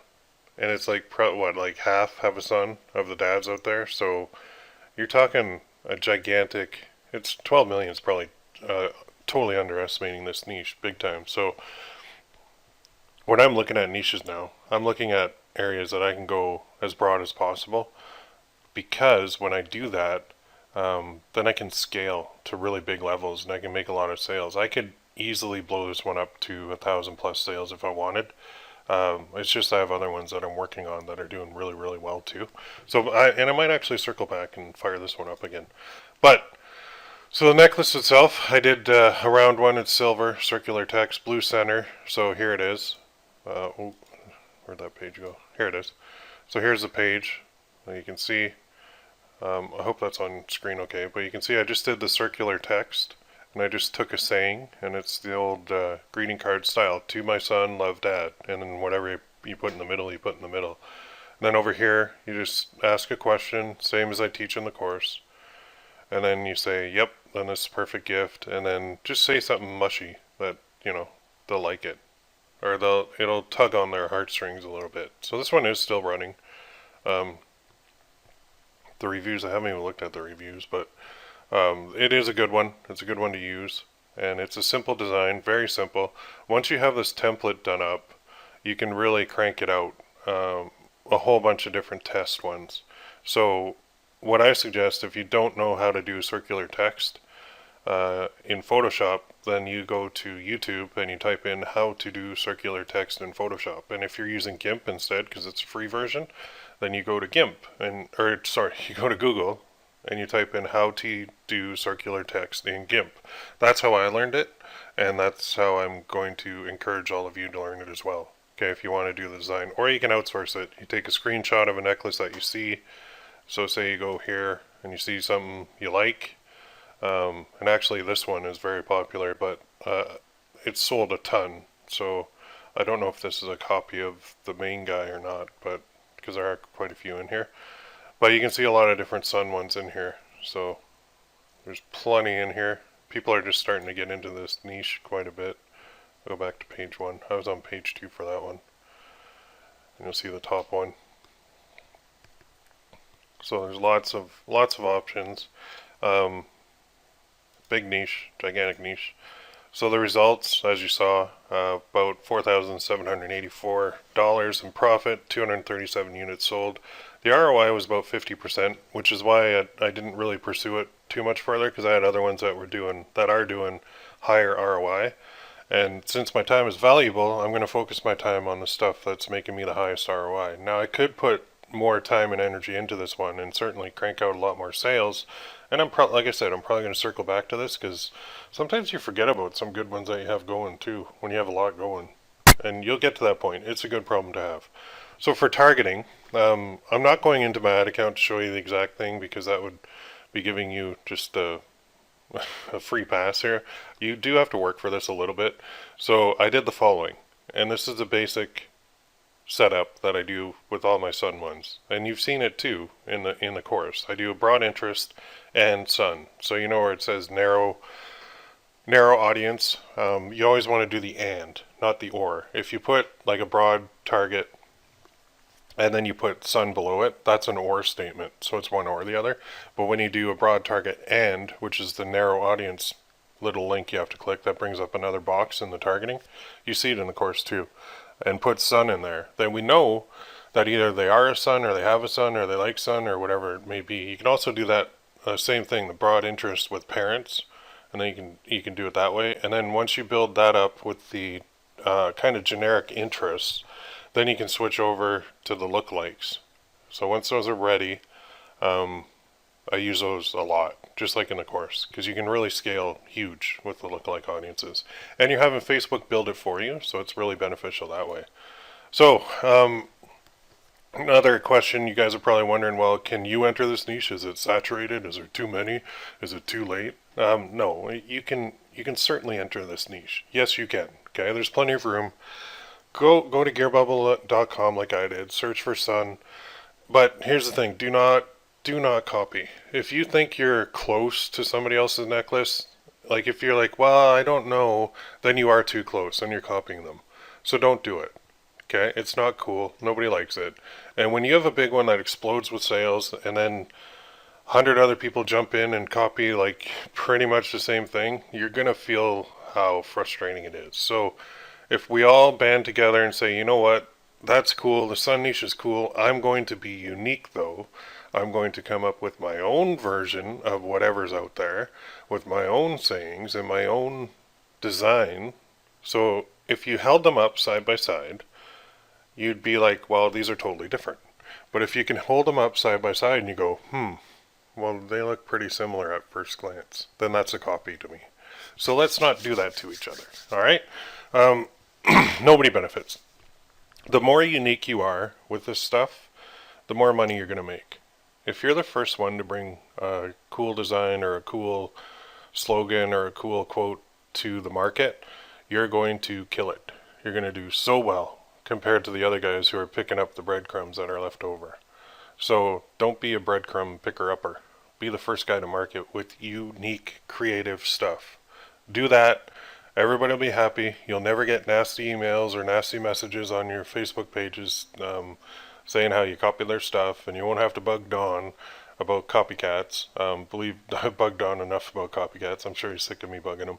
But be unique, all right? Do not copy. That's probably the most important thing. That's why I'm very hesitant to do a lot of these case studies, but I know they're beneficial because you do need to see that results can happen, money is made, and you just got to go out there and get it. So, go do a sun necklace. Have at it. Go for it. Make it unique. Make it your own. Be creative, and you will profit.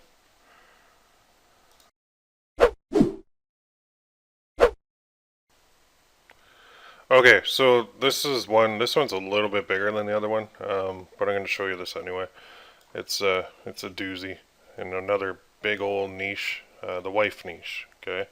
So the wife necklace, here's the theory. Again, how many married men are in the United States? Like 100 million? More? I don't have the exact numbers, but it's a lot. Now, another question is, how many happily married men are in the United States? Well, we don't know for sure, but there's got to be a lot of those too. Okay, so buying a necklace for a wife is, it's like what men do. It's what we do. We have to buy them jewelry. They love it, so why not put something nice on a necklace and buy it as a gift for your wife? It's just, it works. This niche is even bigger than the other one, okay? So here's the necklace. I'm going to show you in a second. It's heart-shaped instead, and it's text followed around the heart. So before you ask, no, I'm not giving you a template. You need to go to YouTube, to Google, and you have to type in how to do text around a heart in Photoshop, or how to do text on a path in Photoshop or GIMP, whichever one you're using, okay? So what I did is a black background, and then I did gold type lettering. And again, before you ask me, in order to do the gold type lettering, I literally went to Google and I typed in how to do gold style lettering in Photoshop, and that's how I learned how to do it. It's very simple, but you do have to take some time to learn. All right, we're not a design course, we're a making money course. So here it is. I'll show it to you here. So this is when you go to here on the first page. There's a whole bunch of them. And this is one that I did. So I took a saying, loved you then, love you still, always have and always will. It's all over these mugs and everything. You can see the top mug here has it on there. This one has it on there. So I just took these, and do you think mine looks the same as this one? Not even close, right? Because mine is a heart-shaped. And mine is a different style, and mine is different text, and mine looks nothing like the competition. So I did not copy them. I took an idea, and actually I don't even know if I was the first one out with that. I might have been. I can't remember. Anyway, I took that and I put it out there, and just to show you that this really is mine, there's my account. So you can see, there's my thing. And I do still sell this one, but again, I have other ones that are bigger, and you're not getting my biggest ones. You're getting close to my biggest ones. And here's the page. So you can see there. It might be cut off a little bit on the video, but again, you ask a question, and then you say that. Sweet surprise, she'll love it, blah, blah, blah, blah, blah. Alright, so that's how you do it. The results, pretty good. $13,015. That's US too. So what I want to show you, well, I'm Canadian, so that multiply that by like 1.3, and that's my revenue on that. Which is the benefit of being Canadian and advertising, doing your business in the US. So that one sold 477 units, okay? So it's a little bit bigger, and I could easily get 10,000 units out of this one, and I'm probably going to, okay? ROI is about 50%, give or take. Some days it's lower, some days it's higher, just depends. Oh, and when it, for Valentine's Day, the ROI goes up astronomically. Okay, so in the run-up to Valentine's Day, you should be selling wife necklaces big time. Like, we're talking basically starting in January. January 1st, you should be pumping out wife necklaces. The targeting. So I'm not going to give away my specific interests or anything, or the ones that work best for me, because I'm not handing everything on a silver platter here. But I will tell you what I did. Okay, I did broad interest and married. It was that simple. So I know I target a man, and I put the age at, I did a huge age range, like basically 21 and up. So I did a man in the US, 21 and up, and I made sure that I had a broad interest and married. That's all I did. And then once the lookalikes were built up, I used those. Okay, so it works very, very, very well. Just like in the course. I'm not teaching theory. Okay. Now, can you enter this niche? Yes, you can. Sure you can. There's plenty of room. Okay, go to Gearbubble, search for wife, and again, I'm going to go through my do not copy tirade, but don't copy people. Don't. And remember, the judgment is, take your design and hold it up to their design. If your design looks like their design at first glance, you copied them. If it doesn't, you didn't. Okay? That's all we need to know. That way we don't have to bug Don about taking copycats down left, right, and center, because I'm sure he has better things to do with his time than listen to us whine and cry about copycats. So I'm putting this out there. I just gave you 2 awesome niches in these 2 case studies that are worth way more than what you paid for this course. All right? Way, way, way more. So now it's up to you. So my challenge is get out there, get into these niches, or even better, find your own niches. You know, find some other big ones. There's a lot out there that I'm not showing you, because this is a course for you to learn how to do it on your own. And the old saying goes, teach a man to fish, he'll eat for a day. No, give a man a fish, he'll eat for a day. Teach a man to fish, he'll never have to worry about eating again, because he'll be able to feed himself forever. That's the goal here. So go ahead, take that, use Gearbubble, use all the research techniques we have, and I will say, if you come up with unique creative designs that do not look like anybody else's, you're going to do way, way, way better than anybody else. You won't struggle, because if we all pump out a bunch of necklaces that all look pretty much the same, but then we start undercutting each other on price, or we're only hurting each other. Okay, I've had guys that have copied my necklaces and they undercut me on price, and they think that they're getting away with something, but really they're just hurting everybody long term. Because if you start undercutting on prices, then all of a sudden we become Amazon, where price is the only thing that matters and cheap rules.